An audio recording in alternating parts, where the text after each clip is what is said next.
En un contexto global donde los desafíos trascienden fronteras, América Latina y el Caribe pueden ser una fuerza de cambio y oportunidades. La región es capaz de dar respuestas en áreas que son críticas para el futuro del planeta. La Semana de Conocimiento del Grupo BID es un espacio de encuentro único, donde construiremos puentes entre la frontera global del conocimiento y la región. Además, exploraremos cómo el conocimiento apoya políticas públicas, replicando éxitos y evitando errores. Aprende de expertos de clase mundial, construye redes y forma parte de nuestra comunidad global en desarrollo y efectividad.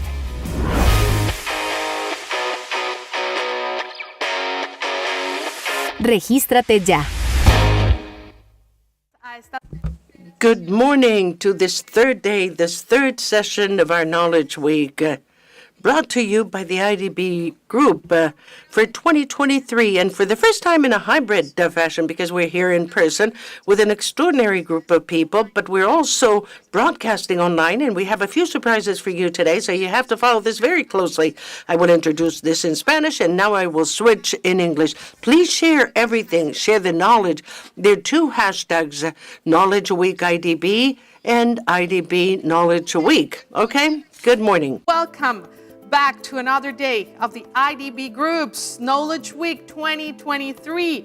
I'm Monica Fonseca, your host for this week, and I hope you're ready for everything we have prepared for you. A reminder to our online viewers that interpretation services are available through our social channels, while in-person attendees can avail themselves of available interpretation equipment. Additionally, I encourage you to take advantage of the opportunity to earn digital credentials, providing open recognition of our valuable participation. With that in mind, let's start. Our journey starts with an exploration of how infrastructure serves as a foundation of sustainable progress, playing an indispensable role in shaping the framework for sustainable development. Well-designed infrastructure plays a vital role in attracting investments, creating employment, raising overall living standards, and mitigating climate change effects to ensure long-term, and this is very important, sustainability.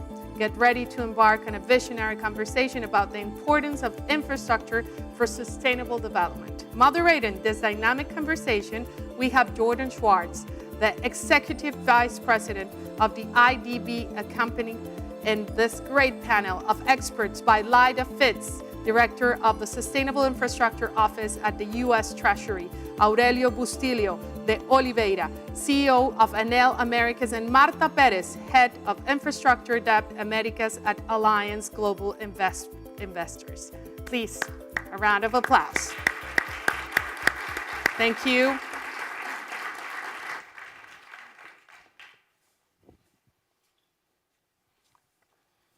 So good to see everybody.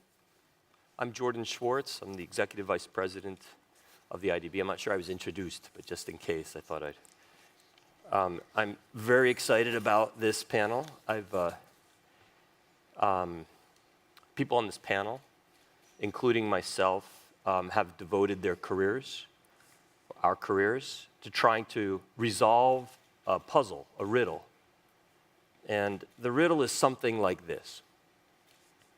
How is it possible that the most basic services, those that we all agree are absolutely necessary for workers to get to their jobs, for students to learn, for sick people to get care, for us to speak with each other, visit each other, turn on our lights, to drive, cook our food, stay warm in the winter or cool in the summer, to consume or produce, how is it possible that we have not found a way for everyone to have affordable access to these most basic services?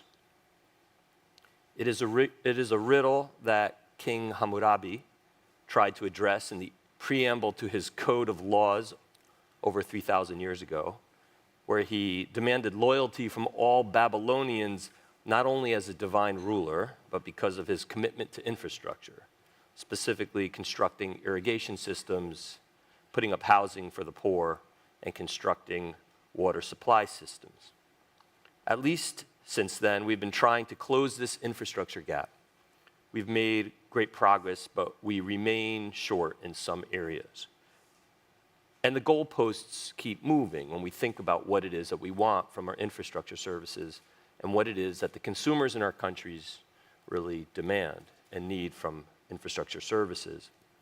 Universal access to infrastructure services was the first goal, articulated in the Millennium Development Goals and elsewhere in the vision statements of the multilateral development banks. Affordable access for all adds another layer. High quality services, and specifically by that I mean water supply that is constant, high pressure and untainted, power supply that is uninterrupted and does not fluctuate in voltage, roads that do not break the axles of our cars and trucks, and passenger rail systems that move us quickly and safely. Each one of those is another layer of demand. Climate resilient infrastructure is another goalpost, increasingly obvious and important, and low-emitting infrastructure, yet another. Infrastructure that minimizes the disruptions to our scarce natural capital and protects our biodiversity. Yet again, we ask a lot of our infrastructure services. So there's still much to be done. To talk a little bit about Latin America and the Caribbean very, very briefly, a large share of the region's citizens still grapple with fundamental deficiencies in access and quality of infrastructure services. You've probably heard these numbers before from our own estimates, but about 20 million people in our region lack reliable electricity. Approximately 200 million lack access to potable water.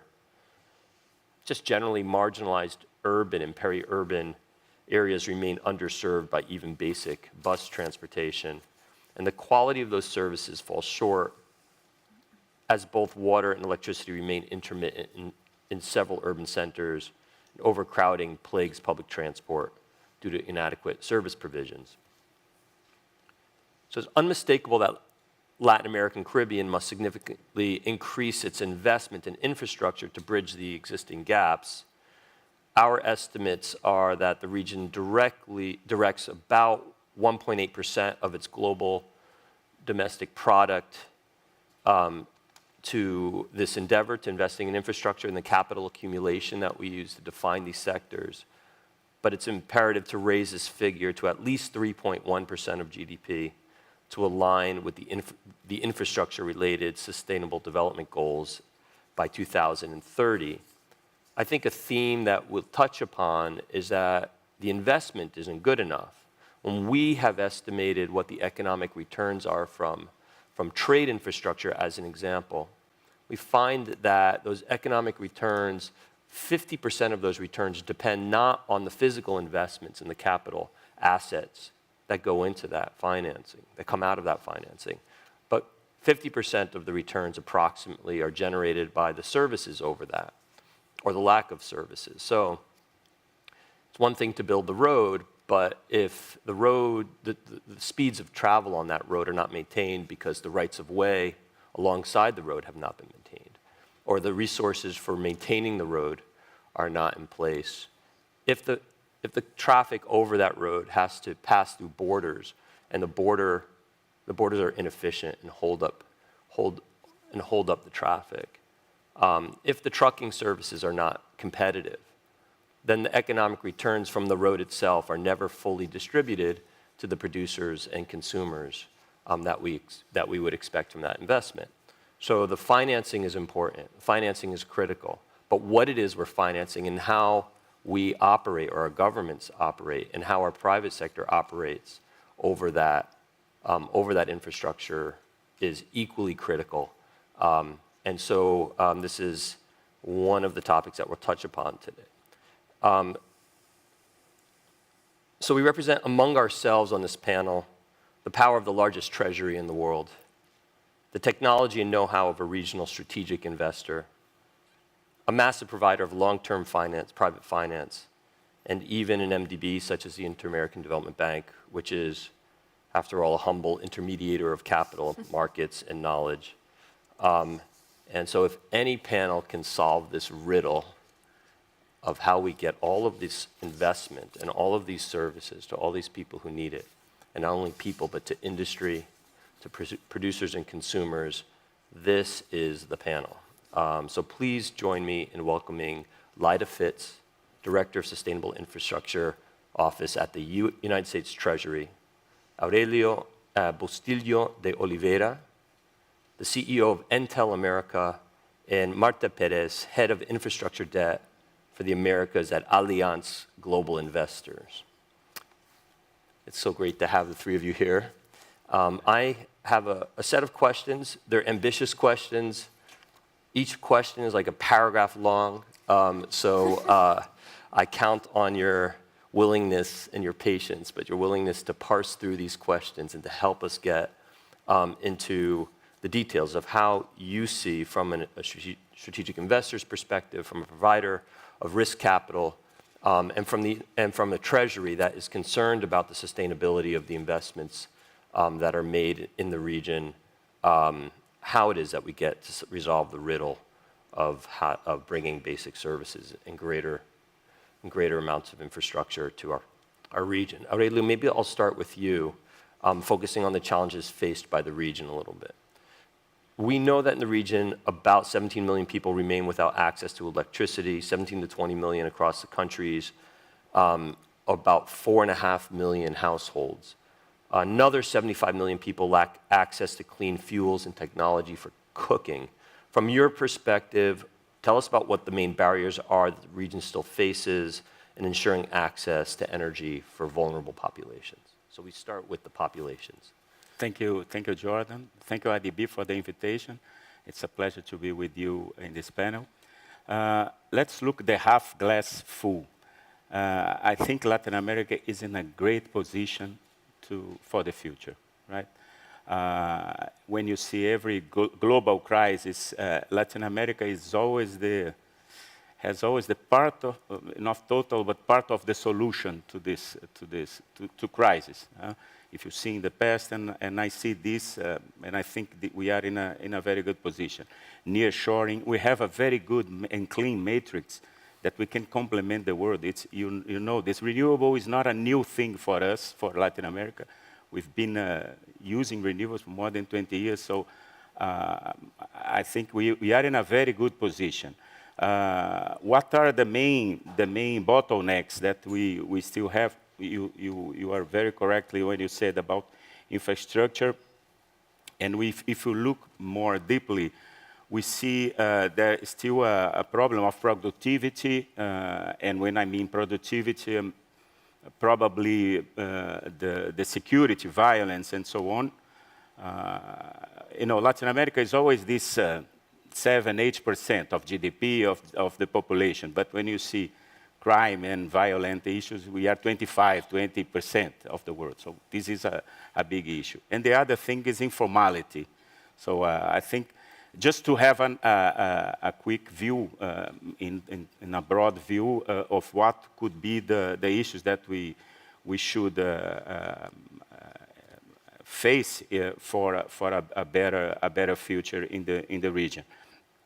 So having said that, as Enel, we serve 26 million households or end users in the region. People are in the big cities and the main cities of the region. So lots of inequality. If you see in average, our consumption is around 20 or 30% of what we have an average consumption in Europe, for example. So we have a plenty space for electrification.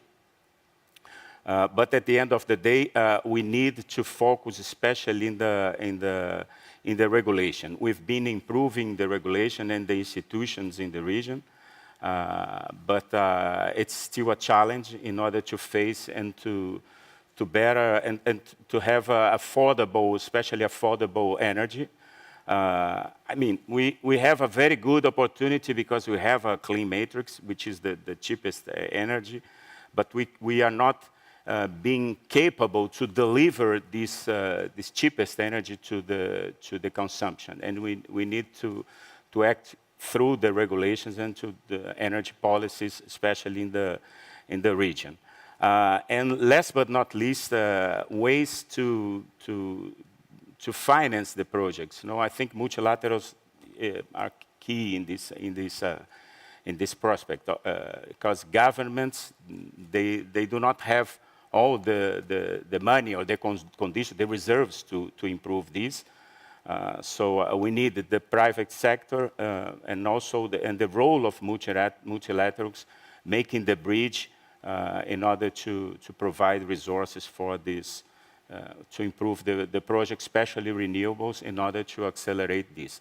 And again, we have the very good complement for the world with our matrix, with potential in electric consumption, more electrification. So we need to take advantage of this position and provide this and make this benefit to the consumption, to the households, and reducing, of course, the inequality that we have in the region.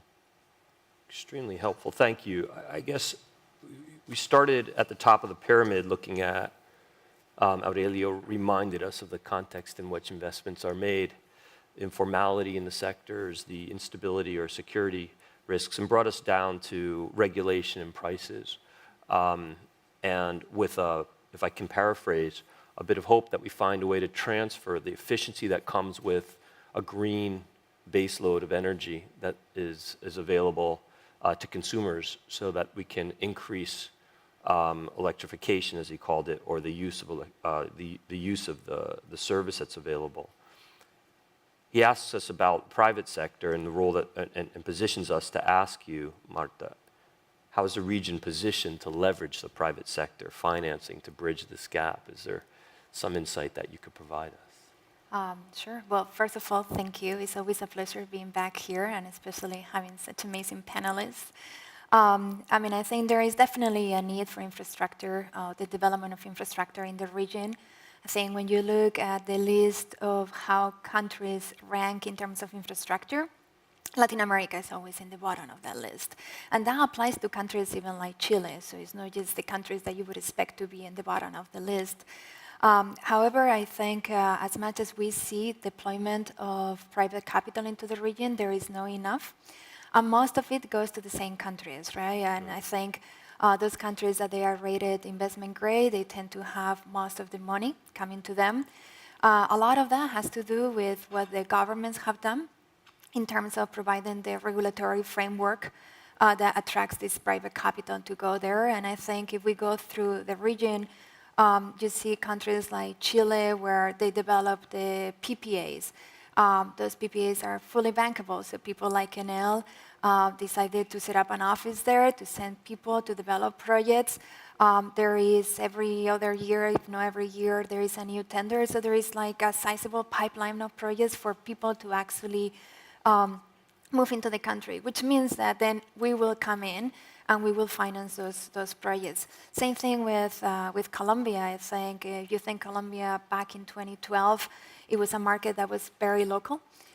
There was only local construction companies, only local banks. And then all of a sudden they came with the 4Gs. They realized that their road infrastructure was falling behind not just the world, but behind the region.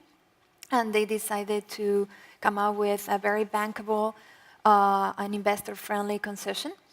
I think if back in 2015, every single major construction company, international, was opening an office there.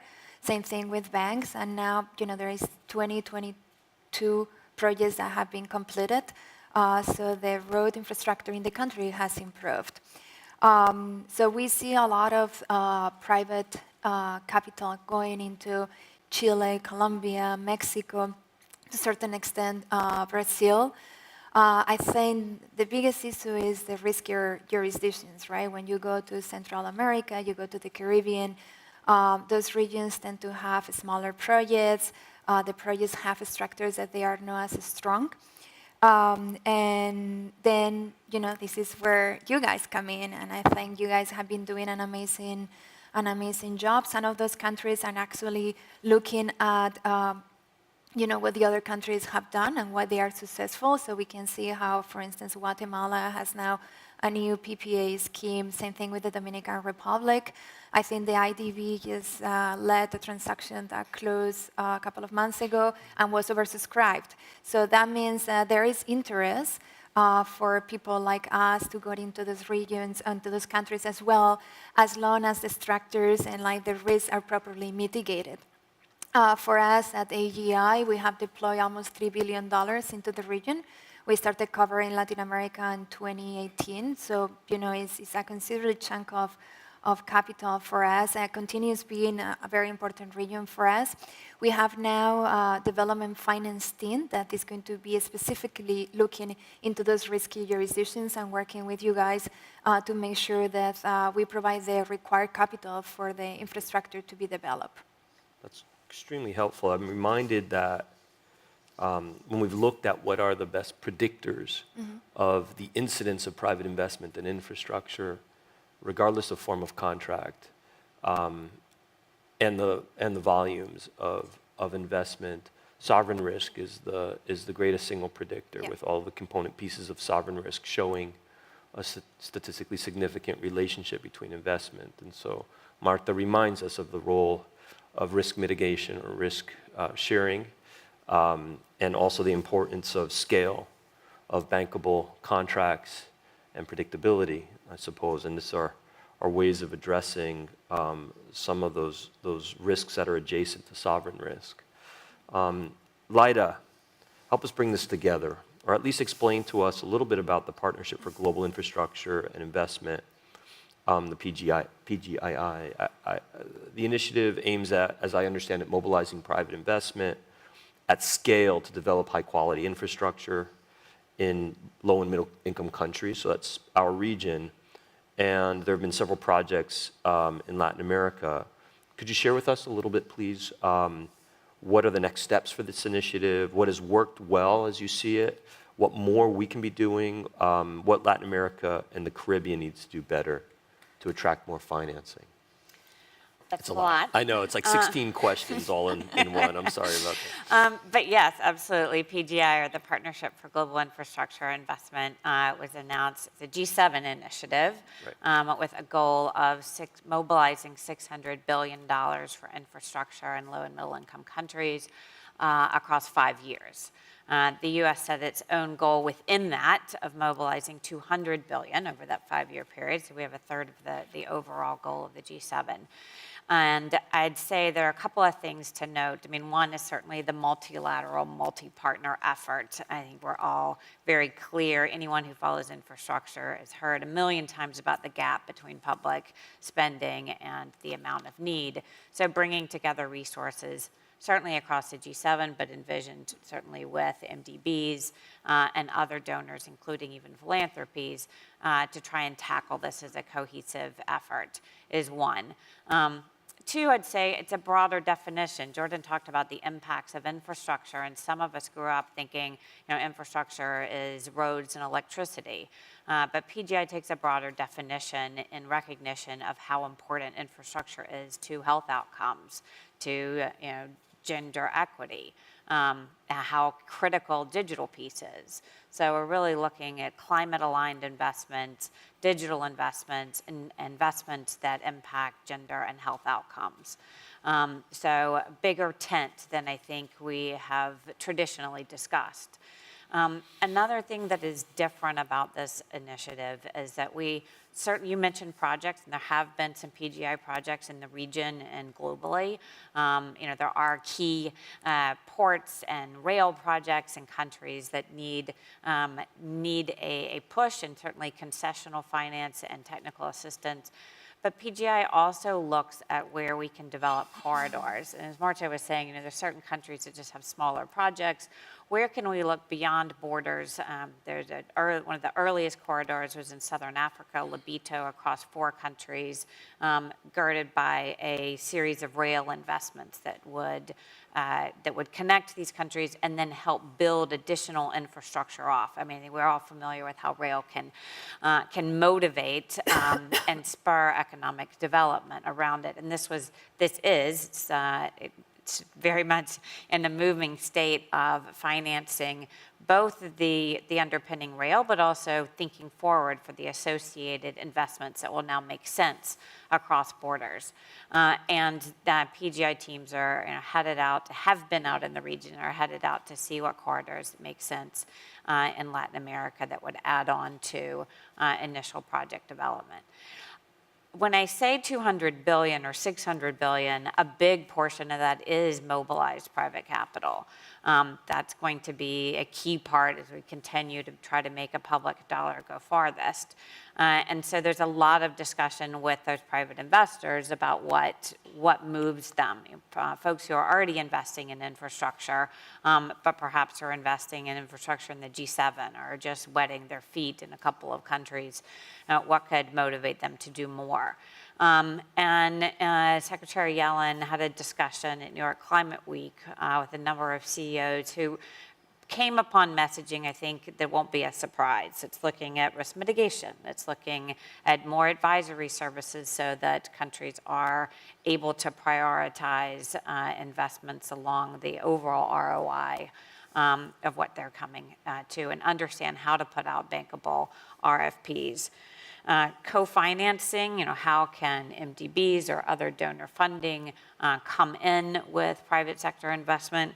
And of course, blended finance. I've never been in a conversation with investors where there wasn't an interest in blended finance, but there's a real openness across US and other participants among PGI in figuring out what can be catalytic. And one of the things that we've heard a lot is something that IDB Invest is taking the lead on, which is the originate to distribute model of how can I get into these markets, but maybe not take greenfield risk. I think understandable, or take a risk that is more liquid. I'd like to be able to get in and get out. So being able to have a pipeline of projects where perhaps past construction is also a real interest of a set of investors that are not in the market, but this could be a gateway. So I think a lot of excitement about what IDB Invest is doing and a lot of interest in making sure that we can maximize how infrastructure investments can feed each other to whet appetites and increase the bankability of their investment next door. How does the port and the rail to go together? How does the manufacturing at one end of the rail be supported? That's great. You thought my question had a lot of pieces to it. Your answer opens up a whole bunch of doors too. Super important. I think the distributing or the sharing part of the IDB Invest strategy is both of those. It's the mini perm concept taken to its extreme. How do we make sure that we have long-term finance stacked up and ready? And what catalytic role does an institution like IDB Invest or a multilateral play in planning for that? But it's also from the outset sharing. Looking at structures where long-term finance, particularly from institutional investors, from pension funds, from insurance companies, might come in and partner from the beginning. And I think that these structures allow for us to look at our own balance sheets in a different way. You mentioned corridor development, and I like the way that you specify the relationship of these different assets, one to the other. It also implies trade or regional public good. The lack of trade being something that requires cooperation in planning, in investment strategies, in the consistency of contracts, as Marta raised. If we're going to see corridor development across the region, across sub-regions, and investment, particularly from the private sector in those areas, maybe we'll come around to these topics of regional and global public goods and the relationship with infrastructure, finance, and kind of pivot to climate change, if that's okay. And return to Aurelio, if it's... I think we all recognize that climate change is one of the most pressing challenges for our generation, for future generations, for the region now. And you mentioned in your opening comments that Latin America and the Caribbean has particularly Latin America, a little bit harder in much of the island states, but that Latin America has a green energy matrix in general. Accelerating the transition is key to achieving the goals of the Paris Agreement. The multilateral development banks, the IDB, certainly have signed on to the Paris Agreement, and we have Paris commitments.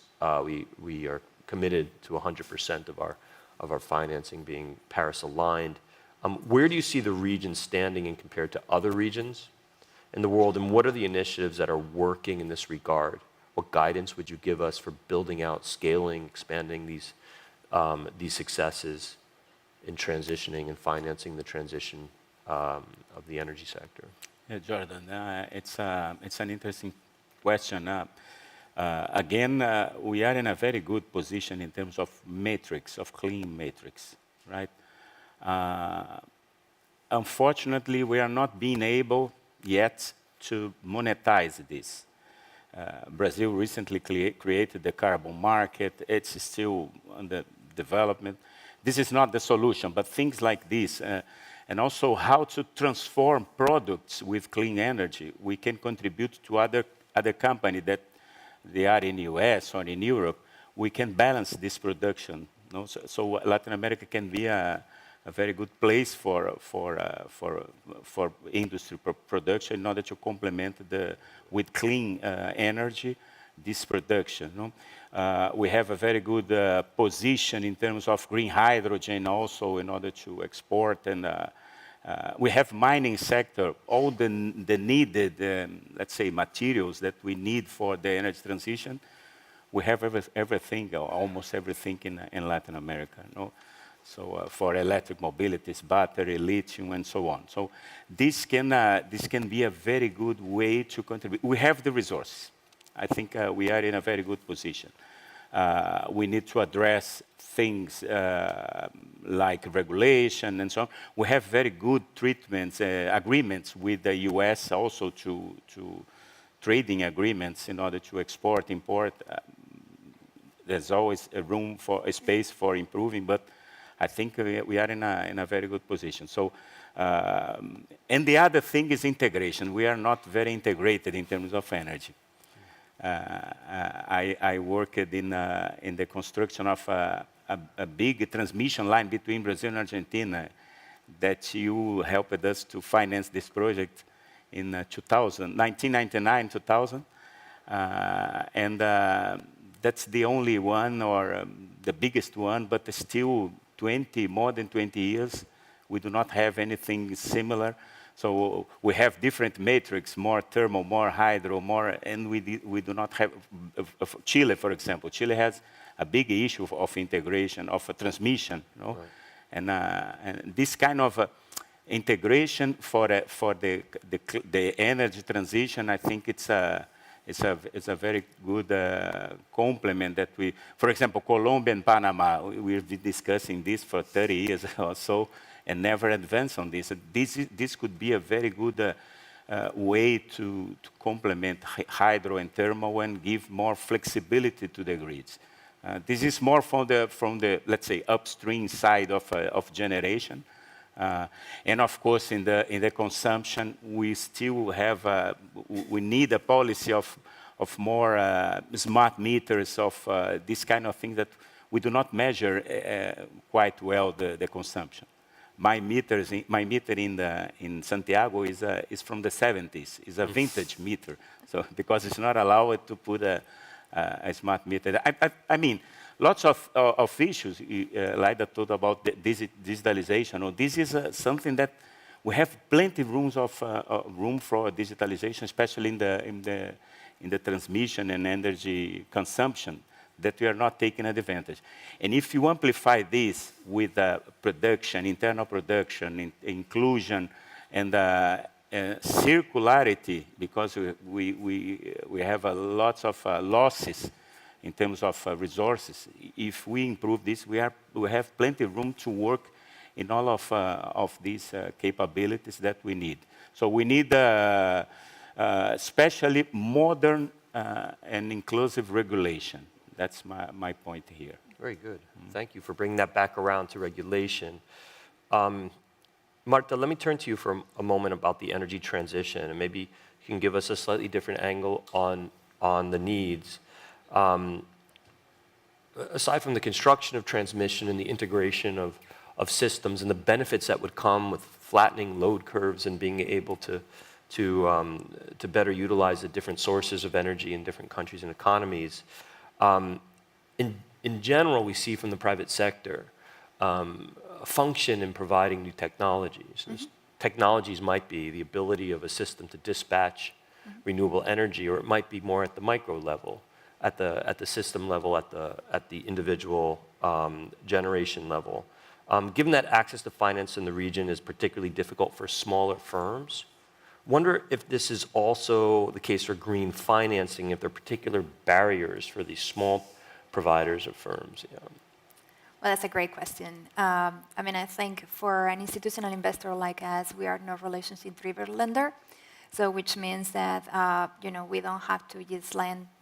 When you work for a bank, there is all this cross-selling. So whoever is giving you more cross-selling, that's the one that is going to get the loan. I think for us, all we need is a developer to come with a project that works, the due diligence checks out, and then we feel confident that they are going to be able to develop the project. Right. However, now that's becoming a little more difficult because we have introduced ESG requirements. And if I would go to Aurelio and ask him, look, these are all my requirements for an ESG, I need to know, the emissions, all this data, he probably has 50 or 100 people, a full department that is going to be able to provide that information to us. For us, this is key, to the point that I think these days we go first to our ESG department to get approval to do a transaction to my investment committee. So it's getting to that point. I mean, I think we were one of the first institutional investors to implement ESG standards back in 2013. So it's difficult. Like when you go to a small company, they just do not have the resources to provide that information. Sometimes you send the email and you just don't even get an answer because they don't even know where to start. So I think this is maybe a place where the IDB could help. It's not just providing financing or mobilizing financing, but also provide the education and the know-how to those smaller companies. I mean, I remember being back in 2010 in a due diligence meeting with someone from the IDB, and this is before ESG had become a trending topic. Someone came with a binder this thick, and it's like, oh, this is all the things that we need to check. So IDB had already have those tools even before the rest of us were implementing it. So I think you guys are very well positioned to help those companies. And for me, as I said, we are not relationship-driven lender. So I can give them money. I can help those companies to develop those projects. But I think this is something we will have to do together. Okay.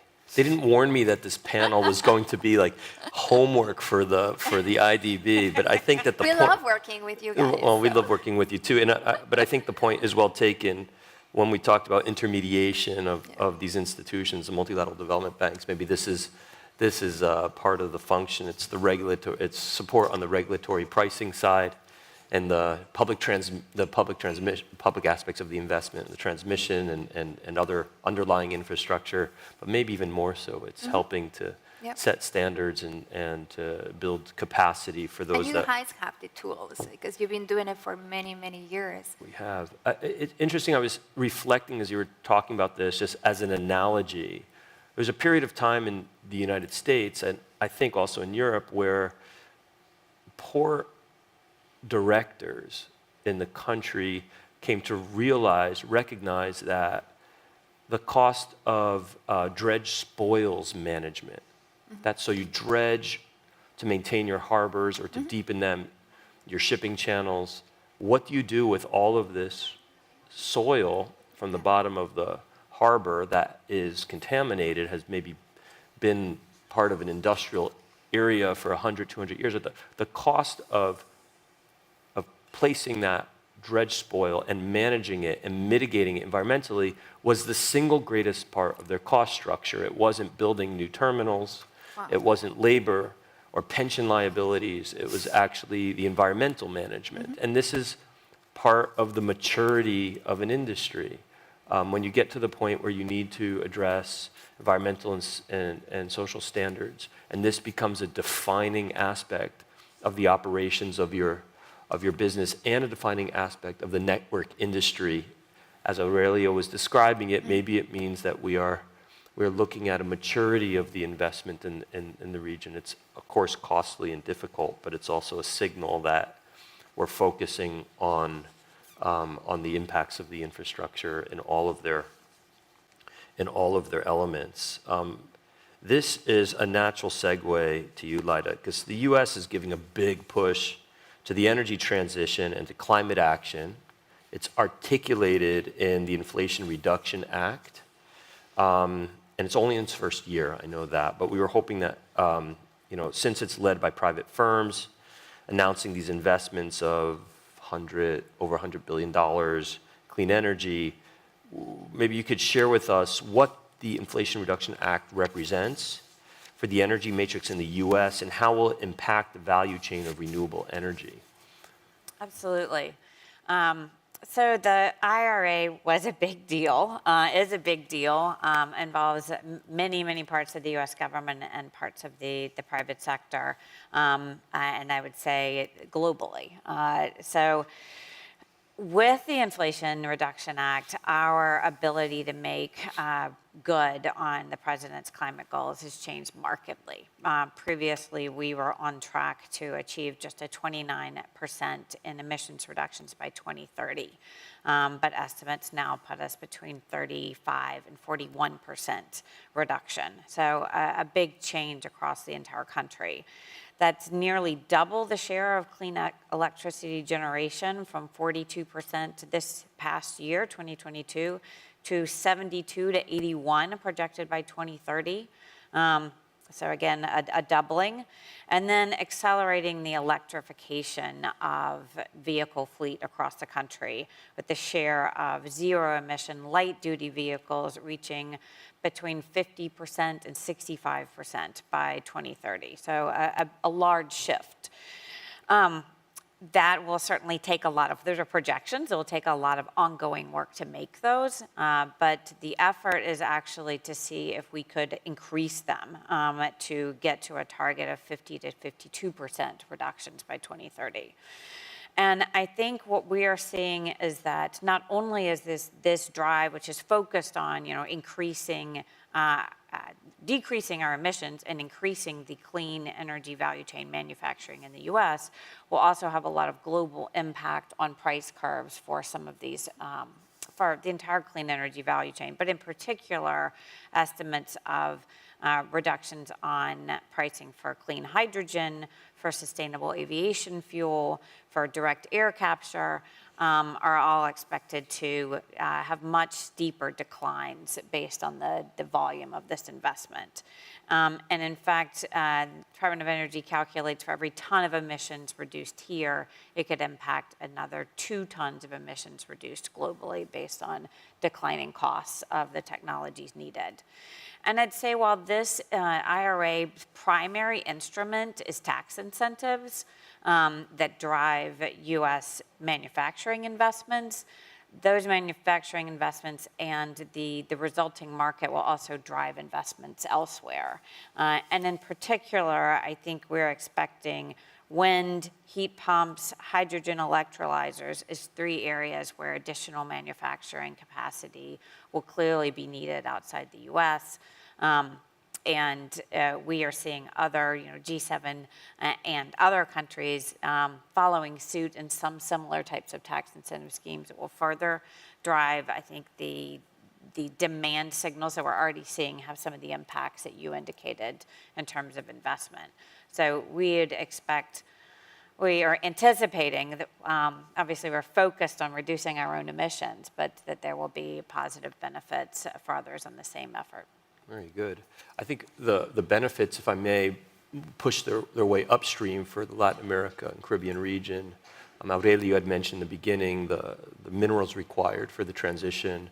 We are seeing, and we ourselves are bringing to our board the first investment in lithium in northern Argentina for the IDB. I think you'll see the multilaterals, particularly the IDB, returning to extractive industries where it makes sense for the transition, where it leads to the technologies that are necessary in order to be able to make these investment opportunities come to fruition, provided that they come with the environmental, social, and transparency requirements of a multilateral such as ourselves. Well, I do think that's going to be a really key piece of it. There's obviously a huge amount of demand for critical minerals globally, but there will be a inordinate demand for critical minerals that can meet safeguards, because that is a much narrower market.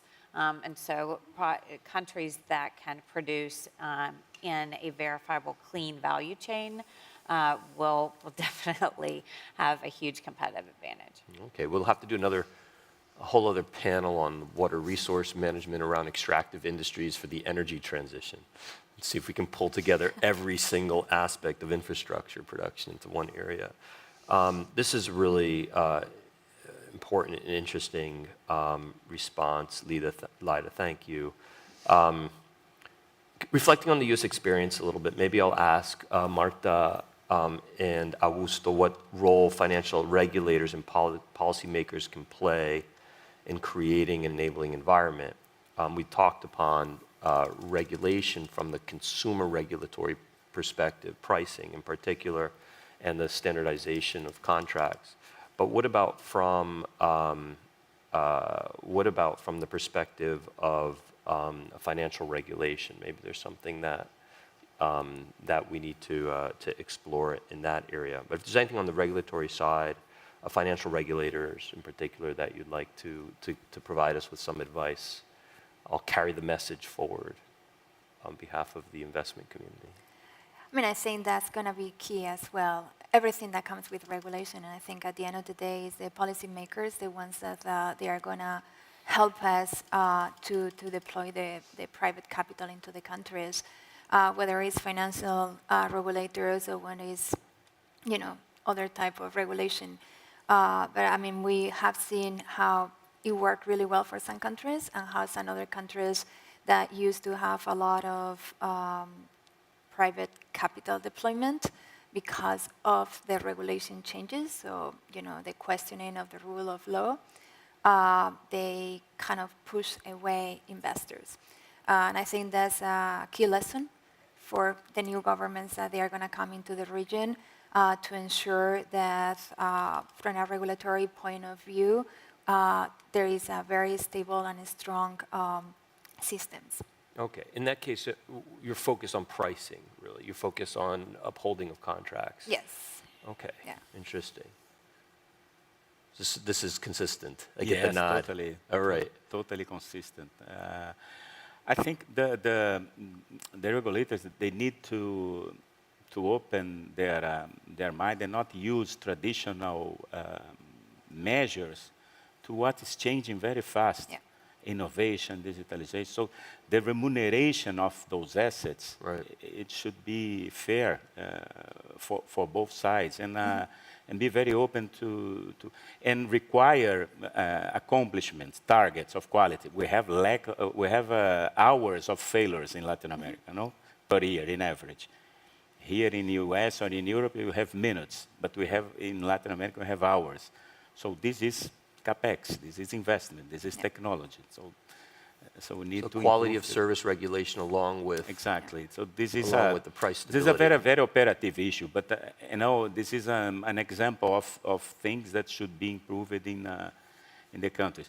The mindset is still the old one, that the demand will grow and so on. No, the demand will not grow like when you see distributed generation, for example. So the focus is how can we have the quality of assets and require accomplishments. I mean, very rigid, fair Is there enough. a public education aspect to this about what it means to pay a tariff? and a charge and a fee. What are you getting for that? I mean, we see it as a struggle in our own country, right? Our federal energy taxes, fuel taxes haven't changed much in Jordan, many years. you mentioned something that is key, is education of this. How can we have benefits for the social benefits of the use of energy? So this is a kind of, this is basically, we are in the week of conocimiento, knowledge, no? So this reminds me a lot of things related to education. Okay. We should start into quality. So there's no free lunch. There's no free lunch. All right. Yes, I come from a part of my country where I think I discuss this with my friends as somebody who gets very excited about infrastructure, maybe more than they do. They get more excited about how long it takes to get to work, not necessarily thinking about the infrastructure. And I feel like we still expect the infrastructure to fall from the sky and to land there, for the trains to be fast and for the roads to be open and fast and quick. And we forget that somebody has to pay for this. All right, that's a little bit depressing. Let's end on a more positive note, or at least a more open question. Maybe each of you could, before we end the session, provide one headline about the progress that you hope for from COP28, since we've sort of gotten down into the climate topic, and we talked about the U.S. efforts and what's needed on the ground in our region in order to bring energy transition to infrastructure. What do you hope or expect from COP28 this year in terms of sustainable infrastructure? Lida, do you want to start? I think that I'm hoping that this year is very much an implementation COP. There have been some significant announcements around infrastructure and around investment, around energy transition. And so, I think of things that were exciting last year around carbon pricing. I would love to see progress on, carbon credits. I would love to see movement on some of the energy transition work that was announced previously. I think that, as we all know, and I think we perhaps have more patience as infrastructure people than the average. And patience is something that we can't afford in climate, but we do have to, these are hard things. And so we should also credit ourselves with, I know you asked for headlines, but I think really the headlines should be less the banner and more the concrete steps that we are making. Very good. Maybe we'll close at that, no, if that's okay. That's perfect. The concrete steps we're already taking. I appreciate this panel tremendously for the concrete steps that you've laid out for us. I hope and believe that we've contributed to Knowledge Week, and I have my list of homework assignments for the IDB. But thank you, each and all of you, so much for your participation. Thank you. Thank you. Thank you. Thank you.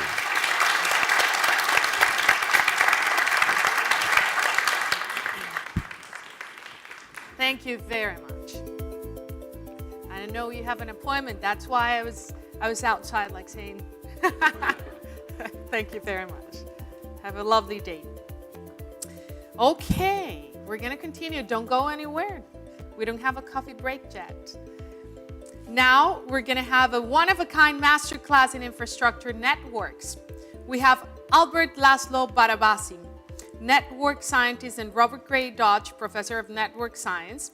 As I told you, the audience here, we have some books. Hopefully you got your copy. And for those that are online, I saved 2 copies. One in Spanish, one in English. I'll tell you later how you're going to do to participate in order to get one of a kind of this ones. Okay? Professors, the floor is yours. Hello there. My name is Albert Laszlo Barabasi, and I define myself as a network scientist. And in this masterclass, what I'm going to try to do is to offer you the fundamentals of networks. That is, how do we think about networks, and what are the fundamental laws that allow us to understand the complexity of the world around us? Why do we care about networks to begin with? Because our consciousness is really governed and run by our brain, which fundamentally is a very dense network of neurons, about 800 billion neurons connected very densely to each other. But also the infrastructure on which we rely on actually is a very, very densely connected network. What you see in front of you is a map of the internet, of how routers are connected to each other through a different type of cables, be that a copper or an optical cable or sometimes a wireless connection. But when you think of infrastructure, you can think of the road network, you can think of the airline network, and you're also welcome to think about any kind of transportation system. Infrastructures, by definition, are network-like. And if we go to even more fundamental level, our biological existence is determined by networks. That is, what you see in front of you right now is how the proteins in our cells are linked together by what we call protein-protein interactions. And as I will explain a little bit later in this class, how these networks are fundamentally determine our health. And ultimately, it is these networks that break down, just like an infrastructure could break down and eventually lead to something that we perceive as disease. And what's amazing about these networks is that when you look at them, they appear to be totally random. Like, it's hard to see the underlying structure. It's hard to see what are the fundamental laws that govern them. And indeed, that randomness has inspired for a long time scientists to think of these networks and describe them as random systems. And indeed, some of the earliest theories of how networks look like, introduced by Paul Erdős and Alfred Rényi, two Hungarian mathematicians who worked on this in the 1960s, have assumed that networks are fundamentally random. That is, the way a network forms is that you just pick nodes and you connect them, and then you pick another pair of nodes and you connect them. Like, all your friends would be totally random. All your acquaintances would be determined by a dice. And if you kind of assume that the network is random, it's going to look like something like that on the left-hand side. It will look like a hairball. It will not have an internal structure. And it also will have consequences.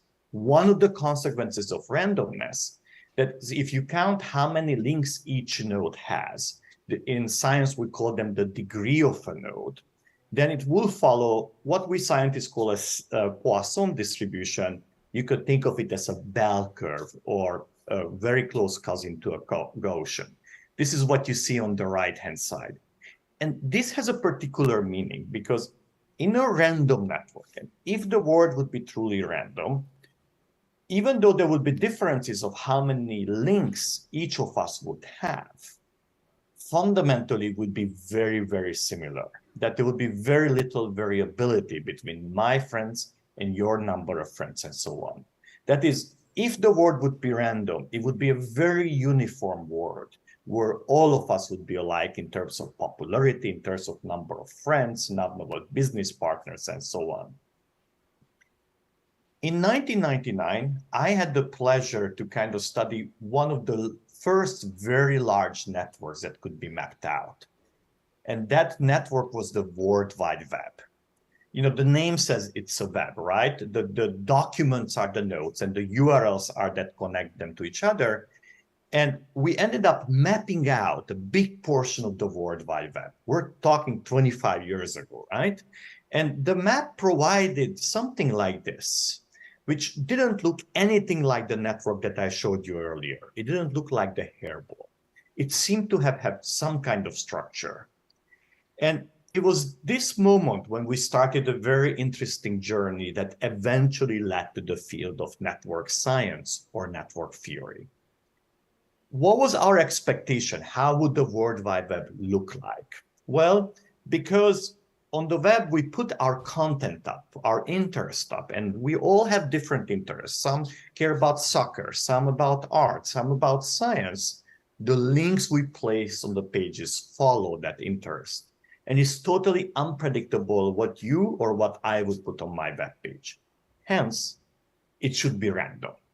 If the World Wide Web would be random, we would have expected to see this kind of Poisson distribution that I showed you earlier, meaning that most nodes should have the same number of links. However, the web was very different from that. instead of having many nodes that are alike, there were a few major hubs that you can see on the image here that held hundreds and occasionally thousands of nodes together.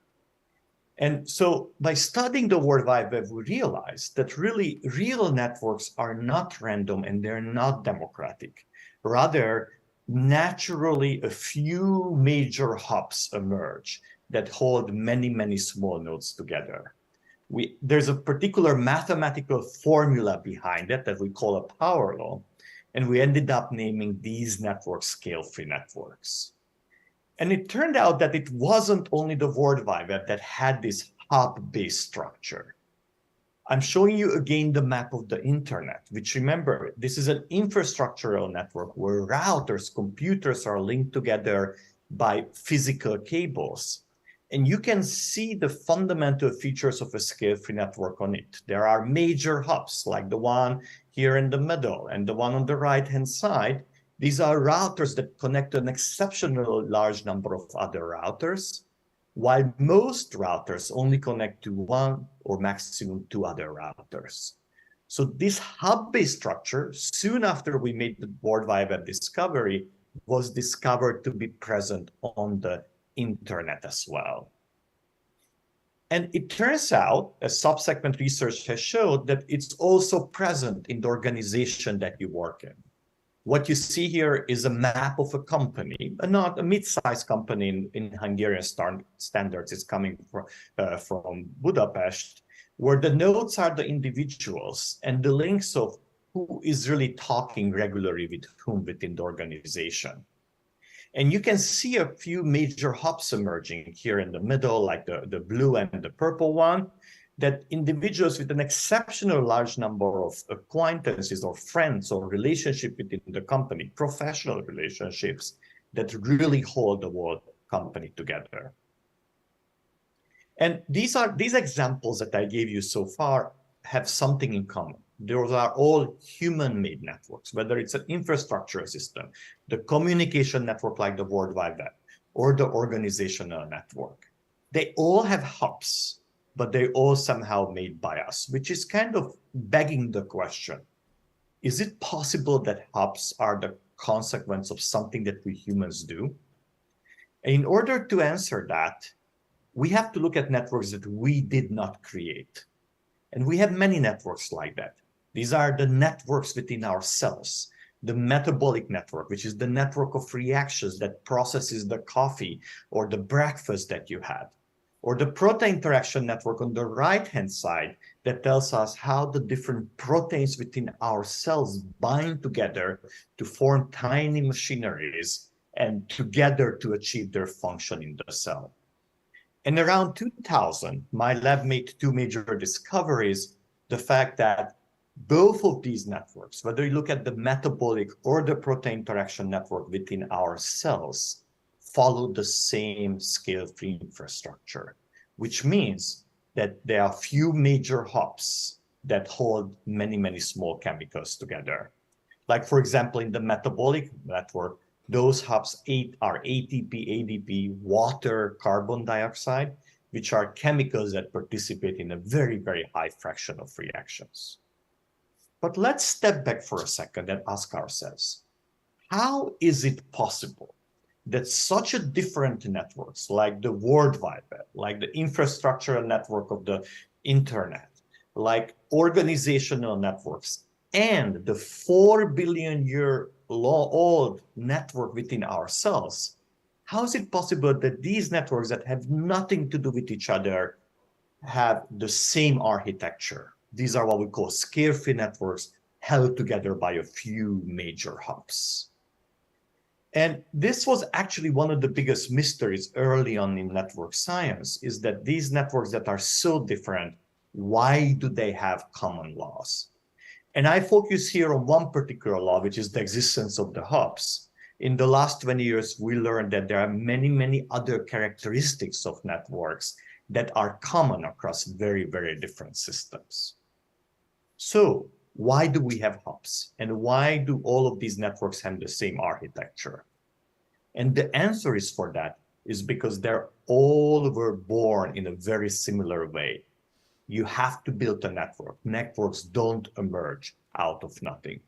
Let me explain you what I mean. What I said, in the random networks, nodes are connected randomly, which we assume that you have a bunch of nodes and you have to connect them. Real networks, you don't have all the nodes at your disposal, but rather networks expand continuously by adding always new nodes. That is, real networks are the result of what we call growth, when new nodes come in and connect to the existing nodes. And how does a new node connect to the existing nodes? In the random universe, we assume that it's totally random. You randomly pick a friend. What we learned that in the real networks, new nodes prefer to connect to the highly connected nodes. We call this preferential attachment, and it's a mathematical way to say that when new nodes come, they're much more likely to find the more connected nodes because they're easier to find. It has more friends, it has more visibility, hence they're much more likely to connect to them. And it turned out that these two laws, growth and preferential attachment, are present in most real networks, and that's what we see so many networks to be so similar to each other. Why does this matter? Do hubs really matter, right? And one of the things we learned that the architecture of the network really fundamentally determines their behavior and their response to many things like failures. Take, for example, a network and start removing randomly nodes. And this is what I'm showing you on the left-hand side. They correspond to random node failures, like fuses on the electric grid are broken down or lines are knocked down and so on. And one thing we learned about scale-free networks is that as long as nodes break down randomly, that network does not break apart because the hubs hold them together. However, if they don't break down randomly, but I go on attack, I knock down the biggest node, and I knock down the next biggest node, and the next biggest node, and the next biggest node, then within no time, the network will be broken into tiny pieces. Like, compare the left and right. From the same network, I removed 23 nodes randomly, and the network is still staying together. On the right-hand side, I removed mostly the hubs, and the network is broken into tiny pieces. This is what we call the Achilles heel of scale-free networks. They are very robust to random failures, but they are very, very fragile to attacks. If you have a good map of your network, you know how to destroy it. However, random failures don't do much to them. Now, one other consequence of the hubs has to do with the spread of diseases.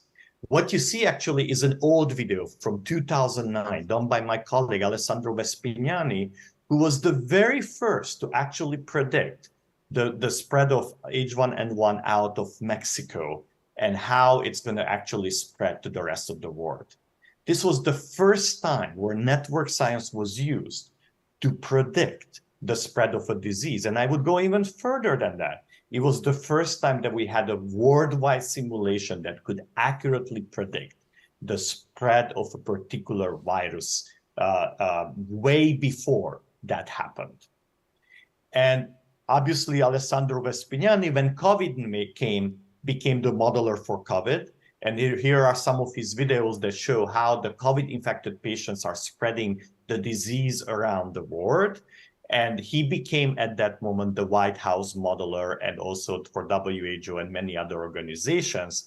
And today, thanks to network science, we can very accurately predict how a disease would spread, how fast, how many people would be infected, and so on and so forth. So during the COVID, network science tools were very frequently used to plan interventions and to fundamentally understand the spreading of the disease. But knowing and understanding networks helps us to go even a step further. It also helps us to control the network. And of course, when it comes to COVID, control would be to control a disease, to stop it. But control is a bigger question. Consider, for example, a car. A typical car has about 5,000 to 6,000 components. And if you go down to single bolts, it could go down as far as 30,000 components. Yet intrinsically, when you drive a car, you're not aware of these 30,000 components, right? Rather, you have access to 2 or 3 components, the steering wheel, the gas pedal, and the brake. And by changing the state of these 3 components, you are able to drive the car and you have full control about the motion and about the state of the car in any moment. And the question is, how is that possible? Because behind the car, there's a very complicated network. And the reason why this is possible is because the network behind the car has been engineered to be controllable from only 3 inputs: the steering wheel, the gas pedal, and the brake. Now, forget the car and let's ask about large complex system, infrastructure network, or the cell, for example, the network behind our cells, what you see over here. Could we find those components that allow us to control these very large and massive networks?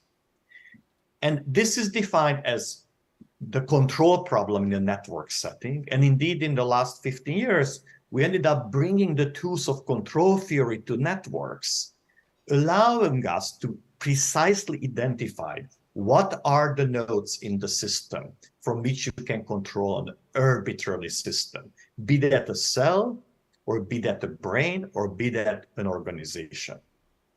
Essentially, we now have tools, thanks to network science, to identify which is the brake and which is the steering wheel and which is the clutch for an arbitrarily large network. And of course, for large networks, we have many control nodes, but these tools allow us to identify them. Is this just a dream, or how do we know that we are right? And one way we know we are right is because we ended up applying these control tools to the brain of a little organism that is called C. elegans. This is the worm that is typically in your garden, meaning that it's in the earth. Actually, it typically moves around, and its motion is really controlled by a neural system with about 300 neurons. And we ended up applying to that brain these control principles and predict precisely which neurons are responsible for its ability to move, as well as its ability to sense that somebody touched it, like I did in this video. The experimentalist has touched it, and at that moment it decided to run away. So which neurons out of the 300 are responsible for this process? We predicted it very accurately, and then our colleagues in Cambridge experimentally tested, and we are exactly right on the money. So this is what we call a proof that really these control principles do work. And the last example I would like to give you is connected to what I would call network medicine, right? Which is kind of the idea that within our cells, we have very, very complicated networks. And these networks are really the essence of life. What do I mean by that? Well, genes by themselves are not alive. Life emerges through the interaction between the genes, between the proteins, and many, many other molecules that are within our cells. The essence of life is connectivity. And for example, I've spent the last 15 years partly at the network medicine division at Harvard, which is a division of Harvard Medical School that is entirely focused on using network principles to understand health and to provide new cures. And when COVID came, we ended up using these tools to identify what of the existing drugs could actually cure patients who have been infected with the virus. And also, as of a month ago, in the US, Medicare has approved a tool that is a network medicine-based tool that was developed by my lab, and it's commercialized by a company that allows, for example, patients, in this case, the rheumatoid arthritis patients, to know what drug should they take, whether the leading drug will work for them or not. So from a blood test, we can actually predict whether the drug will work for you or not. Hence, you can go right away to the drug that really affects your health. And in that moment, I would kind of step back and I'm show you the universe as a network. What you see here is that how galaxies are connected by the gravitational forces that hold them together. And I want to kind of stop here to understand how massive and how interconnected the universe we are part of it is. On one end, we live in this massive web of galaxies that kind of provide us as a home. And then we carry many of these galaxies within ourselves. And our existence on Earth is really driven by many infrastructures, social, and other type of networks.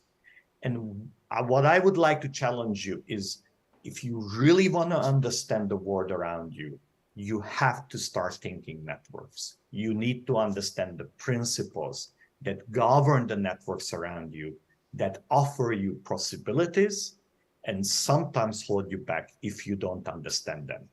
If you become the master of the network, you will also be the master of your fate. Thank you.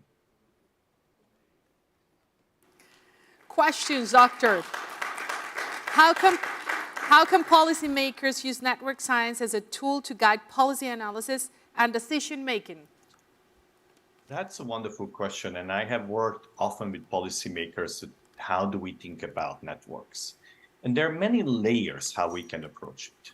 The first thing is to kind of have a framework that to start noticing the connectedness of the concepts and ideas and the issues that come in front of us. But if you want to go deeper and use networks really in policymaking, you have to be able to map your networks out. I often try to give the example that the reason why a car mechanic can fix your car is not only because it has the parts list, but it also has the wiring diagram of how the pieces connect to each other. So ultimately, decision makers will have to invest into mapping out the connections that really matter for the problem that they really are interested in. And in a way, we saw that kind of in many different instances. When we had the banking crisis, then policymakers have started to invest into understanding the dependencies between the banks.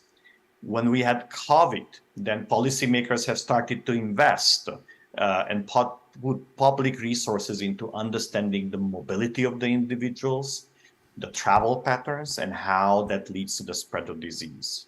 So in general, I think the two things are necessary. One is the framework to really understand that no decision stands alone. And you need to understand what is the network that is really framing and shaping the problem that you're interested in. And the second is to invest fundamentally into the data that allows you to make an informed decision. And if I may, even a third one, you also need to think about the networks that are downstream from your decision, the networks that take up your decision and how they're going to behave, how they're going to react to it, and will your decision actually achieve the goal that you intended? Second question. COVID-19 showed that e.g. transport networks can help spread diseases, but also key for supplying food, essential goods, and vaccines during emergencies. From a network science perspective, what should policymakers focus on the increased preparedness to cope with future pandemics? Interestingly, about 5 years before COVID, I recorded a documentary in which I said that the next pandemic is not a question whether it will happen or not. The question is really when it will happen and how deadly it will be. And sadly, we experienced that. So one of the most important tasks for policymakers is to realize that just because we had 100 years between two major pandemics, the 1918 and finally the 2021, it doesn't mean that there will be another 100 years till the next one. To the contrary, we live in a different world than we lived in 1918. Because we live in a globalized world where you can jump on the plane and within 6 to 10 hours, you're in the other part of the world, not only carrying yourself, but also carrying your disease with you. On the other hand, when it comes to the future, COVID-19 has really been a dry run. Despite of all the tragedies that happened with COVID-19, we were lucky. It wasn't as deadly as it could have been. It had a tremendous impact on life and on many ways of our life, but it could have been and could be worse. And I think that taking the lessons from what we learned from COVID-19, and most important, not letting the guard down, but kind of using all the data that the scientists and the different systems connected during COVID-19 and in this afterwards, both about how the virus has emerged and how we responded to that and what worked and what did not. If we structure this one into lessons, we'll be much better prepared for the next pandemic, whether that will happen in 5 years or 25 years. Third, extreme weather events and the effects of climate change are already generating major disruptions in infrastructure networks. How to increase the resilience of these networks using network science? Network resilience is a major problem in network science, a major subject of study, and even my lab has actually been involved in understanding that.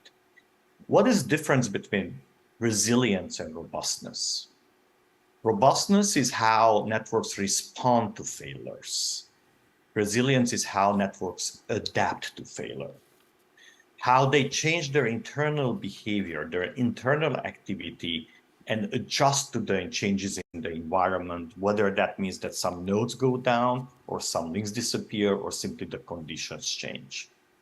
And most real networks have an inherent resilience built into them. And that's one of the reasons why nature has really adapted networks as its main form of organization, because it is the network that kind of offers the first pillar for resilience, which is the connectedness between the pieces and the ability to share resources. How could we do better?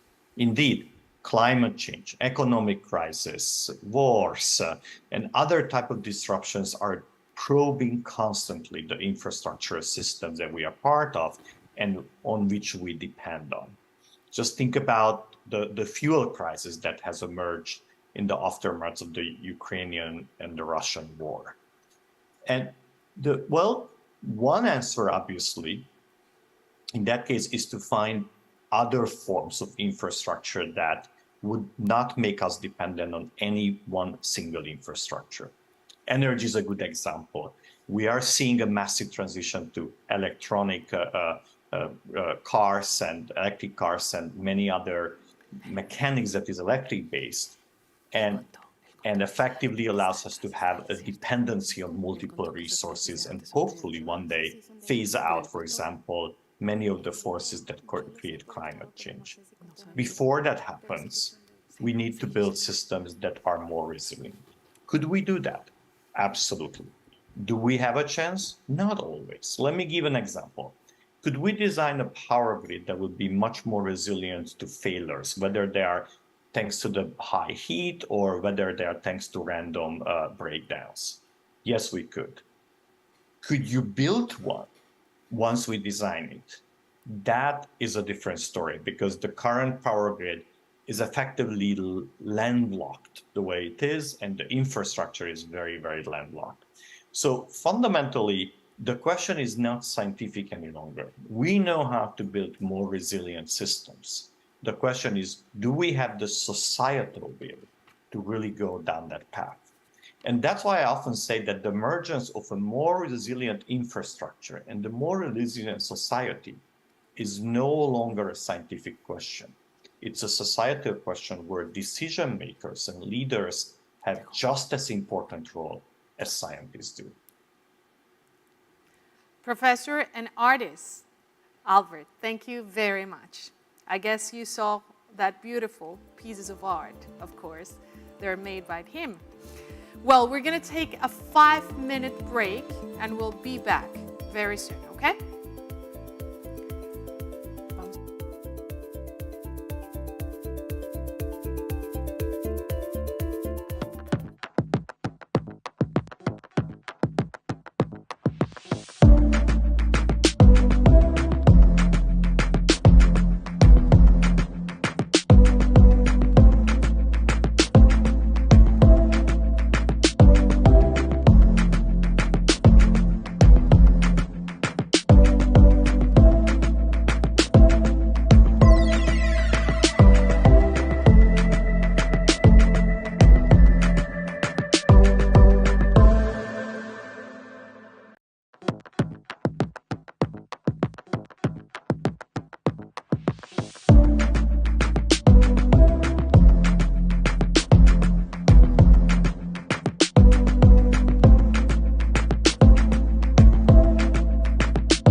Ladies and gentlemen, welcome back. I trust you had a refreshing break. And now let's go ahead with our next session. In today's interconnected world, regional integration offers a comprehensive approach that crosses sectors, emphasizing the alignment of policies, infrastructures, and strategies among neighboring nations. This paves the way for enhancing cooperation and synergy through diverse domains. To steer us through this vital discussion, it's my privilege to introduce Anabel Gonzalez, Vice President for Countries at the IDB, who will provide her insightful opening remarks to kickstart this session. And yes, we can give her a round of applause. Welcome. Thank you very much. Good morning, everyone. I would like to start by thanking the Vice Presidency for Sectors and Knowledge, the Knowledge, Innovation, and Communications sector, and the Integration and Trade sector for the opportunity of opening this panel. I would also like to call and welcome our panelist, Maria Luisa Boyce, Director of Global Public Affairs at United Parcel Service. Maria Luisa, if you are backstage, you can come out now. Jose Miguel Bejarano Lopez, Innovation Manager at Siemens Energy Latam, and Jose Juan Jaro Seijas, Chief Wholesale and Public Affairs Officer at Telefónica Hispanoamericana, as well as our moderator, Fabricio Operti, Manager of the Integration and Trade Sector at the IDB. So I guess they decided to stay backstage, but eventually they will come out. So connecting borders, which is the topic of our panel today, is particularly important for three factors. First, the need to grow. The IDB has been highlighting the triple challenge facing Latin America and the Caribbean: increasing needs, little fiscal space, and subpar growth. The last element of this challenge, the need to activate the engines of long-term growth, requires efforts in a wide set of public policy areas, with multi-sectoral border integration being paramount among them. Stable long-term growth is key for closing development gaps, attending social needs, and tackling emerging challenges like climate change, pandemics, and large migratory flows. In the current juncture, with social demands mounting and public debt hovering at higher levels than in the past, sustained growth will be key to ensuring welfare and preserving macroeconomic stability. However, growing at a steady and vigorous pace is a pending assignment for the region. Looking at real growth rates for the last 4 decades, LAC's averages usually fall behind those of international comparators like emerging and developing Europe, emerging and developing Asia, and the ASEAN 5. And if the current trend is not reverted, income per capita in LAC will soon be smaller than that of emerging and developing Asia, even though it was 9 times larger at the beginning of the 1980s. Short and medium-term prospects still fall short, with macro-consistent projections and consensus forecasts for the next 5 years converging somewhere between 2 and 2.5%. Now, finding the keys for reactivating growth is thus critical, and the potential for integration is clear. As documented in a wide range of academic and policy pieces, including a number of them produced by the IDB, by the IMF, by the World Bank, integration can unlock growth through different channels. First, access to foreign markets allows countries to acquire new technologies, especially when trade occurs between countries with different technological endowments. This reminds me of the importance of our own South-South cooperation efforts, in which the IDB seeks to encourage know-how transfers between countries in the region. And this kind of activity can be greatly enhanced under the framework of regional initiatives. Second, openness to international trade offers opportunity to exploit economies of scale and learning by doing, with the potential of increasing productivity through learning and technology adoption, as well as welfare through increased incomes and a wider variety of goods available for producers and consumers. Third, the competitive pressures that arise from trade encourage innovation and factor reallocation to the most productive firms and sectors. The second point why connecting borders is important relates to the opportunity. And here, in LAC in particular, the region presents a lot of promise for enhancing growth through trade integration, exploiting the benefits of the channels that I just described. Now, described progress in decreasing trade barriers, LAC's degree of trade integration remains relatively low, especially within the region. Intra-regional trade is almost half the level observed in regions with similar economic and geographic characteristics, so there is a lot of room for improvement. Now here, improving infrastructure and governance could go a long way in unlocking potential gains of integration. For example, a recent study by the IMF finds that closing half of the existing infrastructure gap between LAC and advanced economies would lift exports by 30%. And the third reason why connecting borders is important is the need to adapt. The world is changing in deep, in profound ways, with manufacturers and retailers rethinking the optimal composition and functioning of global supply chains. Additionally, economies must deal with new regional and global threats related to climate change. Natural disasters, as we know, are increasing in frequency and cost, and climate change is transforming the productive structure of large sectors like infrastructure, agriculture, and tourism.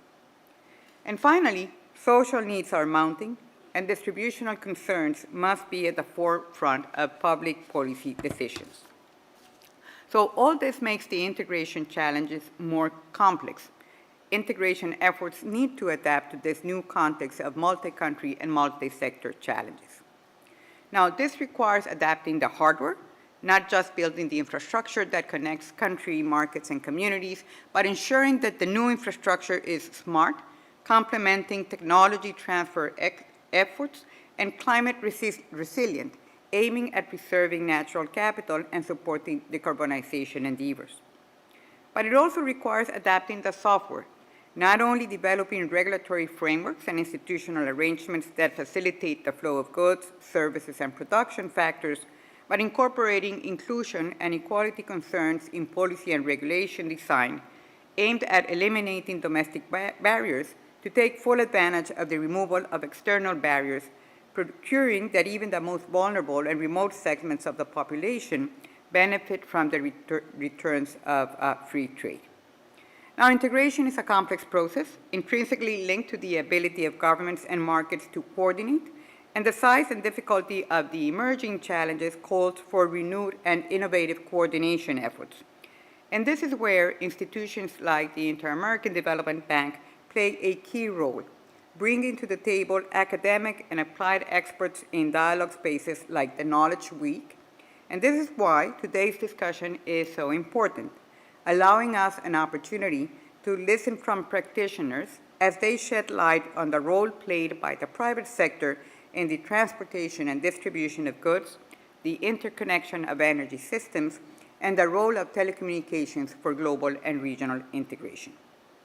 Once again, thank you very much, and I hope you will enjoy this event. Thank you.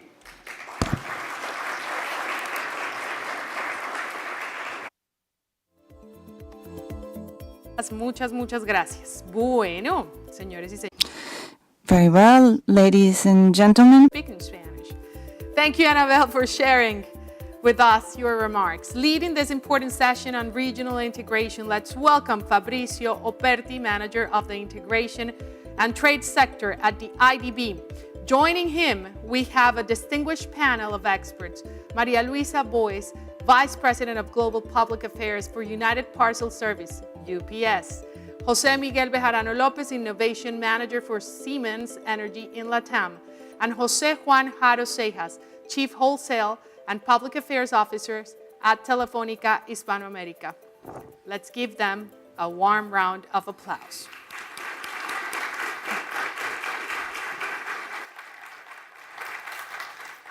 Bueno, muy buenos días. Good morning, everyone. First of all, I want to thank our panelists who are with us today.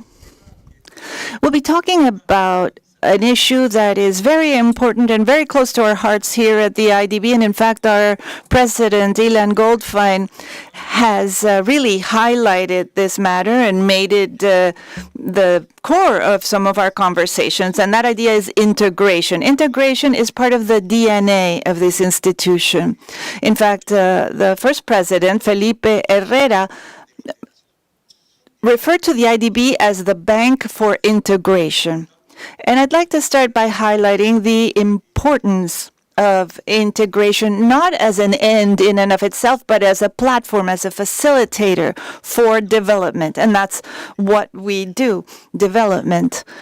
A region, or Latin America and the Caribbean, if we could be more integrated, we can be more relevant. We can have greater negotiating power compared to other regions of the world. We can exercise greater influence internationally, and especially we can all join together and cooperate so that collectively we can solve problems in the region and global problems as well, such as climate change, the need for clean energy, food security, and others.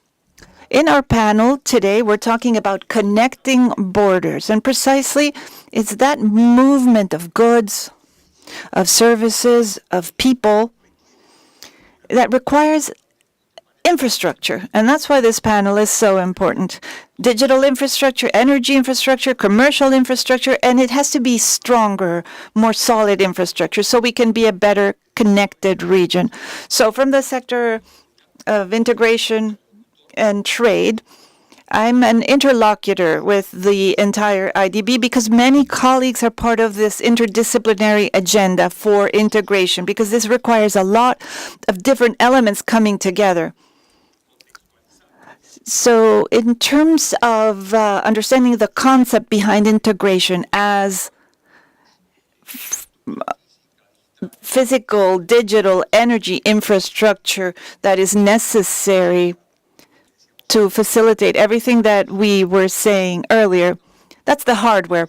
Then we have what we call the software. It's less expensive, but it's very intensive. It needs consensus, regulatory frameworks, standards, institutions, technologies, the processes that are necessary for the rest of it to work. And permeating all of it, we need cooperation, functional cooperation. We need to get a whole group of countries to reach an agreement so that this can happen. Before we go on to the panel, I just wanted to give you a few updates about what we are doing right now in this area. We're fragmented. That's a fact. We have 33 trade agreements, preferential trade agreements. They don't communicate amongst themselves. This fragmentation inhibits further trade, integration, interregional trade. In fact, intra-regional trade, which is what we export to each other, grew in the last 30 years only by 1.5%, while in East Asia and Pacific, it grew by 30%. So we still have a lot to do. And part of this has to do with logistical expenses, transportation, up to 40% higher transportation costs in Latin America. So we need that infrastructure for integration. And we know that when we succeed, we do well at the IDB. We've been pioneers in terms of cross-border or border crossings. From 10 hours to 1 hour is how much we've reduced this passing of goods with all different systems that we've brought together to coordinate. And public goods as well, regional as well as global public goods improve when we have these changes. And that's why we're starting this conversation that we're so excited about. And we want to energize it by having our representative here from Siemens Energy and Jose Miguel Bejarano Lopez. Also, welcome. An integrated electric system allows countries to consolidate their energy resources and be protected against the risk of not being able to produce electricity locally, or in case of climate shocks that are happening ever more frequently. Siemens Energy, how do you see from that perspective the current state of electric energy in Latin America? Where are the challenges and where are the opportunities? That is a complex question, but it's equally interesting. And I think before we talk about opportunities or about challenges, first we need to understand the potential that we have in the region in terms of energy resources, and not just for electricity. If we compare ourselves to the rest of the world, I think we can say that few regions or areas of the world have the kind of energy resources that we have in terms of wind in Oaxaca, in Mexico, for example, or in the south of Mexico or Argentina, and Brazil, Paraguay, Colombia. Solar we have in Atacama, we have in the north of Mexico. Hydrocarbons we have Venezuela, Trinidad and Tobago, Suriname now. So we have so much energy wealth. I would dare to say that it is unique in the world, and that diversity in energy wealth gives us the opportunity for complementarity among systems. And I think one of the errors of our past has been looking at integration as dependent instead of as complementarity. And looking at the future and faced with climate change and the risk that climate change represents for infrastructure, for electric and energy infrastructure. Electric infrastructure is very important, but looking at the future, the molecule, how we use the molecule will be so important. So I think it's impressive how much richness we have. We have huge potential for complementarity based on the diversity that we have on this continent, and that will help us build a much more resilient system. As you said, at the level of the electric system, there is huge risk. I think the transmission and distribution system faces enormous levels of risk from climate change due to the intensity of hurricanes, greater frequency of hurricanes. And so this integration will allow us to be much more resilient and competitive when facing challenges that we're already facing now. We have an example here in the U.S. that's very close to us that gives us that vision of what can happen when there's no integration. And that was the crisis that took place in Texas in 2021, where there was electricity scarcity due to a historically cold winter. So the lack of integration between Texas and the rest of the energy grid of the United States meant that the challenge was much more difficult to solve when they were faced with the disaster that they had in Texas with that cold spell. So faced with that need to build a resilient system, we see an opportunity that we have with such diversity in our energy resources in the region. And then we understand this huge opportunity for the region in internal integration, but also as helping us become a net exporter of clean energy at some point in the future. Thank you very much, Miguel. Thank you. That integrates us into the world. Maria Luisa, a friend of the institution. As you well know, the countries of Latin America and the Caribbean have many development and growth challenges. At the IDB, as I said before, we're convinced that to address these problems with a common vision, promoting integration is key. From your experience in UPS, what do you think are the challenges faced by the region to be better integrated and even more integrated in commercial aspects in this case? And how could we deal with this through maybe greater cooperation in the region? Fabricio, thank you very much, and thank you for this invitation. It's a pleasure to be here with all of you. While I was thinking of how to answer the question, I thought always of three important topics. And when we see integration as a PS, at UPS, we want to clarify something. We travel, we ship things through planes, through boats. We're also a health company. We move medicines throughout the world, and that gives us a very interesting perspective. And I think that there are three things that we've often seen, especially in the last 10 years, and they continue to be a challenge. First, that we have to be more intentional, focus on access to opportunity. What I refer to this is that we see it through the work that we do with the SMEs and with the companies. We realize that it's necessary to facilitate that opportunity process so that people who maybe think that They would never even consider the possibility of exporting or work in that way. Give them the education, give them those hopes and the opportunity. Though we see it in the different countries in Latin America, we see that the governments are beginning with that conversation. We believe it's important to do it as a community, and that's where I see the challenge. The bank, the government, the private initiative, all together. I think that's something that we feel is missing, and it's one of the challenges, especially when we have a pandemic of informality in our region, where we need to show the case that to be formal and to be part of the economy is important, and that would give them access to opportunity. The second part, I have to mention it, is to have a more resilient and efficient logistics chain. And what I mean with this is that we learned a lot during the pandemic, but we realized also that our logistics chain in Latin America forced us during the pandemic, on the one hand, to automate processes in many ways. There was no other option. There had to be communication through advanced information, risk analysis, and all those things, because there was no other option. These are things that we'd been working with for years in Latin America and had never managed to achieve it, and we were forced by the pandemic. But in some countries, we see that they're going backwards. The pandemic has ended, and now again they want paper. That doesn't help in the logistics chain. So we have to have that efficiency there.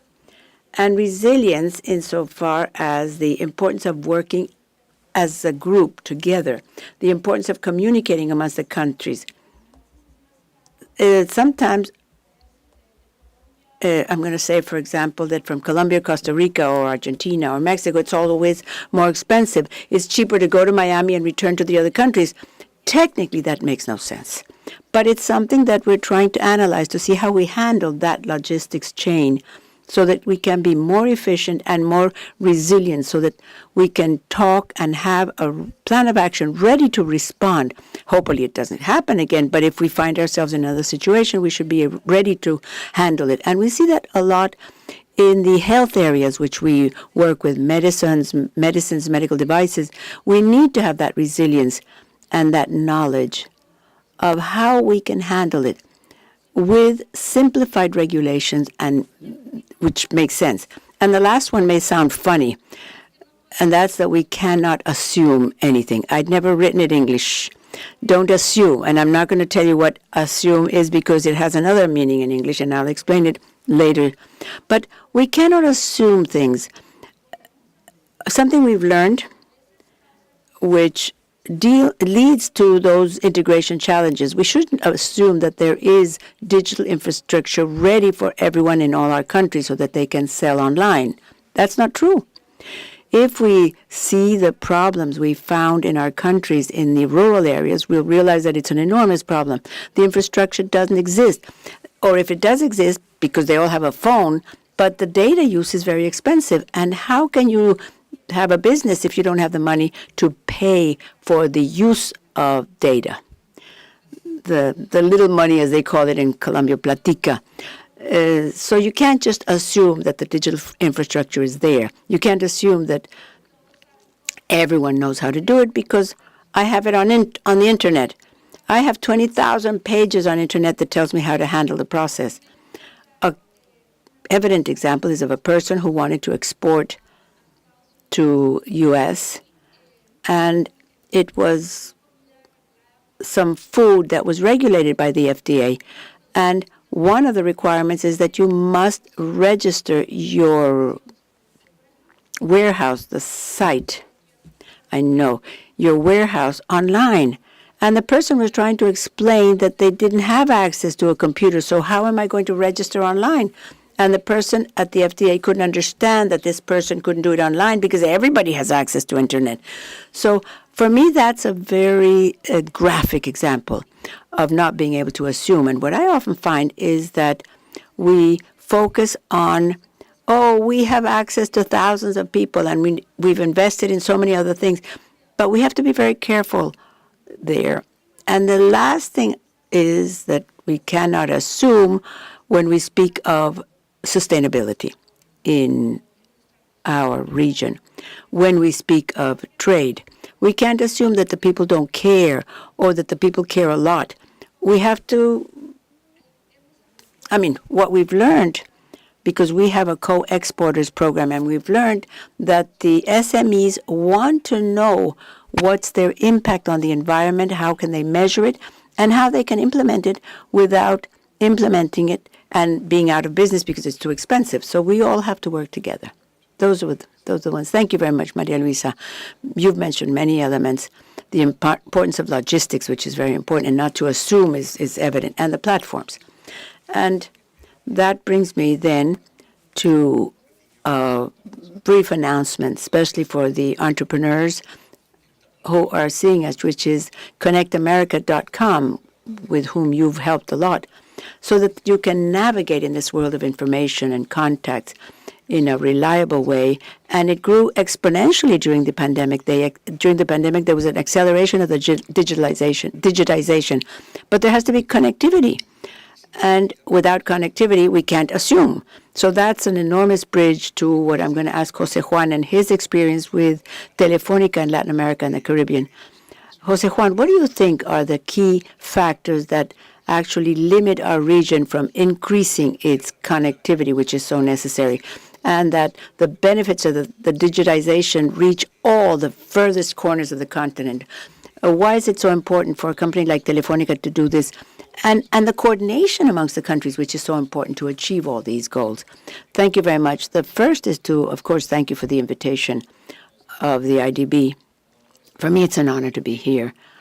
And I have basically three ideas in response to your question. The first, things that Maria Luisa has already mentioned, and you too, but which Jose Miguel also mentioned, and that's that all industries have transformed deeply towards the digital life. When we speak of logistics, Maria Luisa was saying that we learned to not use paper, and now we're running the risk of going backwards. What Maria Luisa is telling us is that when we apply the digital technologies, the logistics works better. It's less expensive.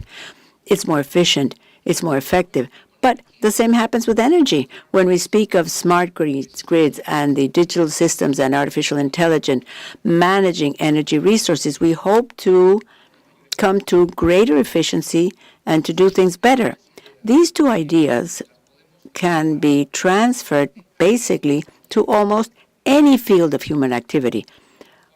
Digital transforms. It democratizes it. It brings knowledge closer to those places where they'd never reach otherwise. And this is what the digital technology can do. And I think that this is an idea that should be reinforced, because only if we realize that democratization of digital elements is necessary to have more resilient societies can we begin to talk about what has to be done to make not only digital technologies, but what Maria Luisa said, connectivity, all universally available. There can be no digitization if there's no connectivity that reaches everyone. And the fact, and we've seen this in the pandemic, is that there are enormous pockets in Latin America where connectivity, at least the data connectivity, which allows you to actually connect to internet, is not available. So let's not lie and let's not deceive ourselves. It's not just a problem of connectivity, because somehow we also realize that aside from connectivity, there should at least be two other elements, which are also as or more complicated than the connectivity. First, the terminals. Let's think of a family during the pandemic. 4 children, and this is not strange in Latin America, all 4 going to school, and now they have to connect to virtual classes. Let's imagine that there is connectivity, that the telecommunication network is available. Let's imagine also that the health ministry in the country, this hypothetical country, has actually had content available. But what happened during the pandemic? In the house, there was only one cell phone, one mobile terminal, and that was used by the mother or the father to connect to their work. Yesterday, someone was telling me about a child, the older child in this family, who was the only one that the father would lend the cell phone so that he could study. And the family decided that only the older child would be available. So implicitly, the younger 3 would lose as often happened in my country, 2 years of schooling. And all this because there was connectivity, but there were no terminals. And aside from that, we have to think of the third element, which is the most complex, which is the human capital. In other words, you can have connectivity, you can have access to the terminal, but not knowing how to use it, how to actually interact with the technology to be productive is another aspect. First of all, we need to accelerate the digitization process. Second, we have to figure out how to do it. And I think that it was interesting what Maria Luisa said, that we cannot assume things. We cannot assume, for example, as Maria Luisa was saying, and I have to, it becomes the leitmotif. We have to discuss that. Connectivity is expensive in Latin America when it exists. The mobile data is handled with money per user, $5 to $10 a month, depending on the situation. Though there's connectivity and access to the terminals, one of the limitations to export is the price of the mobile data, which is a pretty unrealistic assumption. It would be simpler to think that, in fact, the most important cost you face is the cost of not being connected. So where is the problem in this case? I think that the pandemic has shown us that it's indispensable to increase digitization and promote digital connectivity. But it's costing us as a society to go from the words to the facts. And basically, this has a lot to do with the public policies. What do we see typically in the infrastructures? Let's think of the roadway connectivity, roads and highways. There is a pretty extended understanding amongst governments that normally those roads, at least those that have to reach the most remote areas, must be financed with public resources. So typically in the roadway industry, what we see is that in the public expenditure, there is a net expenditure. We have to finance those infrastructures to provide the externalities that connectivity offers. And the same should happen with the electrification, the rural power. But in the case of telecommunications, the paradigm of our business in the last 20 years is the idea that resources must be provided fundamentally by the private sector. The public budget is a net collector through taxes or collecting spectrum, and the universal service funds are not financed with contributions from the Treasury in general, but from collections directly from the telecommunications sector. And what we're seeing is that approximation is insufficient. It's not really allowing us overcome the coverage gap. So we have to change the way we think. We have to realize that in the last 10 years, while the digital economy was developing worldwide, particularly in Latin America, the benefits generated in the sector have been transferred basically from connectivity to digital services. And the problem we face, and I leave it there because otherwise I'll go on forever, is that when you see the financial performance of the telecommunication industry in general, you find that it is one of the least attractive sectors for investment in capital markets today, and that's a problem, because that means that we're not going to be able to capture the necessary resources to produce the expansion. The margins this industry operate with are dropping, and we have a set, and I'm not going to give names or anything, but we can, if you want to later, of failing companies, of distressed companies in the telecommunications sector. The sector is living a tremendous transformation, which not only forces us to rethink the private investment, but the public policies as well. Thank you, Jose Juan. These are necessary but insufficient conditions. The idea of what you've said is part of that idea of international insertion, which requires many different elements. It cannot be left only in the hands of the trade policies alone. So we'll come back to Jose Miguel to talk about innovation. What role does innovation play in a multinational like Siemens Energy? And as you know, the transmission networks in or out of the countries are fundamental for the decarbonization issue. So what is the technological border in this very important topic? Thank you, Fabricio, for the question. And yes, a level of complexity and relevance which is pretty high. And for us, innovation is part of our nucleus. We are born with innovation over 100 years ago when Bonsines creates the dynamo. And today we work on developing electrolyzers to develop the green economy. So innovation is in the center of our DNA and in our main goal and mission and the way we operate. In the industry, there's a saying which I'm sure is very well known, which is that without transmission, there's no transition. So there's a key element there of infrastructure to unblock that wealth of energies or energetics in the region. And those are the lines of transmission and the way in which we're going to connect the load and generation centers with the whole plan of the lines of transmission and distribution in the region. So there are technologies that are critical and necessary to do that type of connectivity. The HVCC, high voltage direct current technology, is critical to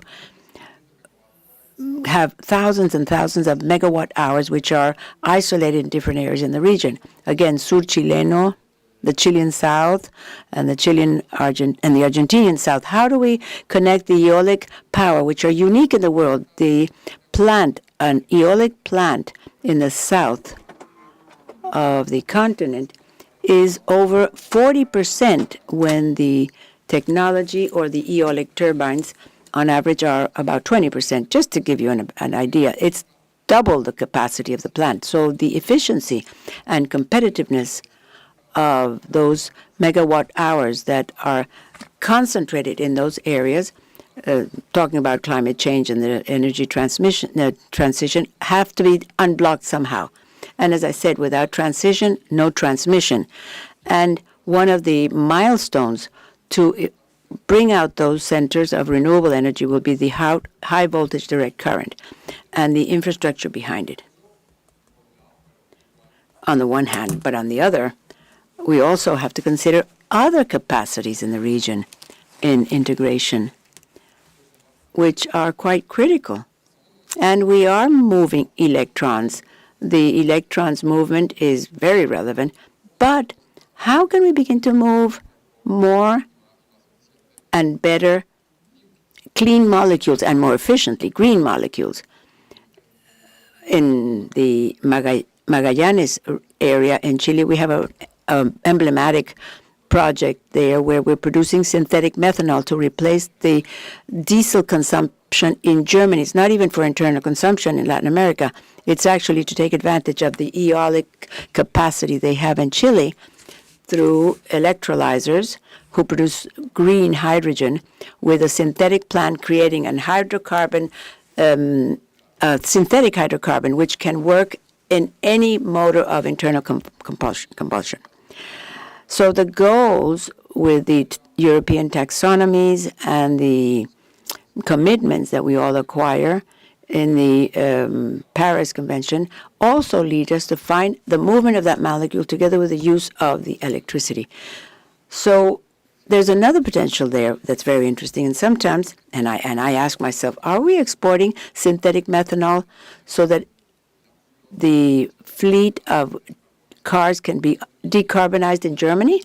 And also in the region or in the Caribbean, we have one of the most expensive kilowatt hours in the world. It's extremely expensive, like in Barbados or in St. Kitts and Nevis or what have you, have to pay for 1 kilowatt hour. And they're close to one of the richest and most diverse regions of energy resources. So the molecular movement there, like the electron movement, is going to be critical for us to be able to decarbonize the region, to integrate the region, to diversify the region, and to have a much richer market and more competitive in Latin America as consumers and providers of green energy. So I'll leave it there. Without transmission, there's no transition.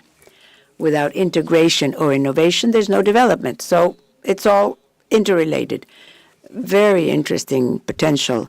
And it's really very encouraging to hear you. It gives us knowledge, but also it gives us idea of how we can even out the access and the costs. So excellent. Thank you. And we'll continue conversing with you. Maria Luisa, we'll come back to you. You spoke of the SMEs and the potential of international insertion. You have, and your company, have been active members of the Entrepreneurial Dialogue of the Americas, which we coordinate here at the IDB, which is a dialogue, hemispheric dialogue, which promotes public policies with the governments. And in UPS's role as chair of the Trade Facilitation Group, they're carrying out certain recommendations. What actions could you share with us that could be strengthened to join the public and private efforts in aspects of trade facilitation and the small and medium enterprises? Well, first of all, thanks to Siemens for the work they're doing, because it's one of the companies that has a very high carbon footprint. And as such, we need that technology. So thank you for the work, and thank you for the connection, because we need that as well everywhere. I think, Fabricio, that after working on integration for so many years in the region, in Latin America, we first of all know there's a lot of entrepreneurship, and that's wonderful. There's innovation. The products are wonderful, beautiful. There's innate entrepreneurship in the region. But the challenge we see, and we talked about this at the American Business Dialogue, and since we work together, first of all, we cannot forget the training of the SMEs. Continue to train them not only to come with the technical terms and what this or that means, but to speak the same language of the SMEs, to explain that what I said at the beginning, that there are opportunities, that it can be done, and that we have to follow a process. I just think that that continues to be very important in training, because as everywhere in the world, in Latin America, the SMEs represent an important part of the employers and the companies that employ in the region. And that is interrelated to the need to understand the training that's necessary. I was one of the first to complain of all the studies and the surveys, and I would say, oh my God, another survey, what for? We know what the problem is. But I think that what we've learned is that we have to continue to do those surveys, but intentional, so that we understand exactly what is the knowledge that's missing, so that we can train the SMEs. For example, we just had a survey in 14 countries, which we showed at APEC, including countries of Latin America, Mexico, and Chile, Asia, and India. Well, India is not part of APEC, but we included them anyway. And interestingly, what we saw there is that we have to understand where the SMEs are still afraid of going into, like they don't know how to export, how to deal with international payments. So I think training is very important. Second, and this is a challenge that we are working with together with the bank, and that's the training is all very well and wonderful and perfect, but if I don't sell my product, it's useless. So how do I give them access to the markets? And that's where we see another challenge for the SMEs in Latin America, understanding how to sell the product and to have access to the markets, leveraging the community around them. Each country has its embassies, its consulates in other countries. Are they using them? Are they doing it correctly? Are they doing it intelligently? Because it's important for them to sell the product. And here I have the nerdy side of mine, which is that I'm a customs nerd and an international trade nerd. There's a few of us here there. And thanks for those of us who are here who are nerds, but both physically and virtually. But the Simplification of regulations is key.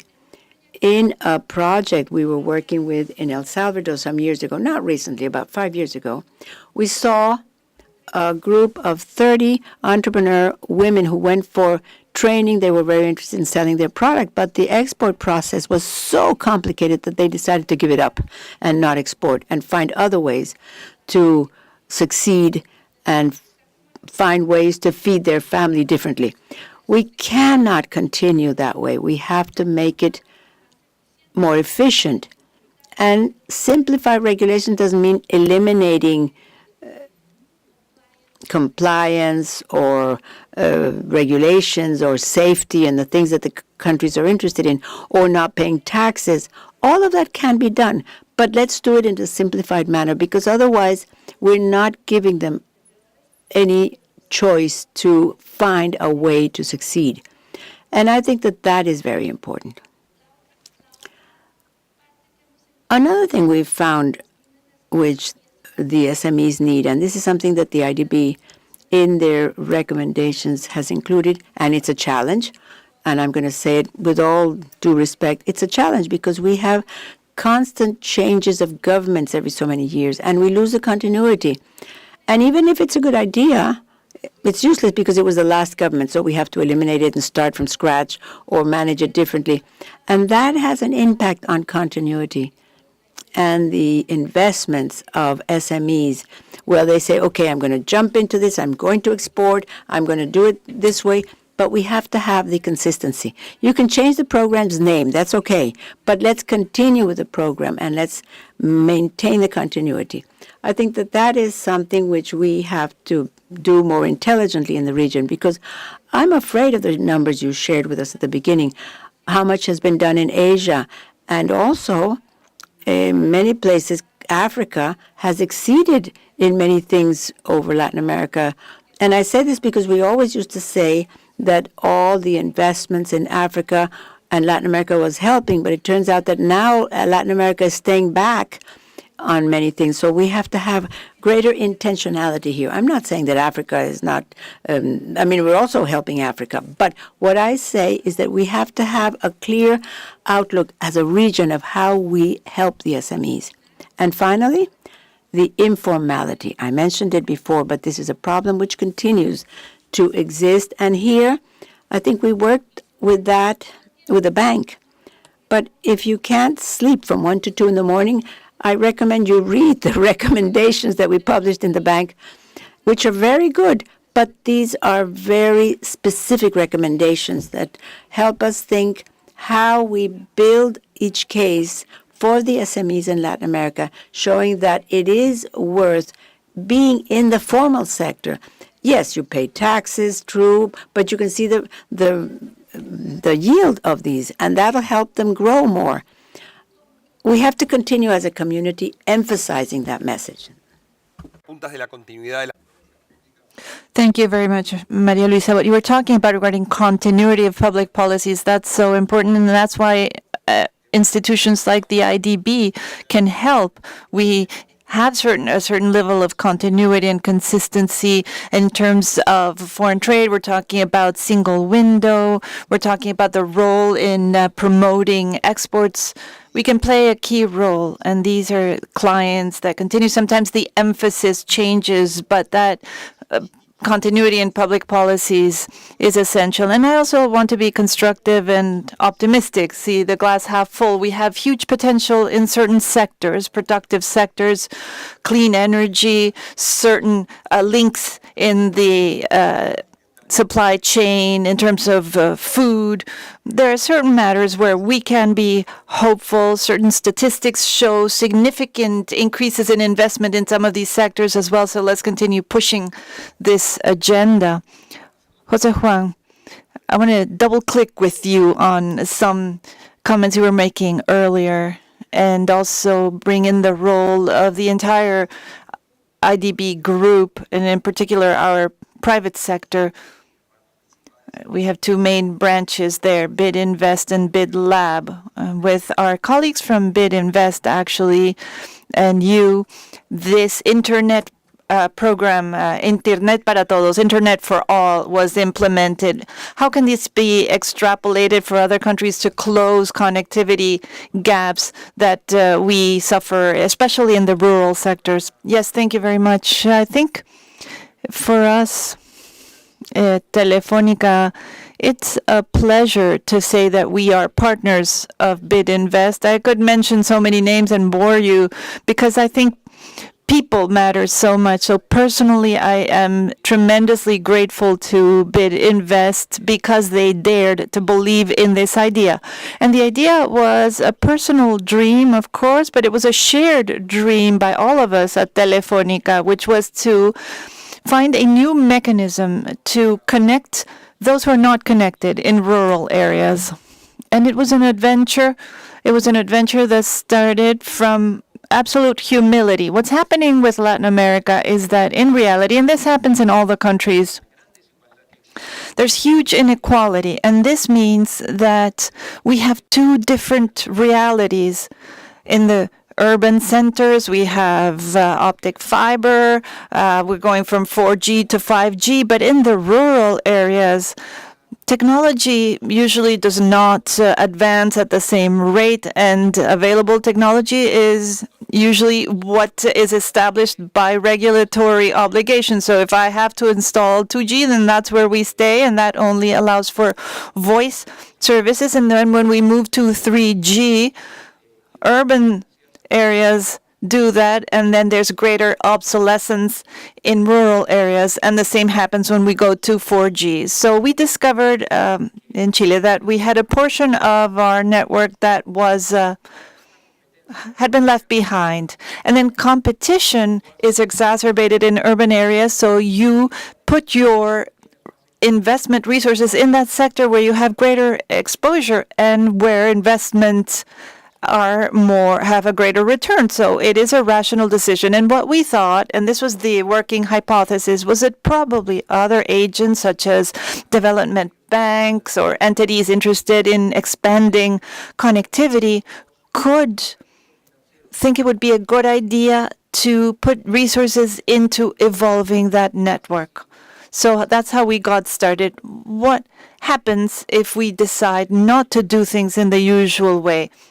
And if what we can't eat ourselves, what we can't take advantage of ourselves because we don't have the resources, we open it up to someone else. So we did a carve out from our network for rural areas. We said this is infrastructure. It has a value that can be an in-kind contribution by us. And we proposed the following.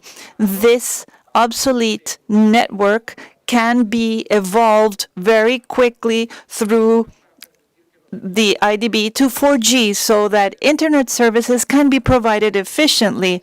Let's just not transform the access network, but the transportation network as well. It was fundamentally served through a low bandwidth satellite services. And we said we had to start using fiber optic or radio.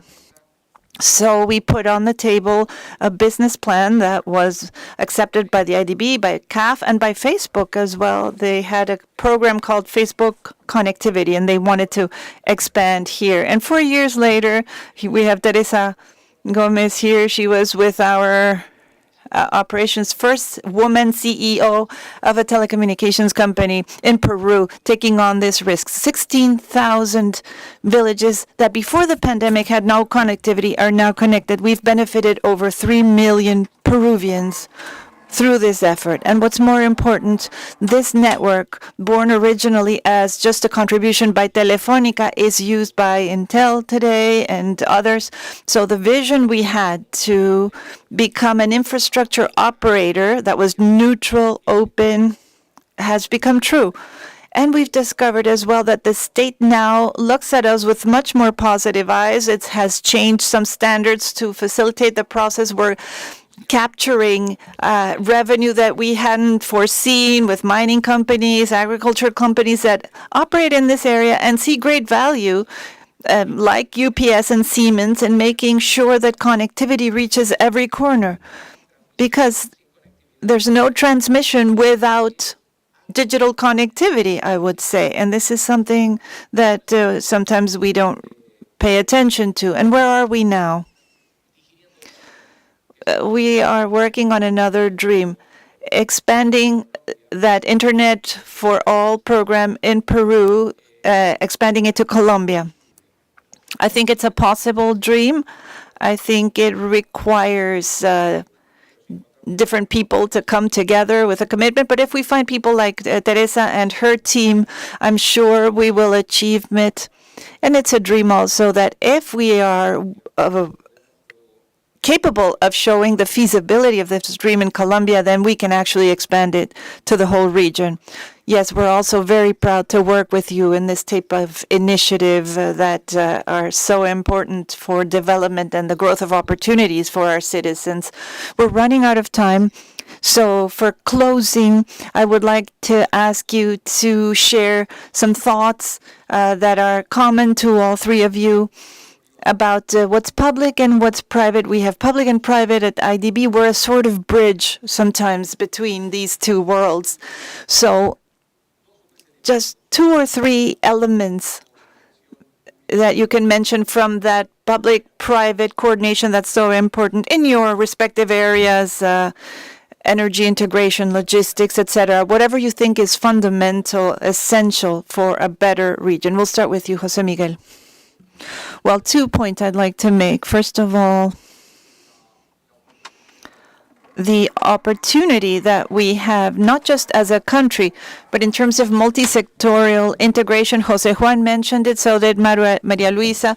We have goals, and energy is an underlying factor that moves the economy, and we all use it. We have decarbonization methods, productivity goals, etc., and there's another opportunity there for multi-sectorial integration, digitalization, logistics. All of this will be essential and will generate more opportunities in the region. And my second point is that there's also a need that Maria Luisa mentioned in terms of regulatory frameworks and long-term policies that allow us to give the market some confidence in investments in regional integration, especially when we say that energy can determine whether a country keeps its lights on or not, or does it have a scarcity of electrical energy. So how can we generate that complementarity? How do we generate policies that can provide for a regulatory framework that strengthens this regional integration? And how can we generate pricing mechanisms,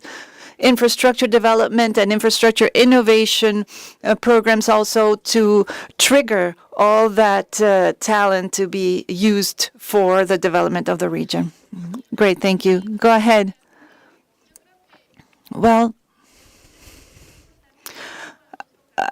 we can't do everything by ourselves alone. So I think the message you were communicating is so important in the world of logistics, and this is something we see a lot in Latin America. It's necessary for the government as well as for the IDB, and you are a bridge that helps us have that conversation. Also, large companies, small companies, private initiative need to work together to form that community that will help us change our mindset so we can believe that we can do it. And I'll say it again,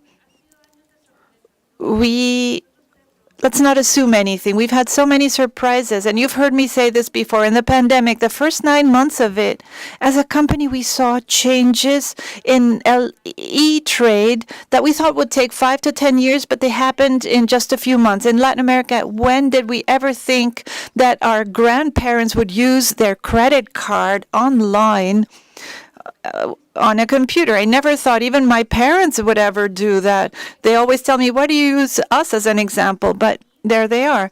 So we can't assume that there are things that can or cannot happen. We have to always think, how are we going to provide access to those opportunities?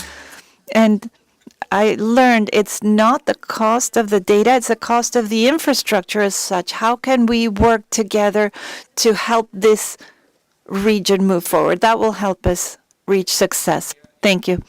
Yes, I wanted to start with the human factor. If we want to be greater producers than we are consumers, if we want to sell in the digital economy, if we want to increase trade between our countries, then of course it's necessary to deal with that challenge of training our human capital. And we often simply don't mention this. When we talk about infrastructure, we're talking about tools and investments on capital goods.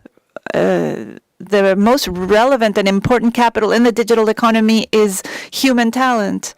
And that's where we have the biggest gap and the biggest difficulties in our region. So I think it's essential to talk openly about this. How can we facilitate a true transformation of our human capital in the region so that we can overcome all the challenges, a digital, green transformation, sustainable development? This is essential. This is a cornerstone. And then regarding infrastructure in general, I think it's been mentioned a few times, there's a huge challenge in terms of public policies and regulatory frameworks. At least in my sector, in the last 20 years, the main concern of states has been increasing revenue for spectrum prices or special taxes, and these curiously apply to the telecommunications sector virtually in any country. And we're talking about infrastructure that is essential for everything. It's not just a tax on income and value-added tax. We have another set of taxes that are only imposed on our sector, and this means that it's much more difficult to generate the returns on capital that are demanded of us. So all of this is central, and Jose Miguel was saying this. It's essential to start these conversations not just intersectorially among different industries or different economic activities, but also necessarily this needs to bring in the governments, especially when we're talking about telecommunications and digital connectivity. We are convinced that it is essential to have a radical transformation of regulations and public policies. Very good. If we wanted to talk about knowledge on integration, I think we've had a very full and varied conversation. I want to thank my colleagues from the communications sector of the bank, from the Vice Presidency of Sectors, for making all this conversation possible. There's so much work behind these successful events that showcase all the knowledge that the bank makes available to others. More than just financing, we offer this value added of knowledge, and the ones who feed into that knowledge are people like you. Thank you very much.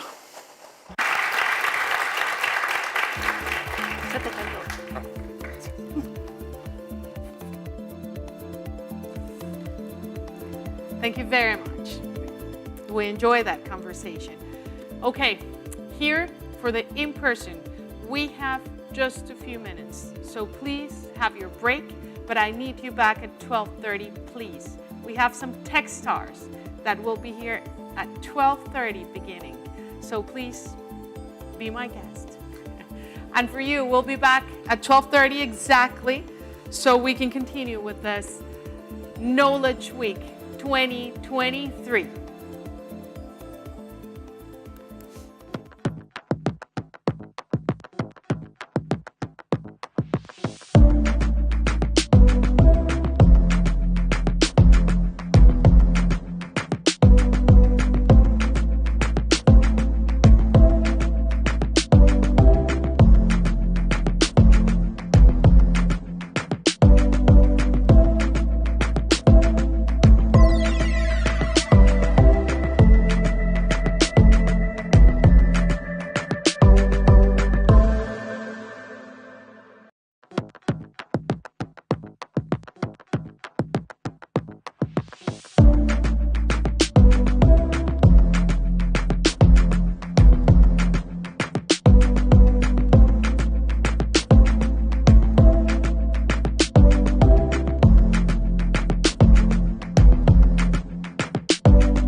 reminder that we offer simultaneously interpretation in English, Spanish, and Portuguese, both for our in-person audience and our online viewers. This is going to be in English. So please select the language that suits you best. Now, let us continue. We stand at the threshold of a digital revolution powered by breakthroughs like generative AI and Web3.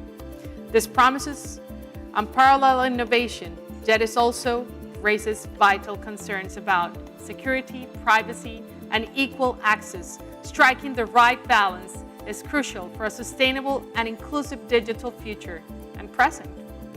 To guide us through this transformative journey, as the session's keynote speaker, we have the honor of welcoming Professor Susan Athey from Stanford University.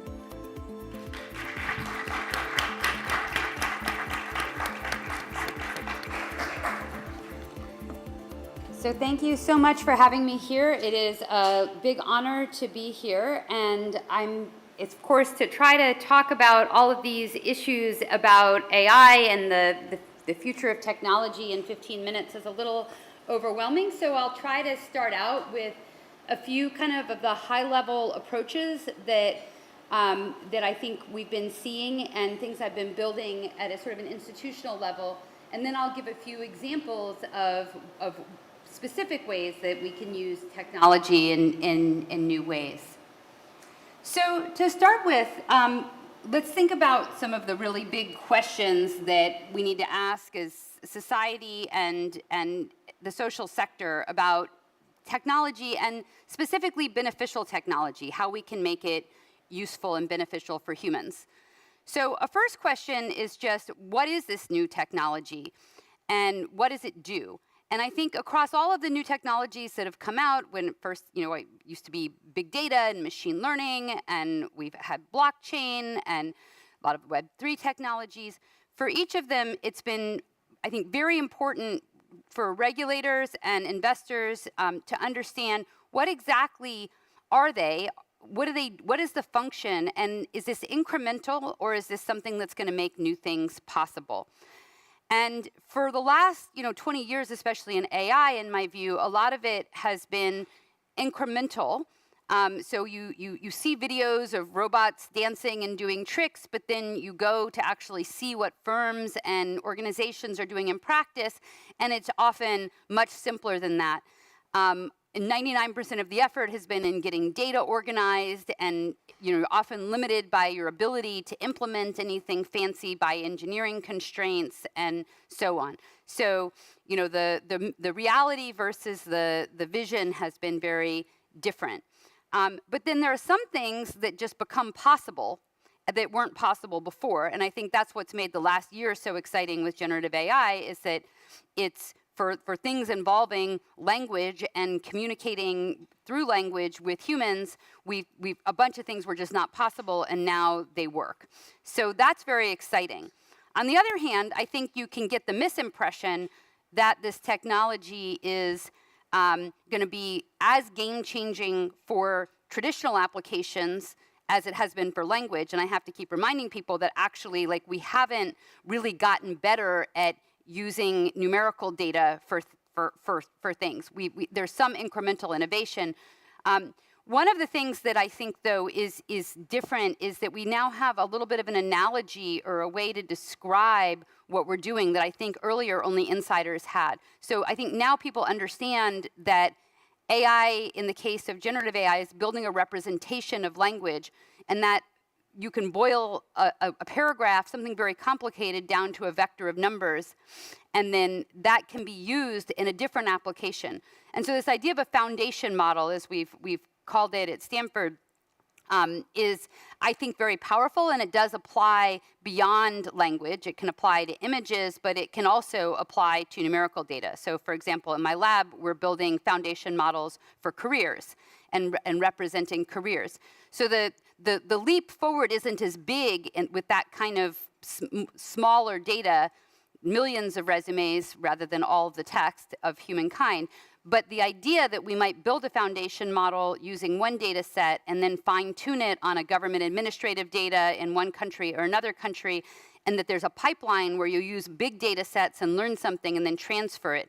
I do think it's going to be incremental in applications, but the concept, I think, will make people more creative in that direction. A second big question is, how is this technology going to affect society? How is it going to affect labor markets, jobs, economies, international growth and competitiveness, and so on? And then something that I've been spending this year, I'm on leave and I'm working in the U.S. Department of Justice, and I've been thinking a lot about competition. From a competition perspective, what is market structure going to look like? We're thinking about who's going to get the benefits. And for example, are we going to see open platforms and competing platforms that enable lots of entrepreneurs and governments and organizations to do things inexpensively and so on? Or are we going to see a few large companies become gatekeepers and charge a lot for access to these models? And then, of course, that's generally the second one has been viewed as purely the right answer, and I think we really want to be careful about competition and market power in this application. At the same time, there's additional challenges with open source in this environment, in the sense that it also makes it easy for malicious uses to come out. And so this is kind of a unique time when it's not just entrepreneurs trying to create good things, but also entrepreneurs trying to create bad things, and it's gone so fast that we have a lot of challenges keeping up with that. So getting this balance right is something that I think is very important for policymakers to understand, that if we layer a lot of regulation on that makes it impossible for smaller firms to participate, then we might end up with concentration, but we still have to keep track of the safety. And then finally, how should this technology be designed, deployed, monitored, and evaluated? Who does the monitoring? Again, if the monitoring and sort of safety ecosystem is inexpensive and accessible and effective, that's going to make it much easier for entrepreneurs to come in and do things that are safe. But the reality is that the science is very early stage. And even if you have a benevolent firm wanting to do the right thing, making it safe and avoiding risks is a very manual block and tackle exercise right now. There's no piece of software you can buy or certification you can get that will really make sure that generative AI doesn't have risks. The problem is so high dimensional. And so I think it'll take us a decade to get to where we really feel like this is off the shelf and automated to really understand all the unintended consequences. So in the meantime, how is society going to govern it? That's a big challenge for us. So there's been conferences on this. So just in the last few months, I've been speaking about regulation and competition policy. I've been speaking about future of work and thinking about how corporations can make responsible AI. Just about 2 weeks ago, I was at the Most Powerful Women Summit, and we had a panel I thought was very insightful about what's happening right now in terms of generative AI. And there was a lot of emphasis about how big businesses are creating business-to-business solutions where, say, a company that serves lots of small businesses will create generative AI applications, and then they will help them with the safety and the testing because they have the scale to do so. For example, helping customers get a summary, a natural language summary of economic conditions and how they might relate to their small business, reviewing a customer's file and their financial situation to try to make suggestions for things they could do differently, to help an assistant help a business. So I think this is a really interesting set of applications, and this may be a lot of what's going to happen next. And so those companies who are on the front lines deploying these generative AI at scale will also have insights for how we can make it safe. But my understanding is it's still relatively, I would say, block and tackle. If you look at all the financial questions people are asking a chatbot assistant, and you check that it's not biased, you check that it's not giving crazy advice, but you have to just go through your data and see what are people asking and what are the answers in order to to try to generalize and make sure that it's safe. So another important kind of framework for thinking about regulating and all of this AI is to really think about how is the AI interacting with humans.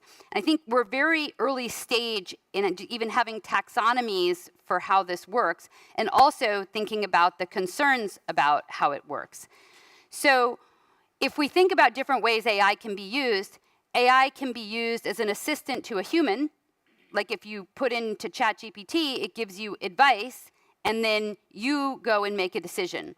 So the AI is sort of helping you make a decision, or the AI is making a recommendation. In other cases, the AI is actually the decision maker itself. Like if there's an automated loan approval process, then the technology is making the decision. And you're just auditing the process, but in real time, those decisions are being made. When you're self-driving, when your car is an autopilot or your plane is an autopilot, the robot, the computer is making the decision, and the human just overrides that decision. And then we might also have human input into that. So, for example, you might have a human review loan applications and give it a score, but then put it into the computer, and the computer makes the final decision. So all of those different types of AI and uses of AI have different risks and benefits, and we need to think differently about not just what the technology does, but also what the humans do around it. So I have a short paper trying to take a first stab at that, where we are focusing on the fact that when the AI is in charge, if the computer is making the decision, the humans have less incentive to do research, to work hard, to acquire knowledge. And they may also acquire less knowledge along the way. So falling asleep at the wheel, this is a picture of a person sleeping while their Tesla is driving. Turns out if you Google, you can find a lot of images like this on the internet. But it's just the most obvious example that if the AI is doing a pretty good job, the humans just don't need to work as hard. And they might be submitting briefs, submitting papers, submitting recommendations. And it's just so easy. It looks so good when it comes out. Do you really read it carefully to even understand if it's right? So those types of issues are going to be very important going forward. So how to deal with all of this? So I've been involved with a few things. So at Stanford, I was one of the co-founders of our Institute for Human-Centered Artificial Intelligence, where we tried to do basic research, including about foundation models, bringing together social scientists and humanists together with the technologists. And there, I think one of the theses is that you can sit to the side and criticize something, but unless you are actually know about it and using it, you're not going to have very good advice. And so we really wanted to embed the social scientists in the process. We've also started an initiative at the business school where I teach for beneficial technology, and we're trying to work on how to scale beneficial technology and think about the social scientist perspective on it. And then I have a lab that's implementing things in practice. So now let me show just a few examples of, my first one is going to be, I think, more traditional AI, so stuff done before ChatGPT, but still gives a little bit of an insight about how we can use machine learning and AI for benefit. So in my lab, we have a number of deployments where we partner with social sector organizations to try to implement machine learning and AI and evaluate it using randomized controlled trials where possible. And so I have 5 examples up here that our lab has worked on, helping women get jobs in IT for $15 a person, and targeting who does that work for. That was a project we did in Poland with a small nonprofit. Targeting which students in the US need to get nudges for financial aid. Targeting when you're trying to request people to help nonprofits fundraise, how much do you ask them for? Targeting stories, which stories should a student read? Or targeting at what time and place do you call someone to give them agricultural information, and that's in India. And so in all of these applications, what we needed to do is use historical data and potentially historical randomized experiments to try to learn what works for whom, who benefits from an intervention and who doesn't. And then in most cases, we needed some kind of engineering to deploy these types of personalized algorithms so that people get the right information at the right time. So we do find in a lot of cases actually that personalization doesn't really help, or there's not enough data.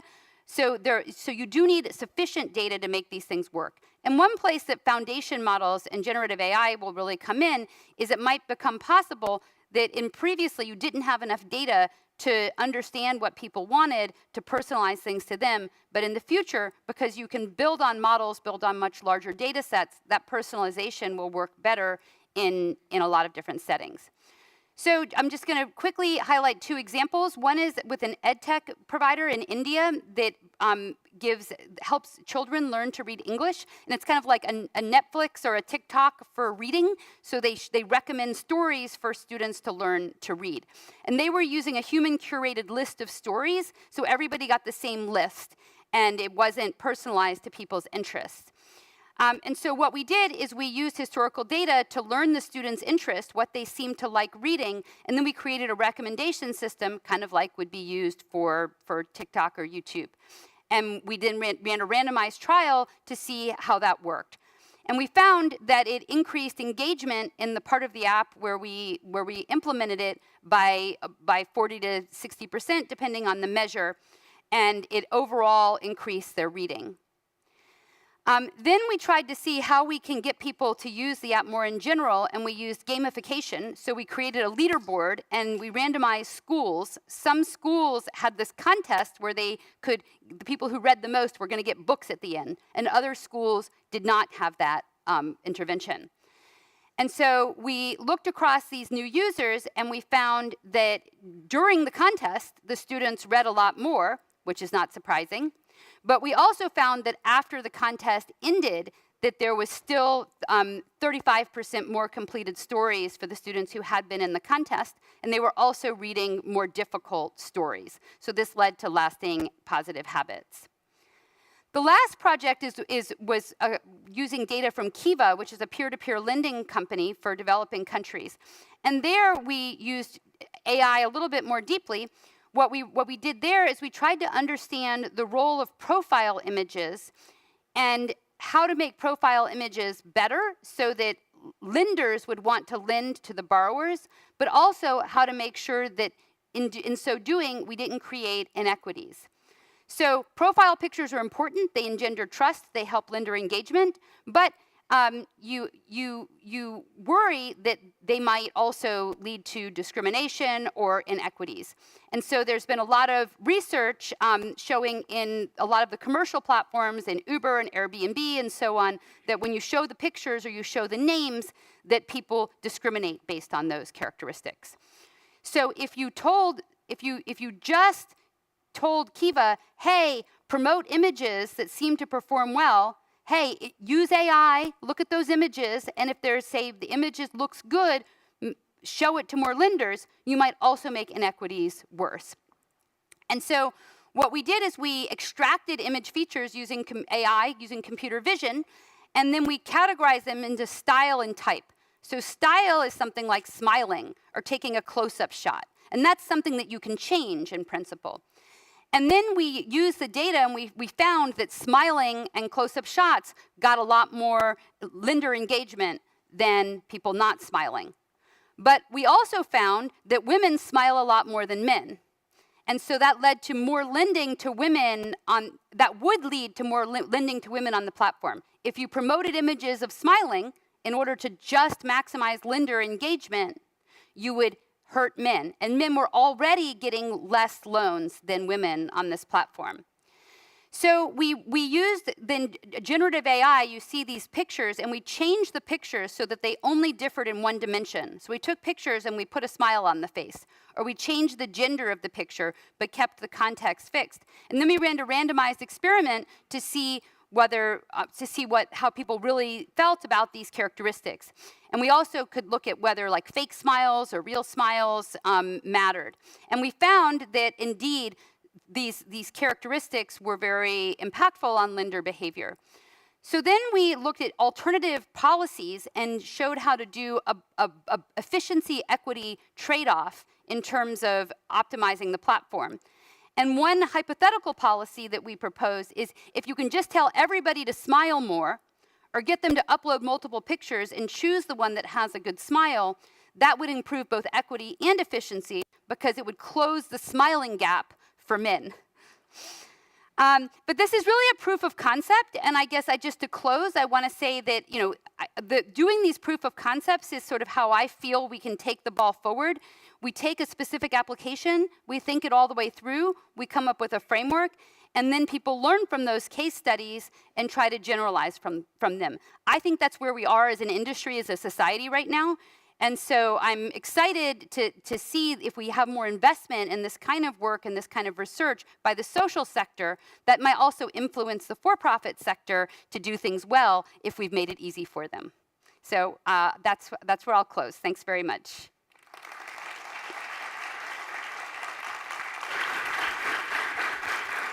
Thank you. I told you she's a tech star, and it's fantastic to listen to her. So joining her are an esteemed panel of experts. Raquel Bernal, president of Universidad de los Andes in Colombia. She's going to be from there. Ulises Cortés, professor, Universitat Politécnica de Catalunya, and coordinator of AI at Barcelona Supercomputing Center. You can see him over there. Thomas Bonner, founder and CEO of Credix. And guiding this discussion is Irene Arias Hoffman, the CEO of IDB Lab. Please welcome them with an applause.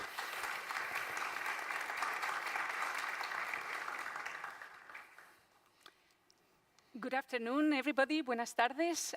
What a pleasure to be here in this Knowledge Week. And thank you, Susan. That was a fantastic opening and framework for what we're here to do in the next 38 minutes. And that is to demystify, in a way, what are the opportunities of AI and regenerative AI, as well as Web3, but looking at them through a realistic lens to have our eyes really wide open in terms of what are the potential risks, unintended consequences, as Susan said, and how to tackle them, and what is the role of the MDBs and IDB in particular to play a role in really taking advantage of the open sea of opportunities that these new technologies bring about, but ensuring that we do it for a more humane society. And we're going to look at it from a scientific point of view, from a public policy point of view, and also from an investment and a entrepreneurial and founder point of view.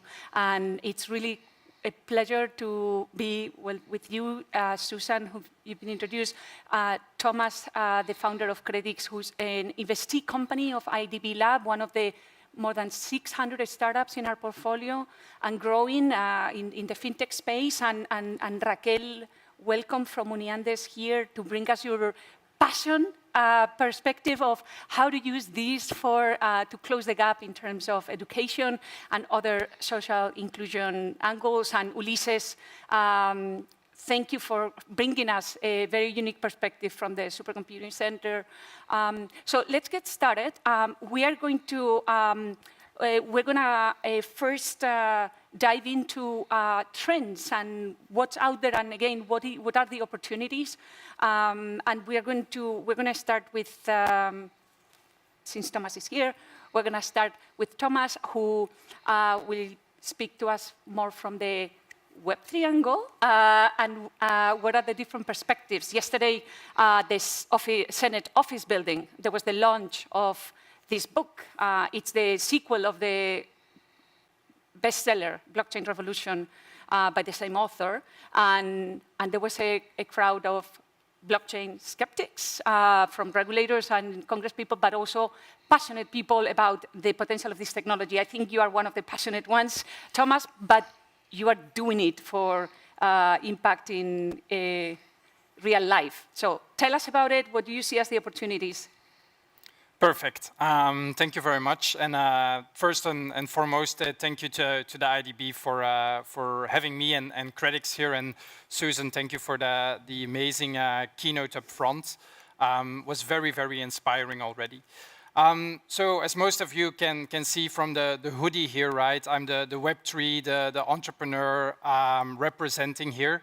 And I want to talk a little bit more about what we see happening into the crypto and the blockchain space, and also the impact that it is having on the markets, Latin America, where we with Credix specifically are active. And then referring quickly also to some of the trends that we see where AI is connecting with crypto and blockchain, and where we are doubling down and investing into the future of those technologies together. So with Credix, we have built an investment platform that connects investors, global investors all over the world with credit opportunities in Latin America. And we're using blockchain technology, tokenization, to allow for those investments. Specifically, what we do is we work together with origination platforms in Brazil and Colombia. These are fintech companies, software as a service, e-commerce companies, to provide credit to SMEs in the end. And this is not just an idea, this is really happening. Today we have deployed more than $40 million of credit into the market, and we just recently closed a multi-million-dollar partnership with another asset manager in the United States to use our technology platform to invest into SMEs and provide them credit into the Brazilian market. Now, if we look back at the history of crypto and the history of blockchain, we have come a far way. If we think about that, it all started in 2008 with Bitcoin. That was really more truly focused on decentralization and moving away from traditional financial institutions. If we look at it today, it has still a similar meaning for us at Credix, because blockchain and crypto has allowed us to create a cross-border financial system and truly rethink some of the ways that we think about how money moves and how people get access to credit opportunities. What we often hear from crypto skeptics, definitely here in the United States, and definitely now that it is under some regulatory pressure, is that blockchain is a solution looking for a problem. Well, this is not true if you go looking into Latin America, where thousands of people don't have access to financial services, where there is $1 trillion finance gap, and where people in Argentina are using crypto for remittances and to get access to dollar-based products. And that is exactly why we are using this technology. That is what we are doubling down on. Now, quickly and shortly moving into artificial intelligence, some trends that we see there. Now that we're amassing all this data, behavioral and transactional data onto the blockchain, data that we can trust, data that is verified, data that is auditable, this gives us the ability to look into loan applications, into credit applications from a new perspective. And I heard already referencing to that before in the keynote, but we with Credix believe that using alternative data sources in combination with transactional data that we pull immediately out of the blockchain can give us new perspectives on how we underwrite credit for those markets, and in the end, democratize that even more. Thank you very much, and hopefully Thomas will have an opportunity also with Susan to reflect on how you and institutions like us can work together to scale and accelerate the growth of what you are providing in terms of closing the financial inclusion gap. One of those ways being, as Susan pointed out as well, open platforms where we can bring together all these different actors, and in the Web3 space, of course, the one that we have been developing over the last 5 years, together with dozens of partners, is LACchain, the largest today decentralized blockchain ecosystem for Latin America and the Caribbean. So hopefully an opportunity to talk about those kinds of digital public goods that can enhance solutions like this and bring many more on board in a way that is easy, is fair, and it's low cost. I think we're gonna go now to Raquel. Bring us your perspective on these technologies and how do you see it from a social impact angle? Well, thank you very much, Irene. First of all, thank you for the invitation. I apologize for not being able to be there in person. The U.S. Embassy has my passport at this point in order to get a visa, hopefully next time. So Irene, I wanted to start by putting in context certain challenges facing the educational systems, particularly post-pandemic and in Latin America, so we can understand better the opportunities and challenges of the use of technologies in teaching and learning. You know that I work a lot in early childhood, so I start there. We have many challenges. Achieving universal access continues to be a big challenge. It is really very hard, very difficult to ensure the skills required by parents, caregivers, and teachers in order to guarantee early childhood quality and safe and stimulating home environments. Obviously, inclusion, equity, and quality, this is true across the whole education continuum.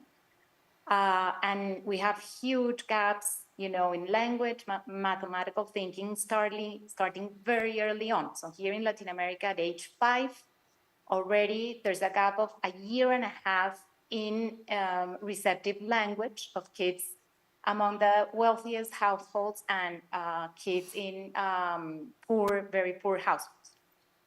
Also in Latin America, 168 million youth missed about 230 days of school, which has left us with huge learning gaps. During this period, they were also very exposed to high food insecurity, domestic violence, and a lot of poverty that came about. And then we have a lot of issues with dropouts. So only 6 out of each 10 students that start high school graduate, and only one of these actually has the minimum level of skills to move on to higher education or get a formal job. And 20 million young people in Latin America are neither working nor getting education or training. 20 million. In Colombia, we have 2.5 million, and there's no viable democracy under these conditions. And well, the learning gaps are huge. So students in Latin America are lagged in about a full year on average with respect to peers in East Europe and North Africa, even Central Asia, Middle East. So we have a lot of issues facing, obviously in higher education, the same, except now we have new ones, also because in the face of technology and the fourth industrial revolution, there's a lot of changes in economic sectors, as Thomas was pointing out very clearly. Funding of higher education remains to be an issue, and we have very different young cohorts of students with very different expectations and dreams. So we're facing a lot of challenges on top of the big threats to humanity, climate change, fragile democracies, geopolitical conflict. And so in all of this, the educational sectors are critical. So there are, I think, 2 very important avenues for improving what we do in education by leveraging on digital technologies, not without risks, as Susan was mentioning, but I guess we'll get to that in the next question. So the first one is educational management, obviously improving our efficiency in everything that we do, with a particular emphasis on student experience, retention, academic success, and other processes based on more and better data, exactly just as it has happened in the financial sector. And obviously in the learning process. So how to enhance our learning environments through the use of technology, it's a very big, interesting question. So I think even starting with curricular design, I think data will be very important. So how to support curricular design using data from economic sectors and the industry to feed curriculum and content decisions to support learning. I think it's going to be really rather interesting. Probably the most exciting thing, in my opinion, is individualized learning as much as possible. Being able to take into account differences between students in a host of characteristics, behaviors, expectations. I think that's a teacher's dream. Everybody here that's a teacher knows that addressing students that are at very different levels in their knowledge about that specific topic, but also their expectations about how to use that for their own discipline or research. So this is called adaptive learning. And what does individualized learning mean exactly? So I think it's the fact of having the modality of delivery, the moment, the place that is convenient for each person, with the content and learning experience that is appropriate given the entry level and the characteristics of each learner. So Susan was telling us very interesting research about early reading.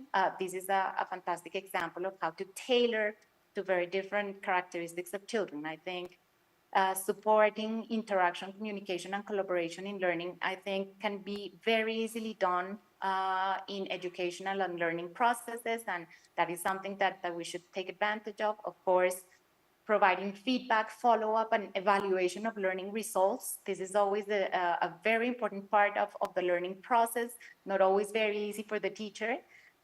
We are now, I believe, too afraid of AI because it makes, obviously, evaluation more difficult, but I believe this is a really fantastic opportunity to adapt the ways in which we learn, understanding exactly how the human brain works.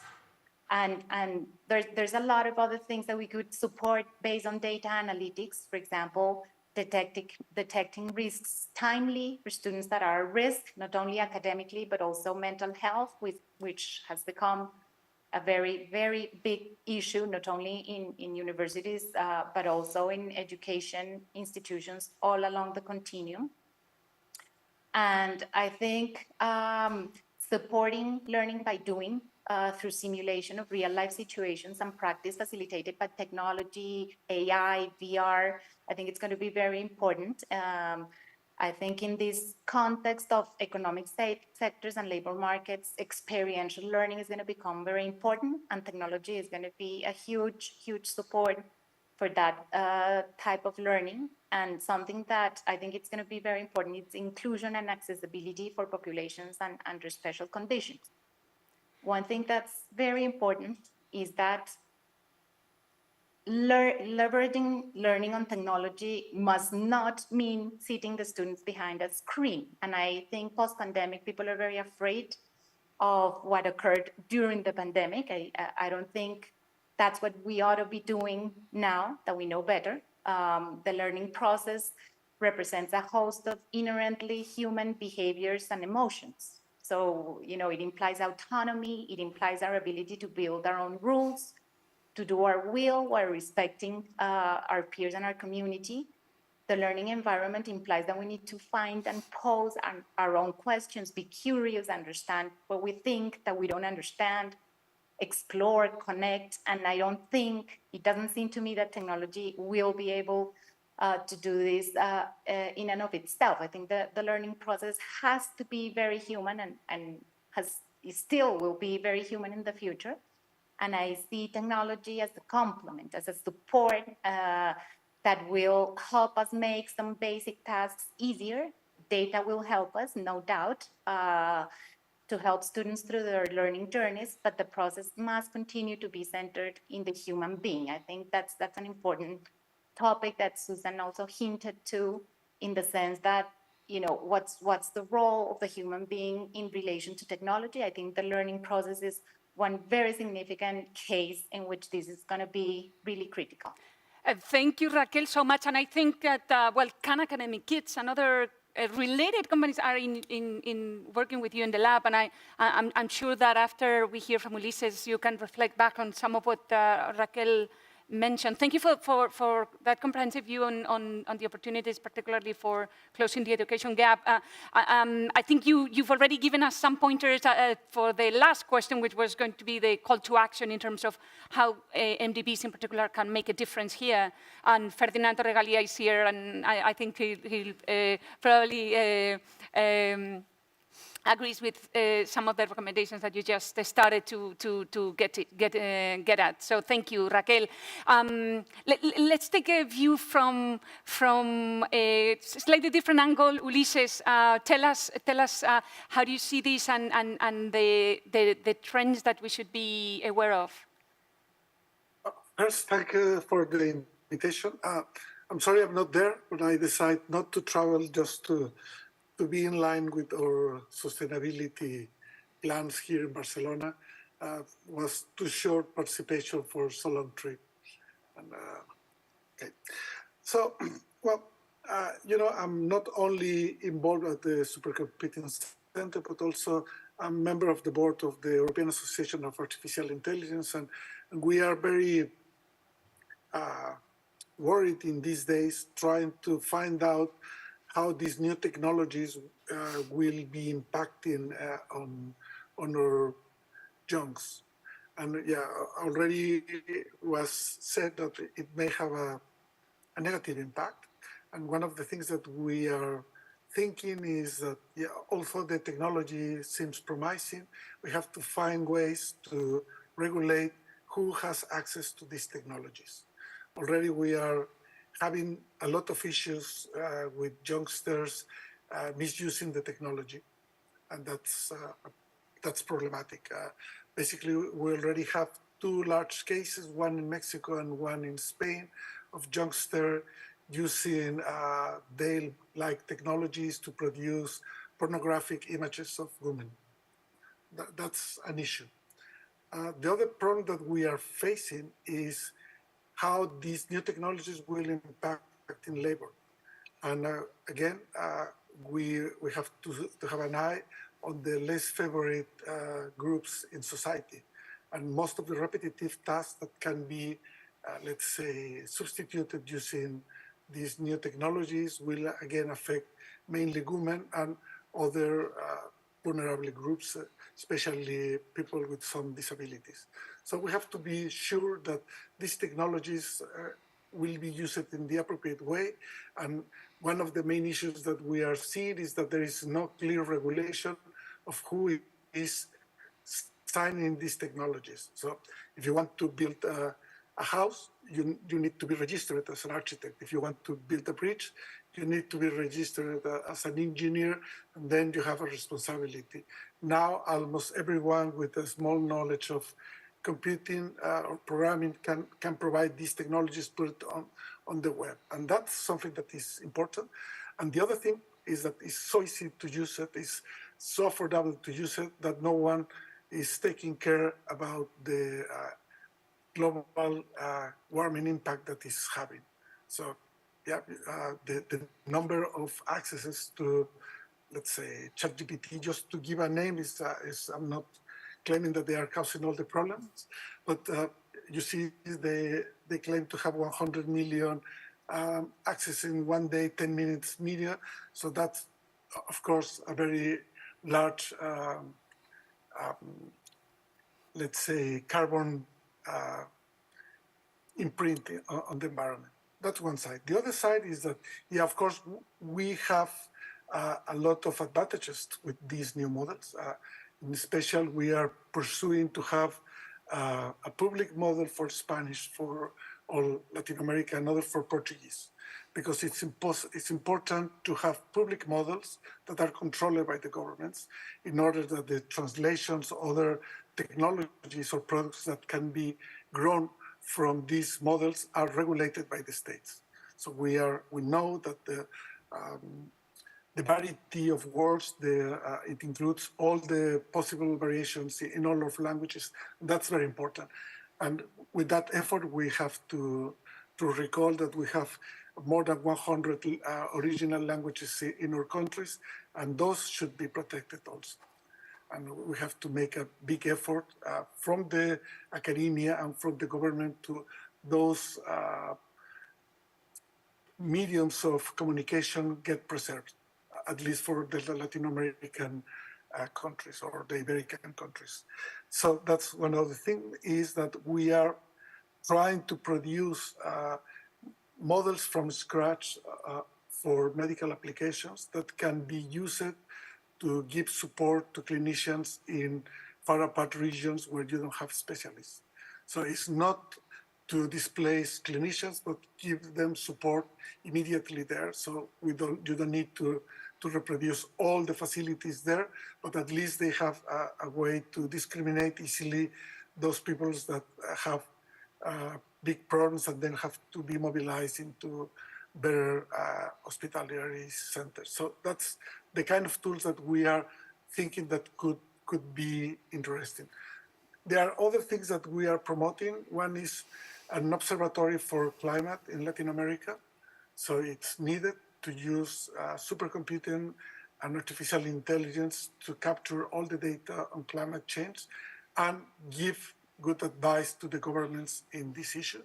And the other observatory that we are promoting is in emerging diseases and other kind of problems like Chagas, dengue, COVID, and other viruses that are spreading from the regions to the big cities because climate change. So we have to be aware that we are modifying the climate so species can modify their habitat and will bring new problems to society. So we need to observe that, and that will be necessarily created by governments and will be used by the governments to have a real idea of what is going on. We are aware of the impact of El Niño and La Niña, but if we don't collect all the data from Latin America, now most of the data is collected by satellites that belong to the United States. We need around, let's say, sources of data for having finer information in our countries. And I believe that those are the main things that we can have. And of course, we have to claim that Latin America needs technological sovereignty, not only in software, but also in creating chips in Latin America. So we are not depending on the problems in the market in the United States or China. That's also very important for our countries to have our own technology, and we can use artificial intelligence and supercomputing power to create this technology to be distributed and be patented in our countries. As a matter of fact, now we are pushing for a new kind of chips based on a new technology called RISC-V, where all the set of instructions won't be proprietary by a company, but will be public as maybe Linux is.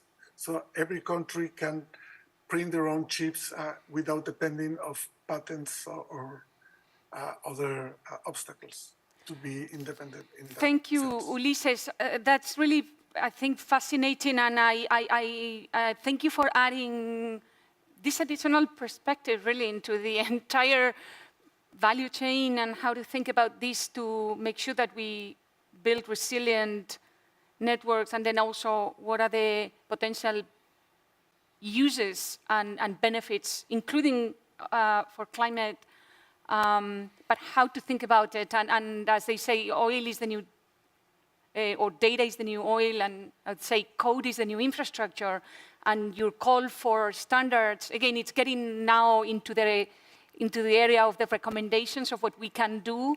So perhaps we can just jump into that in terms of wrapping this, what you've heard, Susan, so far, and then getting into sort of the final sort of assessment of risk and recommendations for we could do, having heard this. Yeah, so I think one theme from all of this is that we need, if we have the right infrastructure, and if it's provided well, and well meaning competitive, and people have access to it in all different countries and so on, then we have just, this is a general purpose, we are talking about general purpose technologies, these digital technologies, and they are so helpful for scaling and for investing in, because you can build something once, like I can build something with a few PhD students, and in principle it can serve millions of people. So it's just so important to get this right, because among all the things we can do, if we want to serve the poor, this is like very good. If we can make something that actually works to serve the poor, then we can scale it. So that's the promise, I think, and that's why all of these infrastructure pieces are just so incredibly important. But then we still have to look at who's going to invest, and that's the role for the social sector, for NGOs and so on, because the for-profit firms might just be investing in things that replace labor, or have more commercializable things, while this education and human capital and health for the poor needs the social sector investment as well. I think then circling back to the concept of education and both adult education for workers as well as for students, for younger students, I think this is an amazing area, and the AI revolution has really taken it another level. putting a little bit of more of a framework back on it, one way that AI can be used is to make teachers and nurses and counselors and financial advisors more effective. And so you can take less educated people and have them give much higher quality advice. And then even, frankly, expensive advisors still often aren't personalized. So the technology can help a coach or a counselor or a teacher help you. So we implemented a nurse assistant tablet application in Cameroon, and that was very effective for both the decisions of the patients, and also the patients were much more engaged and spent more time and learned more in their decision process when they had this tablet application that made the nurses more effective at their job. So it's the AI helping the people help people. Then there's when, say, a student interacts directly with AI. And I think now we're going to have personalized teachers, personalized mentors. You can ask questions and you can basically learn about anything in a way that's responsive to your own misunderstandings. But I think we would be foolish to think that that's going to work by itself. And we need the scaffolding around it. Humans need accountability. They need motivation. And so, like the program that we got, women's jobs in IT, we had women meet with other women to work on projects together. And then also from a motivation perspective, the projects were actually designed by employers. So they knew that if they finished these projects, the employers would like it. So there's an infinite amount of content, but you need curation, and you need to know that if you invest in that content and that learning, it's going to pay off, and then also having some accountability from other humans. But I think we can make this much more scalable if we put all those pieces together. And I think that addresses what Raquel was mentioning, that it's not the idea that we just put up Khan Academy and it's all good. That's wrong. We've seen that. We put everybody on Zoom and it's all good. That's also wrong. But we have the pieces, and I do believe, and we have evidence in these programs, that if you combine the pieces right, you can get scalable impact. That's brilliant, Susan. I think, I guess composability is one way of thinking about it, where you can layer one solution on another and combine them, but combine them with this frame that you've pointed out, I think.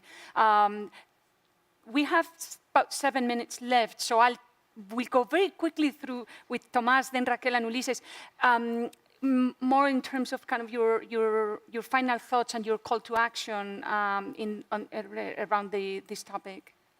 Definitely. So I think super fascinating and inspiring what I've heard here. And I think we recognize definitely many things with Credix. I think if we look about the Web3 infrastructure, the infrastructure is there. It is up and running, right? And theoretically, billions of dollars and billions of transactions cross-border can be handled by this new kind of infrastructure. Now, of course, new technologies always scare people. And definitely when you talk about rethinking a global financial services ecosystem. And so we see a few trends there in the market that, like, regulators are coming in and a lot of questions are being arised around governance. Who is going to govern the impact of this technology? Who is going to govern the applications that are being built on this infrastructure? And so where many times in tech move fast and break things is like the motto to go forward with, we believe at Credix that for these kind of technologies, we have to take a step back. We have to work with the regulators together. We're doing that already in Latin America with the central banks. Central Bank of Brazil, definitely recommend you to have a look, super forward-looking into this, super forward-looking in using open infrastructure to truly transform the financial services industry, public-private partnerships, and one word is key there. How do you create trust? And this is also where I feel there is an important role for the development banks to work together with startups like ourselves, with incumbent organizations, with public organizations to create that trust into the system through the combination of technology and governance. Thank you, Thomas. So a big role for these public-private partnerships, a big role to create standards, also interoperability, I think has been quite key in what you've done with this type of networks. Thank you very much. Raquel, one call to action here and maybe some final thoughts. Thank you, Dene. It seems to me, from what I've heard and studied, that AI is going to be very useful, not only in education, but in many other sectors, and we will be able to do things that we didn't imagine before. I think to do that, we have to find agreements on how to use it and to do what exactly, as Susan was just saying.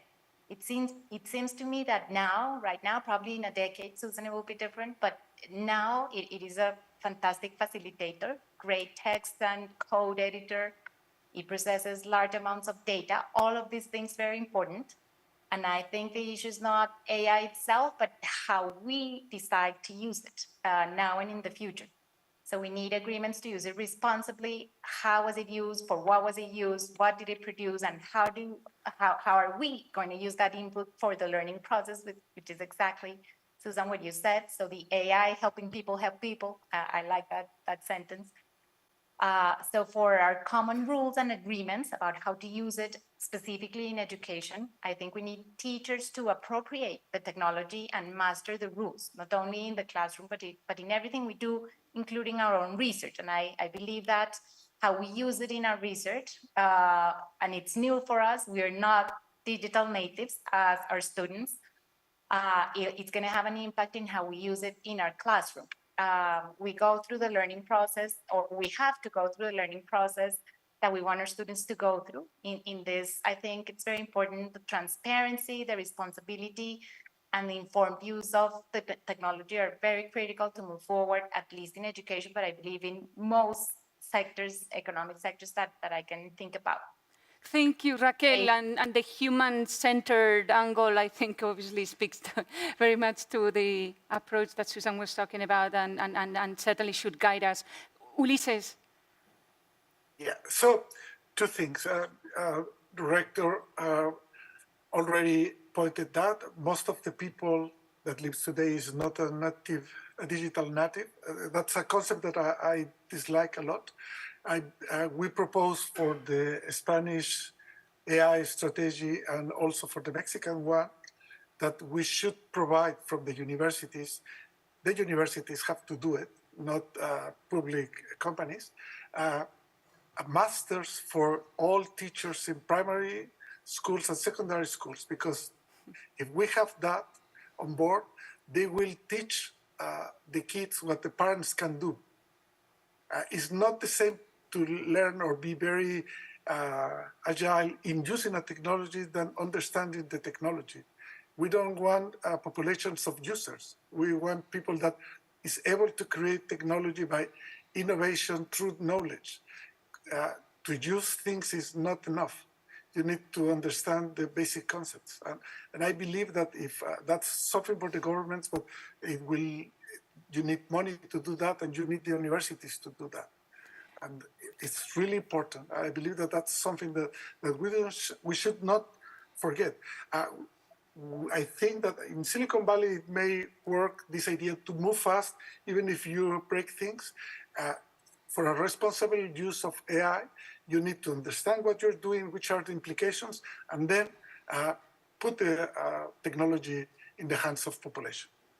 Well, thank you, Ulises. I think, through the initiative Fair Luck with the public sector, we are doing quite a bit in terms of standards and education and tools for applications of responsible AI. But you are giving a very, very useful, I think, recommendation to take to tackle also the need for skills and institution building. And I wonder, Susan, then final word for you. Would Stanford University partner with the Supercomputer Center and IDB to make this happen? Yeah, I mean, one of the things we did at Stanford is we've been running educational sessions for all sorts of regulators, government officials around the world. We have these exec ed programs where people can come in. We have things, we've done them online.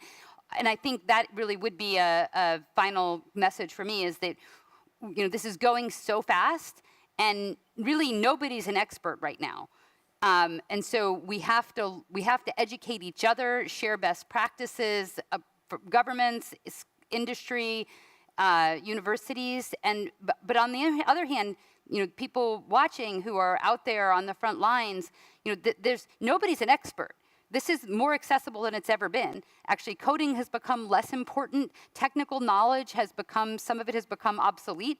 So this is a moment, I think, when anybody can participate. And so I think there's a high returns to learning about these new technologies, and it's just exciting. We had a committee at Stanford in my school, and everybody wanted to join, and it was the most interesting university committee I'd ever been on, where we're just figuring out how do we teach, and how do we do research, and what infrastructure do we need to do, and what do we do for public policy, and it's just endlessly fascinating, even for experts, because nobody really knows what's going to happen next. Well, thank you for that final motivation to learn more about this.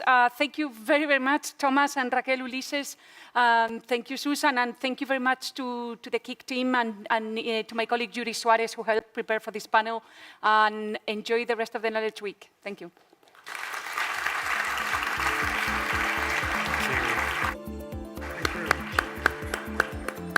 Thank you very much. Thank you. Okay, now it's time for a short intermission, 30-minute intermission.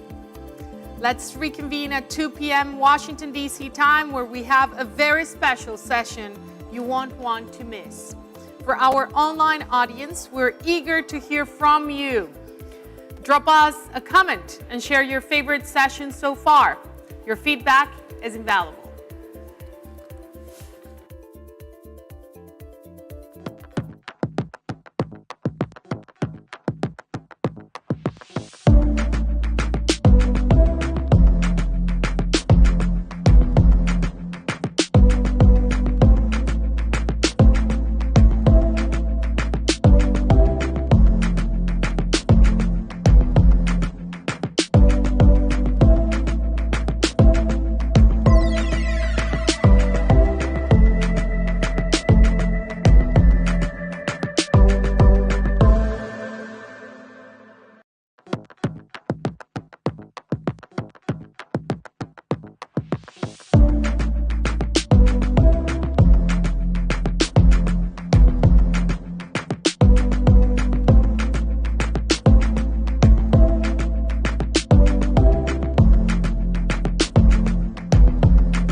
Welcome back, everyone. We have a wonderful, productive morning, brimming with knowledge, expertise, and inspiration, but the best is yet to come.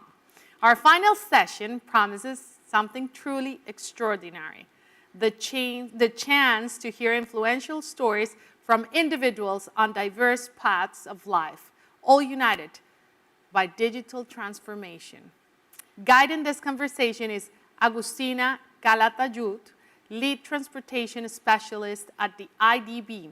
She's joined by Mary Lam Frendo, CEO of the Global Infrastructure Hub, Orlando Santiago Celi, General Manager of Transmilenio in Bogotá. Let me say it correctly, Transmilenio in Bogotá. Fernando Mirales Wilhelm, Dean and Professor at George Mason University, and Maria Julia Bocco, Economics Principal Specialist at the Water and Sanitation Division of the IDB. Ladies and gentlemen, please join me in giving a warm welcome to this outstanding panel of experts.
Buenas tardes.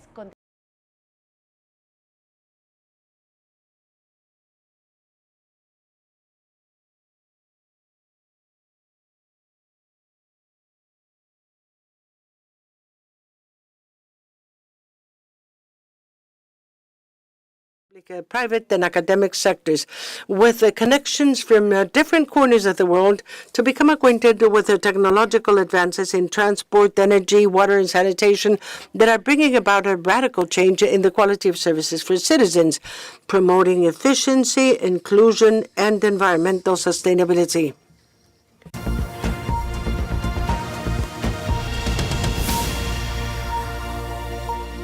Estamos en la sede We are in Bogotá at the main offices of Transmilenio. More than 400 transport routes are managed every day for a total of 4 million trips used by the people in Bogotá to reach health centers, schools, and recreation centers.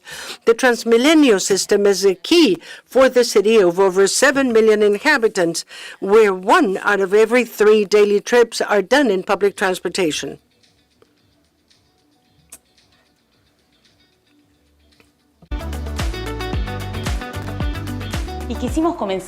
And we wanted to start here because urban mobility is one of the sectors in infrastructure that has been most widely impacted by technology. And to discuss this, I'm with Orlando Santiago, the General Manager of Transmilenio.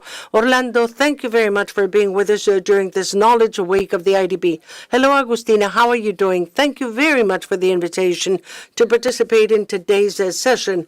Welcome to Colombia. And very special greetings to the IDB and to all those who follow us in this virtual presentation. Thank you very much, Orlando. And as part of this session on infrastructure and technology, please tell us first and foremost what the major technological progress has been in urban mobility in the last few years. Transmilenio has always wanted to have technology hand in hand with our operation. We've been operating for 23 years, always hand in hand with technology, and we've achieved a major, significant progress. to date significant technological growth, and today our fleet is increasingly more technological. Close to 11,000 buses that we have in operation have been led to the extent that as soon as one new technology comes out, we've incorporated it. And today, with our Euro 6 and electric technologies, which provides us more information about the operation. And all that information is brought to our control center, which enables us to monitor second after second, minute after minute, the entire operation of each one of our routes.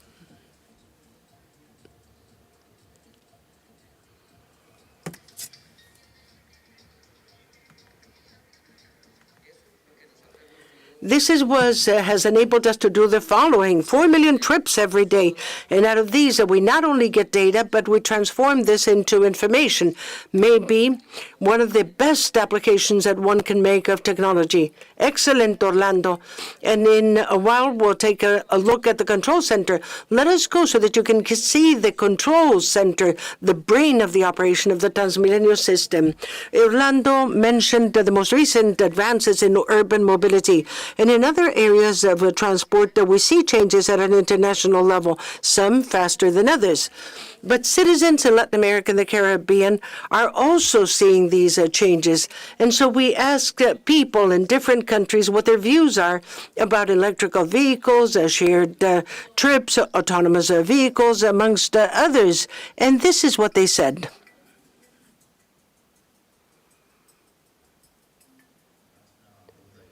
It's a difficult question to answer. Currently, I wouldn't get an electric car because in the country where I live, Argentina, we don't have an infrastructure that is ready in order to have an electric car. But the future is the electric car. And yes, in the future, I would buy one in order to be or to make a responsible use of electricity. When we bought the second car, we always drive in the morning with my fellow workers. I coordinate this, and I even have a group that I leave at this time who wants to come, and I take them. I take them home, or sometimes in the morning from home to work. Yes, it seems to me that it is a very good solution because it helps us decongest traffic in the city, and that people will not use the Transmilenio service so much that is currently super overwhelmed. What do you think when you hear about this technology? If I am thinking about roads and artificial intelligence, the first thing that comes to mind is the issue of road safety, reducing accident levels during to learning, and then try to understand which points have the greatest cause of accidents, somehow with the computer identifying the most correct way to drive that stretch. I can also see the issues of tolls and origin and destination matrix.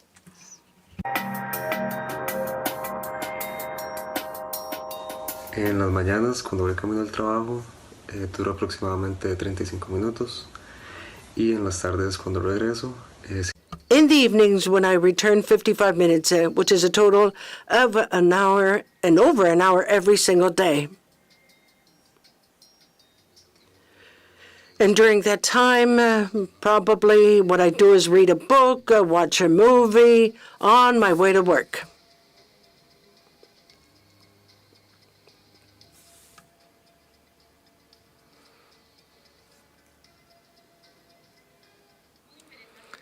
Very interesting to hear the views of our fellow citizens. On the one hand, they're all acquainted with the technologies and they're willing to use them. But on the other one, they see that they still have some way to go. So far, we've talked about technology and transport, but technological progress nowadays take place in different fields of infrastructure. And in order to give us outstanding examples at an international levels, we have Marila Freilo connected with the CEO of the Global Infrastructure Hub that is welcoming us today from the offices of this entity in Sydney. Good afternoon, or better said, good morning for you, Marie. For the people connected in Latin America, what is the Global Infrastructure Hub? Wonderful to be with you for Infrastructure Day. The Global Infrastructure Hub is a non-for-profit organization formed by the G20 in 2014 that advances the delivery of sustainable, resilient, and inclusive infrastructure. At the G20, we are closely involved at the political and technical levels with the finance ministers and central bank governors, the finance deputy, and the infrastructure working group. We support G20 presidency's infrastructure initiatives and provide the G20 with continuous data, inputs, advice, and monitoring of its priorities and initiatives, like the roadmap to infrastructure as an asset class and the G20 quality infrastructure investment principles. So in our capacity as a data and knowledge sharing hub, we collaborate across the public and private sectors to push for necessary reforms. Our work is used by an audience of public and private sectors, policymakers, financiers, regulators, and decision makers to shape the enabling environment for infrastructure, and by practitioners who plan, procure, develop, deliver, operate, and maintain infrastructure. We also deliver programs to help build capacity on topics like inclusive infrastructure and mobilizing private sector finance at the national and subnational levels. Gracias, Marie. Nos mencionabas que la tecnología. Thank you, Marie. You were saying that technology is one of the main areas of work of the Global Infrastructure Hub. Why technology is so important for the future of infrastructure? The second least digitally transformed sector of the economy. Much infrastructure operates almost exactly as it did 50 or even 100 years ago because of systemic barriers to technology adoption, often related to the perception and the management of risk. Yet there is a real and pressing need to do things differently. So we believe that infratech is globally essential to infrastructure achieving net zero and the UN Sustainable Development Goals. It provides the breakthrough solutions needed to maximize investment in infrastructure and enable governments to do more with less investment. Applied at the project level, infratech can minimize cost overruns and create savings through better planning and delivery. Some studies estimate that 0.65% of GDP could be saved by minimizing cost overruns from infrastructure, and that technology can increase construction productivity by 15% globally. New analytical capabilities in portfolio planning enabled by infratech could deliver savings on capital expenditure of around 10 to 20%. Currently, the infratech ecosystem, which involves the two-way collaboration and communication between the technology developers creating infratech solution and investors, financiers of infrastructure projects, is in its infancy and is not operating in an effective way. Through our collaboration with the public and the private sector, through facilitating better access to data, knowledge, and insights, we are working to help enable and grow the infratech ecosystem. Y Marie, ¿tienes algunos? Marie, do you have some examples that you'd like to share with us? We run a global search for infratech solutions for roads in emerging markets in partnership with the IDB, the AFDB, AIB, EBRD, ISDB, the World Bank, the GIF, and the IDB. Through the initiative, we identified a pipeline of infratech solutions that can improve the resilience, safety, performance, and sustainability of roads. I'm going to share a couple of infratech solutions identified for the initiative that can improve the resilience of our road networks. Synergy's technology solution for preserving the conditions of roads, and Detexia, who utilize satellite radar and artificial intelligence to monitor ground and slope stability in near real time to detect slope instability before it results in catastrophic failure. Mi siguiente pregunta, Marie, es ¿qué se requiere para escalar estas tecnologías? What is needed to escalate these technologies? To break down barriers that have historically blocked the investment needed to enable technology adoption at scale in the infrastructure industry. And this is a complex challenge that involves all players, from the policymakers who decide priority outcomes for infrastructure, through to government project procurement teams, private consultants, delivery partners, technology developers, and startup companies, venture capitalists, and other investors. Because despite wide recognition that infratech is critical to meet decarbonization, climate resilience, and other global goals, there are significant barriers to mobilizing capital into infratech projects, especially for new technology and in emerging markets. So these barriers can largely be categorized as First, a lack of capacity and capability for infotech within organizations and the market. Second, inadequate data and case study on infotech solution, as well as innovative funds, platform, and de-risking mechanisms being used for infotech projects. Third, the global infotech ecosystem is fragmented. Coordination is needed to enhance collaboration between public and private sector, infrastructure investor, and technology developers. It's important to overcome these barriers because of the IEA predict that in 2050, half of CO2 reduction will come from new technologies that are currently in the demonstration or prototype phase. This is what our Infotech program looks at addressing. Y para finalizar, Marie, en la audiencia. To conclude, we have policymakers from Latin America and the Caribbean in our audience today, and they want to know how to contribute to promote the revolution of infotech in our region. $80 billion per year is planned for investment across the G20 into infotech projects between now and 2070. To leverage the growth potential for infotech and get bang for buck, governments, private financiers, and their delivery partners need to work together to build the capacity to develop and deliver these kinds of projects. To do this, policymakers can take steps to ensure there is the right enabling environment for a thriving local infotech ecosystem. First, they need to develop a national, regional, or sectoral infotech strategy.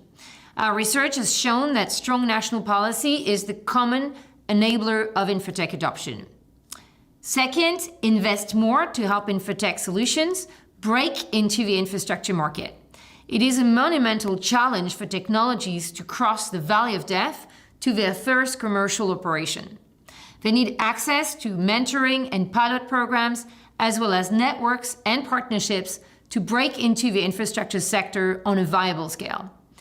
These types of programs require investment, but they pay off by providing reporting on the performance of infotech solution that helps others de-risk and develop business cases. Third, they need to engage in collaborative forums. Many of the challenges we face are shared.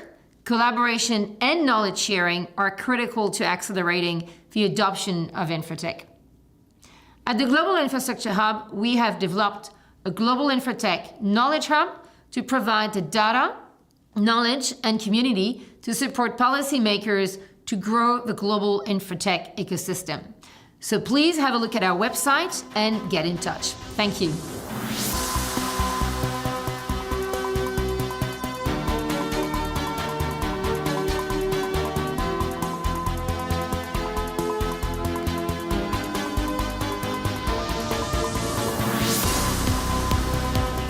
Muchas gracias, Marie. Nos has dado una visión. Thank you, Marie. You've given us a global vision on how technologies are changing the sector. In the coming sector, we will talk about technology and water and sanitation.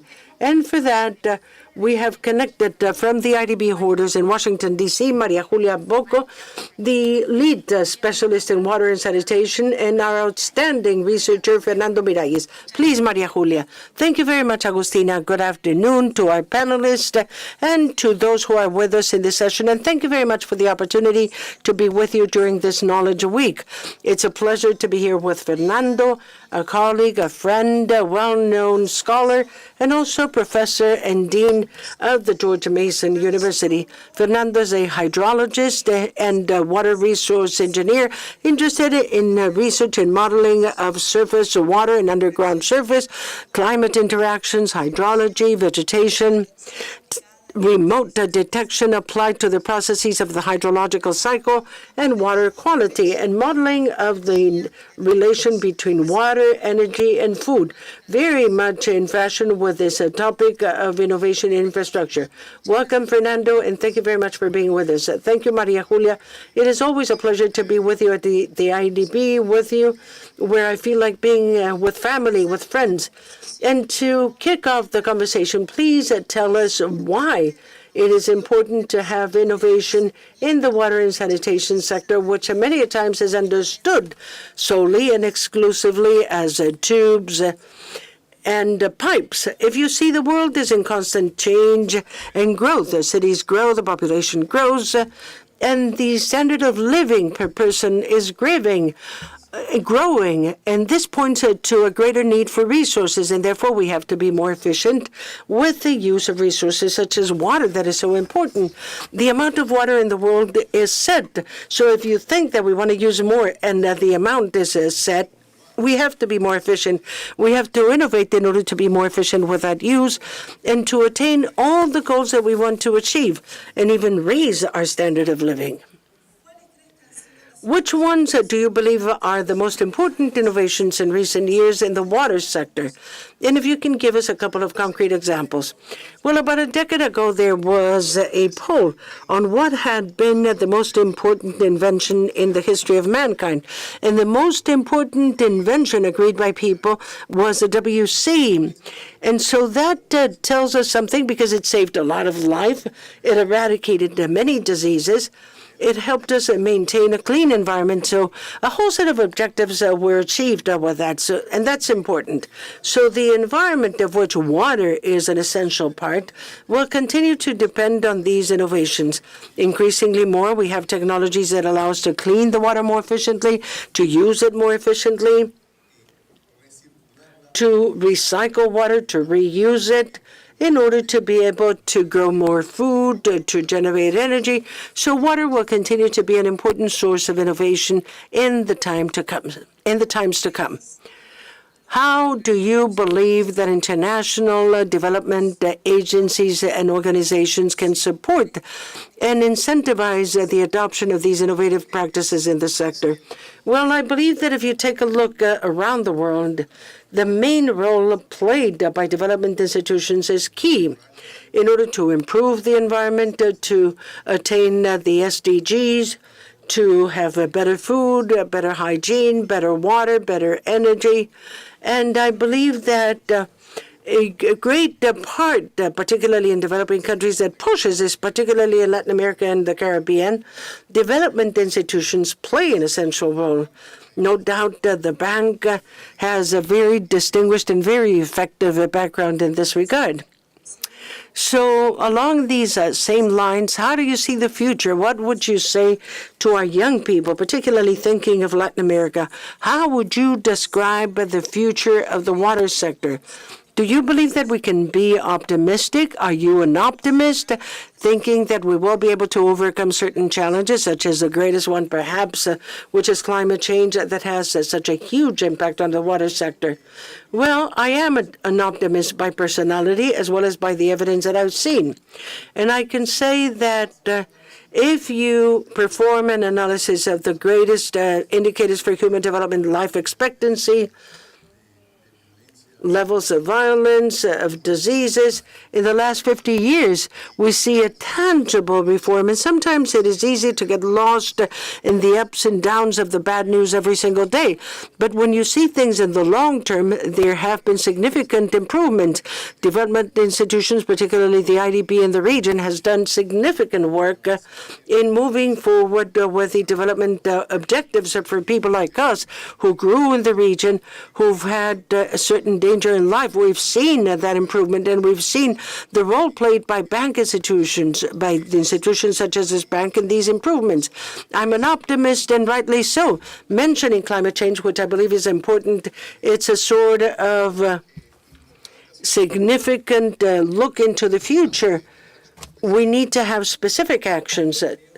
And I believe, and I'm also very optimistic, because I see that significant progress has been made with the measures that we're taking and the consensus reached at a regional and global level regarding reducing the emissions, not only reducing emissions, but to counteract carbon emissions and to preserve biodiversity, using a resource which is much more efficient in land and water. So I believe there are a lot of reasons in order to be optimistic, to have a positive outlook into the future. We have to continue moving forward, innovating, pushing each other in a positive way in order to do things better. I see a promising future, and as a university professor, I have to talk to young people of future generations, and I bring that message to them because, as I was saying, particularly young people can get easily lost in the messages in which that we all receive every single day. But there's a lot of evidence in order to be optimistic. Thank you very much, Fernando, and particularly thank you very much for closing with an optimist note. It is always a pleasure to talk to you, and thank you very much for having shared your knowledge and your experience with us. It's been a pleasure for me. Thank you very much for the invitation. Thank you. And before we bid you farewell, I'd like to remind you that on issues of innovation, we have a lot of information on our webpage about sources of innovation, a partnership of the IDB with other partners in order to incentivize the development and the adoption of innovative solutions for the water and sanitation sector, focused on service providers, precisely to support in order to have more intelligent water services, more inclusive and sustainable. Therefore, before we move on to Agustina, we bid you farewell with a video on sources of innovation. Thank you.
Al transporte, Orlando, y estamos aquí en el centro. We're here in the control center of Transmilenio. From the IDB, we published a study that for the first time reviews the state of technology and transportation in the region. And now the people can download this, and you have it on the screen. I believe that the new thing about the air sector, urban mobility, was of greater penetration technology in the region. So in order to give you examples to our public, what I wanted to do was to ask you what progress has been done in Transmilenio in recent years. Thank you, Agustina. In this control center, we use the total concept of ITS. This is a service for our users, for our operation. And this is a control center which enables us to control our 11,000 buses every day circulating, and we control the buses. In addition to that, and in recent years, we've added to this bus-to-bus control with a new system of cameras. More than 1,900 cameras are in our stations on a permanent basis, providing information on how the operation is doing. And we add to this with close to 35,000 cameras that we have within our buses. Permanent information that enables us to know how we're doing at all times within the operation. And this regarding our buses and our cameras. But also, recently, we've implemented improvements in our stations. We have new systems of doors so that our users can come in and can exit with a more robust system that, in addition to that, provides us information in real time about the operation. And all of this takes us to the control center. So all this information is the one that we were saying has become data, and we take the information in order to make decisions. So that is a huge compliment. Something very important for our users, because we've thought about them and the use of technology. It began with our webpage, one of the most consulted pages that the city has, providing information in real time for those who wanted it. But when we started to see that the users started using it more, Transmilenio create an app that belongs to the system known as TransmiApp, which is used by many people every day, where we provide information in real time. Now we have 850,000 users on a permanent basis of the application that has become the best travel companion of all our users. And then the social media that are here to stay. So our social media are one of the most powerful in the district, in the capital, that are permanently consulted, where social networks are also used in order to send information in real time to people if we encounter a difficulty, and that is why we have more and more followers. So adding up all these benefits for the buses, for Transmilenio, for the infrastructure, and for users is the permanent use of technology. That is the one we use in our ITS. Excellent, Orlando.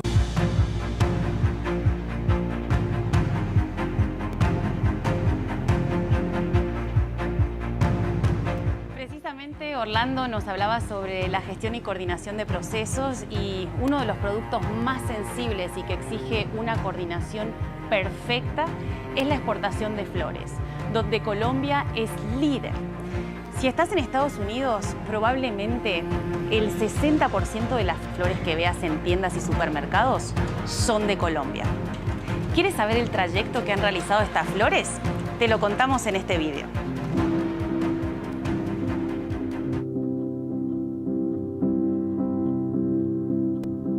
Las flores son 100% un símbolo de felicidad y de sentimientos de Colombia para todo el mundo.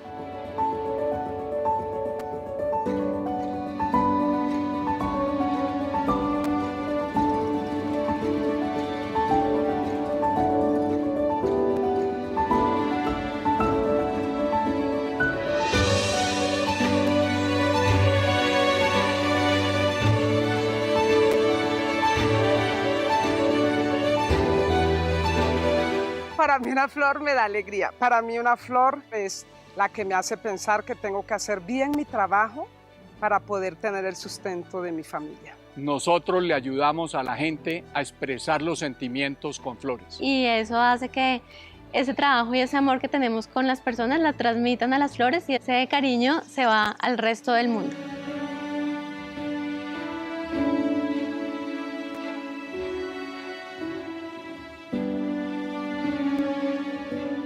Las flores para mí han sido muy importantes porque gracias a ellas he podido sacar mis hijos adelante y he podido lograr un sueño que era mi casa. Y gracias a estas flores tan hermosas he podido lograr eso.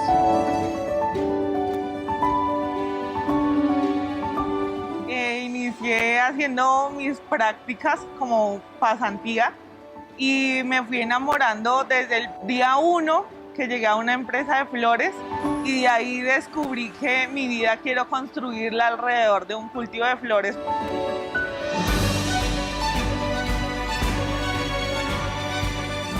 Lo más destacable de la floricultura en Colombia es su impacto social. Es un gran generador de empleo formal. Por otro lado, es un gran generador de divisas. El año pasado se superaron los $2.000 millones en exportaciones y genera una actividad responsable con el medio ambiente y con la sociedad.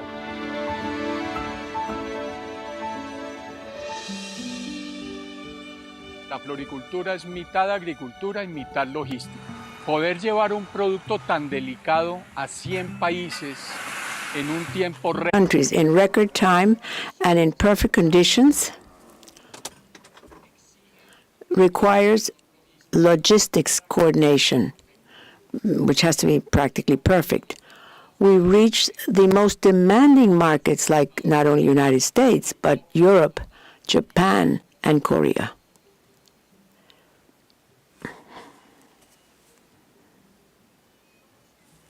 I feel proud to work in this because I know that this goes to another country, which is the results of my work. I cut them, I prepare them, I wet them, I package them, put them in the box, and then it goes to the place where they send them to another country. I take care of them from the when they first born practically until the flower comes out.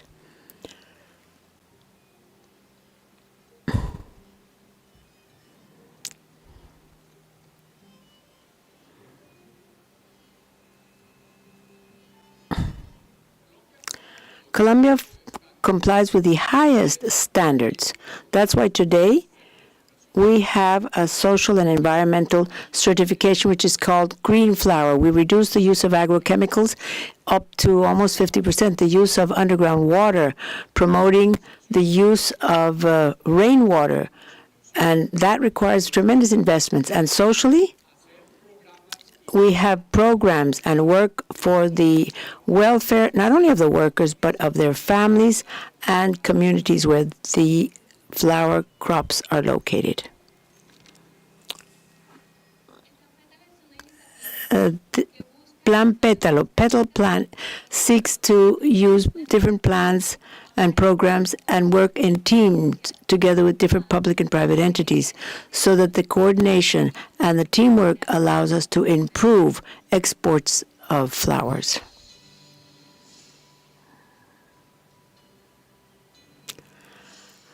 In San Valentin 2023, they recorded more than 12,000 entries of vehicles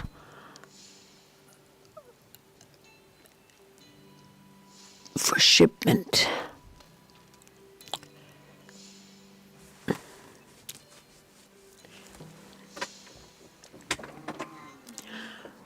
Amongst my roles, I constantly, from the minute we receive the flower from the gardens,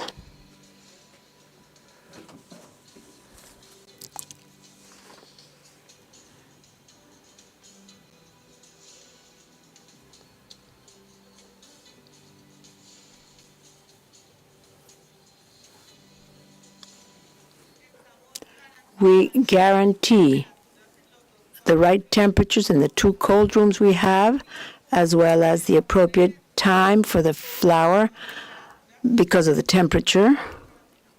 We make sure that the flower has the right time to take the necessary water so that it reaches all the clients without any diseases or dehydration. We guarantee the right standards in the packaging process and make sure that every box that leaves the company is what the client has requested and what they expect.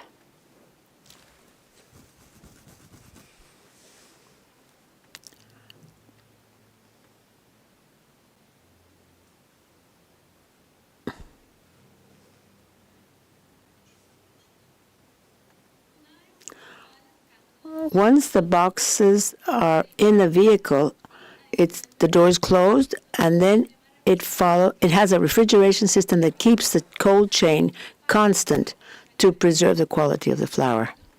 This vehicle reaches the shipment terminal where it's taken down.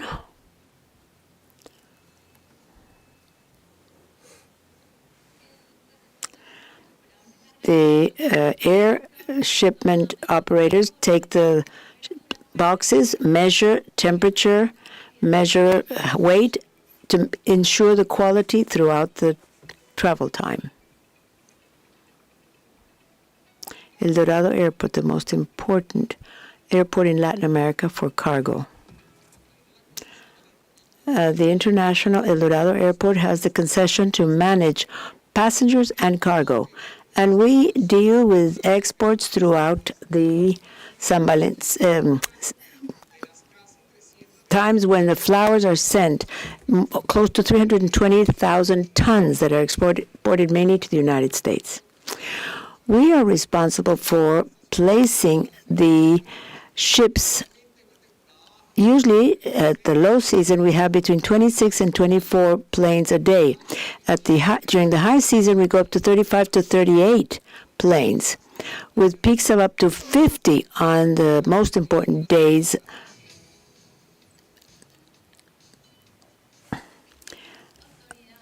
The role played by the authorities and the national police is very important with this Pétalo plan, helping with the logistics and facilitation. ICA is in charge of protecting the phytosanitary regulations, and we have different protocols to ensure that the flower leaves with no pests or any phytosanitary problems that could affect the destination.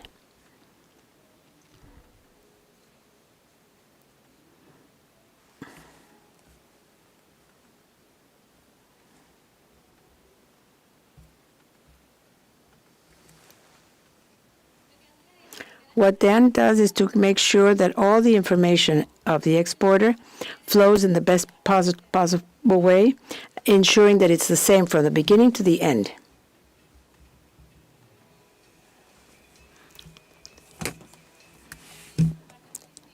And National Police, we have support in traffic to move around the country, and furthermore support the supervision and safety of the cargo dispatched internationally. Pétalo Plan is fundamental for a satisfactory implementation during the high seasons as well as the low seasons.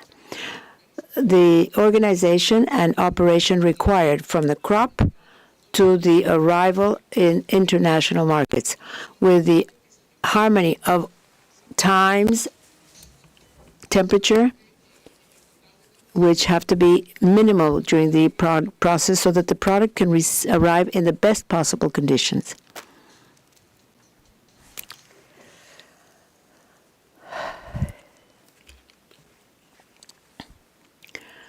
Colombia has more than 60 species, and the logistics of the floriculture in Colombia is a model for other sectors wanting to grow their exports. The success of the Colombian floriculture, and especially in Plan Pétalo, all the actors realize that we can't work alone. We have to work together in synchrony and guarantee the best possible communication and logistics so that the flowers that we care for here so carefully in Colombia will arrive as fresh as we want them to at the final consumer.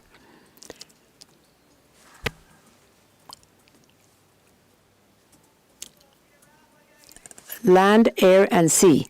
The flowers of Colombia conquer the world. Colombia's flower, diversity.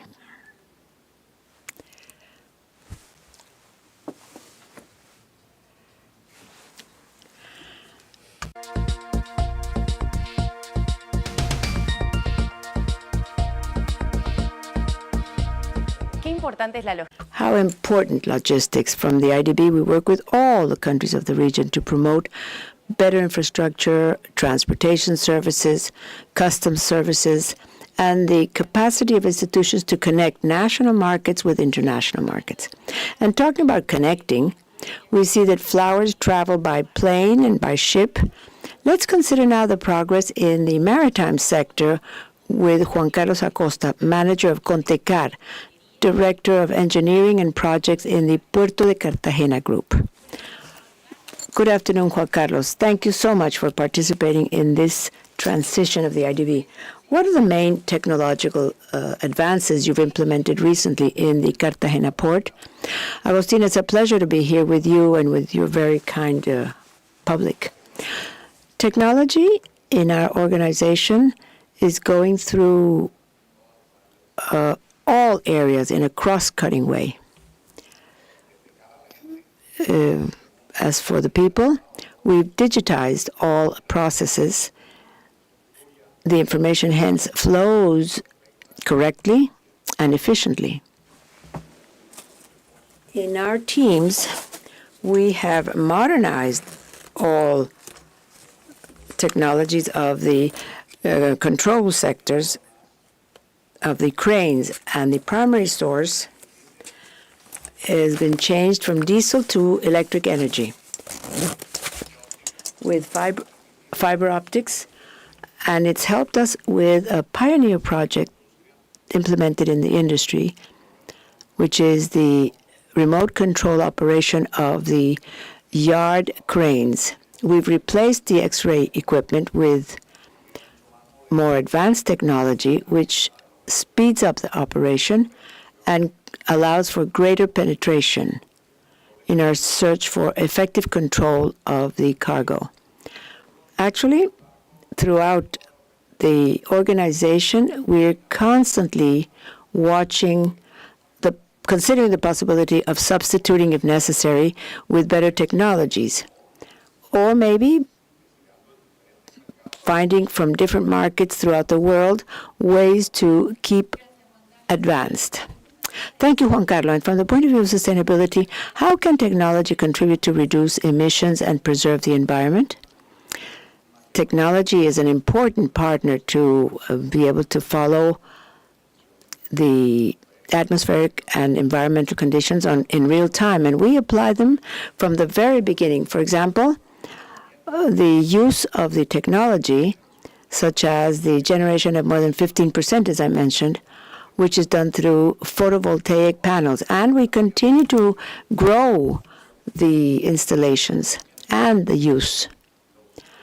The cars that transport the people within the yards were replaced from gasoline to electricity. And with the technology, we're able to monitor the quality of the natural resources in real time, thus allowing for better use.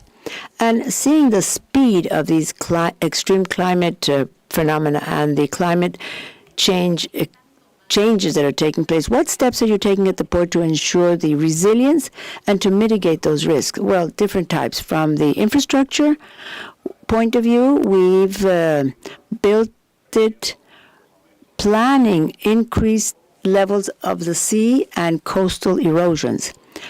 Environmentally, we've tried to mitigate and reduce and protect against the adverse effects of nature.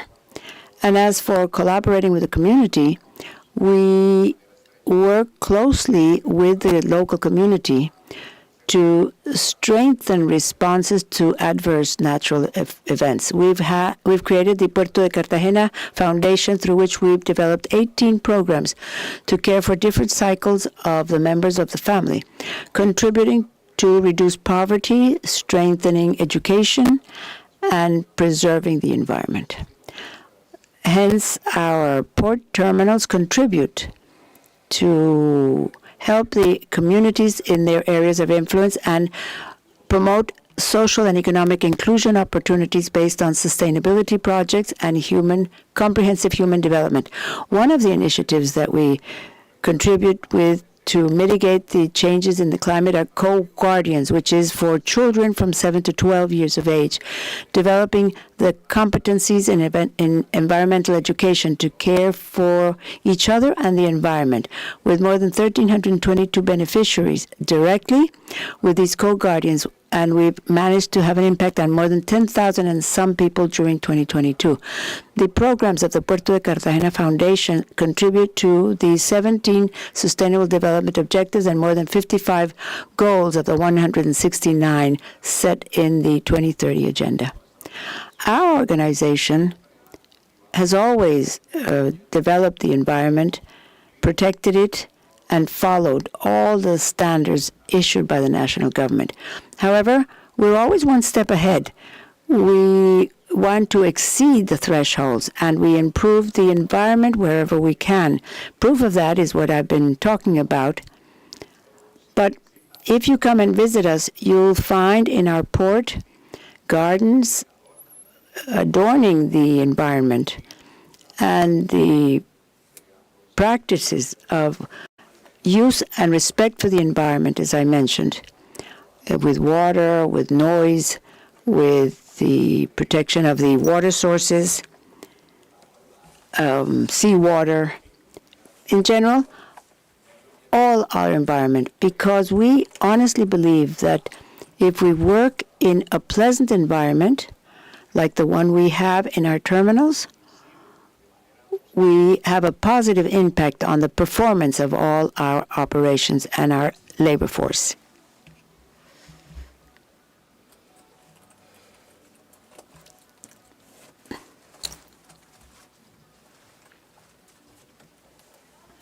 As Marina was telling us about the global infrastructure hub, the technological advantage has led to unprecedented improvements in the energy efficiency of the infrastructure services. And electrification of transportation in itself is a technological revolution. So coming back to Orlando, in Transmilenio, you're at the vanguard regionally and worldwide in the adoption of clean technologies. Could you tell us what have been the main milestones and how does this what's this project going forward? Well, we always bet on technological improvements, which has come with improvements from the environmental point of view as well. Electromobility, which is probably our main bet, was with Euro 6, which allowed us to see technologies like gas with good performance. But we realized the electrification will be probably the next step. Today, 1,485 buses in operation, giving us tremendous results because not only do they offer the user a better performance in terms of silent services, better standards, Wi-Fi within the buses, it also offers an improvement of the environment. All of these decisions have led to reduce close to 88% of emissions due to the public transportation in the city of Bogota. A tremendous contribution, which we hope to continue. We continue to lead in electromobility in the region. Excellent, Orlando. Thank you so much, so much for being with us in this program and tell us about the advances in urban mobility, especially in public transportation. Thank you, Agustina, and thanks a bit, the IDB, for allowing us to participate in this sustainable infrastructure session in the Knowledge Week.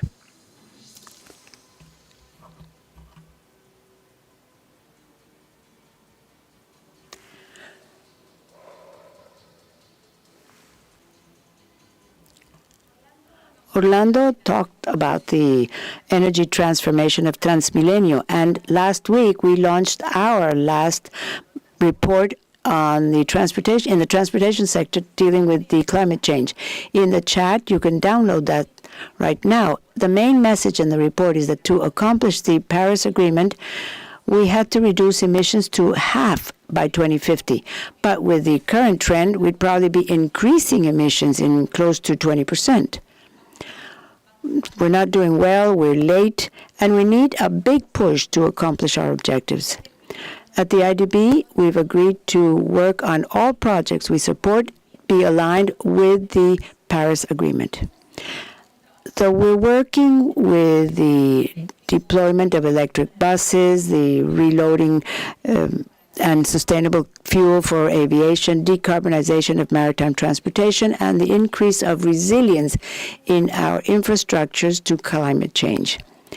The other key dimension is the social one, the digital infrastructures and platforms which connect, like the Connect America's platform of the IDB, which is free of charge and designed to help the small and medium companies achieve more and better transactions, investments, and trade-wise. Let's see another example from the flower industry in Ecuador in this case. One dreams that our children could be better than us. For me, it's more important to sacrifice because I want them to be successful.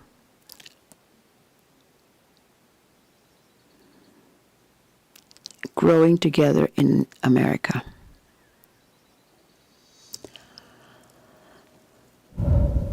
My name is Grace. I live in Quito and I go to the farm every day.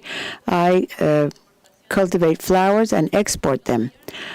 The largest rose crops are in Tabacundo. They say that Tabacundo is the world capital of the roses. This is a family enterprise. We began this project, and of course, it took us a long time, about 7 years. It was really difficult. These are okay. There was 14 of us working. Now there's 35 working from exporting a box, 2 or 3, and we've grown slowly but gradually, and now are selling to the United States, Spain, France, Germany, Italy, Russia, China, Kazakhstan, and we want to continue to grow. The pandemic was a problem. One day they said, okay, tomorrow you can't go out. Everybody has to lock up. And we didn't have the resources. And the time came when we were just desperate. We didn't know what to do. But I think that we have to try to rescue the fact that we never, ever dismissed anyone. We had some money saved because this was from the last Valentine's Day, which is when they buy the most number of flowers. Before the pandemic, we already had e-commerce product, and we exported directly to the final consumer. We had the web page and all these things. But along the way, we've had even more important things. We had to first cover the salaries of the people that work here. But we continue to work, and we hope to begin to sell through the web page soon, or maybe through these e-commerce trades. Obviously, we need financing. And it was very difficult. Our savings were practically not covering anything. It was a terrible. One of the great barriers is to be a woman, because it's difficult as a woman to get financing, I think. There's people who discriminate against women. I mean, we're not taken seriously as they would take my husband into account. The person who's leading this is me. I try to hire most women. And for me, the only way to have more entrepreneurial women and more women working at these levels is that we empower ourselves so that we can succeed. For me, the most important thing of this, the best part of my export work, is to know that I have 35 families, because we give jobs to whole families.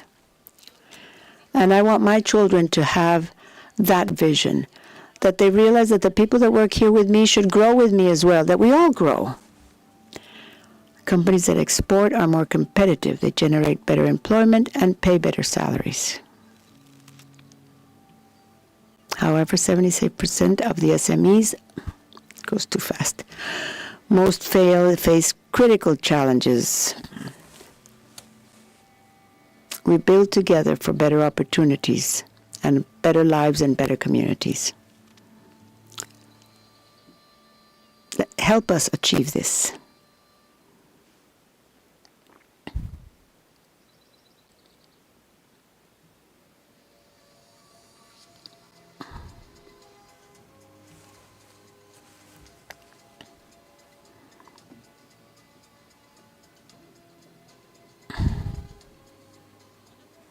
And we can't forget the importance of technology to improve security for energy sources, for drinking water, the airport management, and to prevent accidents. The deaths and injuries caused by traffic accidents is still an important public health problem in Latin America and the Caribbean. The colleagues at the IDB set an example of how technology roadways could help us change this trend. In the world, 1.35 million people die a year in accidents caused by roadway safety. In Latin America and the Caribbean, the painful figure reaches 110,000 deaths for this same cause. These figures could be reduced if we use technology to improve the roadway safety. The countries of Latin America and the Caribbean have, I'm sorry, there's a lot of echo, but the resources are very scarce. This leads to give priority to these resources to improve the roadways. Hence, artificial intelligence can make the improvement of the roadway infrastructure more possible through a technology called Safe Roadways, developed by the Inter-American Development Bank. Together with IRAP, Safe Roadways helps save lives. This application allows for a clear survey of the roadway safeties with images that can be used in planning maintenance of roads. This platform analyzes road images and decides what sectors comply with international safety standards. With this technology, we reduce the identification times up to 39 times and up to 300 times the costs of the process. Identification of these to improve safety is usually an intensive process with the use of time and human talent, which makes it expensive to develop the intervention plans. Safe roadways, artificial intelligence applied to improve roadway safety.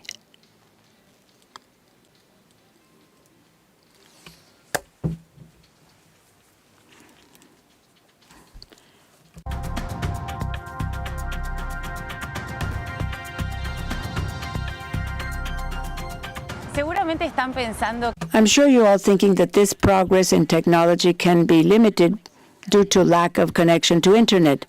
How are we doing in the region with this, and what can we do? Before ending this session, we'll tell you that with this video. Thanks to broadband, it is possible to boost economic growth and improve social well-being in the Latin American region. Its widespread use opens a myriad of opportunities, including industry digitalization, the advancement of online education, and the transformative power of telemedicine. However, Latin America faces a digital gap that limits both its development and potential. At the Inter-American Development Bank, we are working to improve the quality of life in Latin America and the Caribbean by closing the digital divide. To achieve this, it is imperative to implement both public and private policies, make significant investments in broadband infrastructures that ensure universal connectivity, as well as foster digital skills among individuals. But how can the Inter-American Development Bank tackle the digital gap?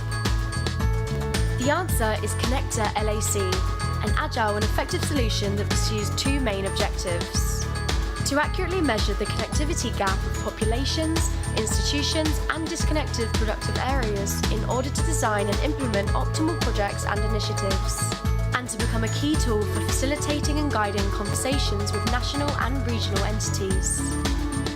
Yet, how does this tool work? Connecta LAC feeds on georeferenced information, such as socio-demographic and geographic information, civil infrastructure, telecommunications infrastructure and connectivity objectives in institutions, population centres and productive areas. And by using optimization algorithms, it designs multi-technology connectivity solutions. The tool incorporates a financial module that accurately estimates various aspects such as the required investments, potential incomes, necessary public contributions, and economic impacts associated with each design project, among other data. Connecta LAC also features a visualization portal which offers access to a wide range of data, from georeferenced information to economic and impact data of potential subnational, national, or international connectivity projects.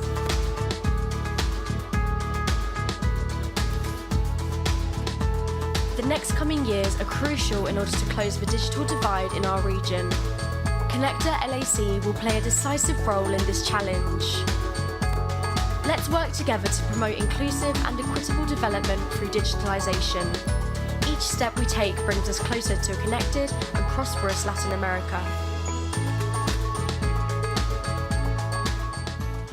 Hemos llegado al final de esta transmisión donde hablamos de por qué necesitamos. We've come to the end of this, explaining why should we advance in technology so that our infrastructure services can be more efficient, more inclusive, and more sustainable. For these reasons, we work at the IDB with governments, enterprises, academia, and civil society to promote the digital transformation of the region. Thank you very much for joining us today. Thank you to Tomás Lebritsky, Juan Felipe Vives, Jimena Plaza, Adela Barrios, Gonzalo Regalado, Ana Maria Núñez, and all specialists in the bank who made this program possible. We'll see you tomorrow to continue with the Knowledge Week at the IDB.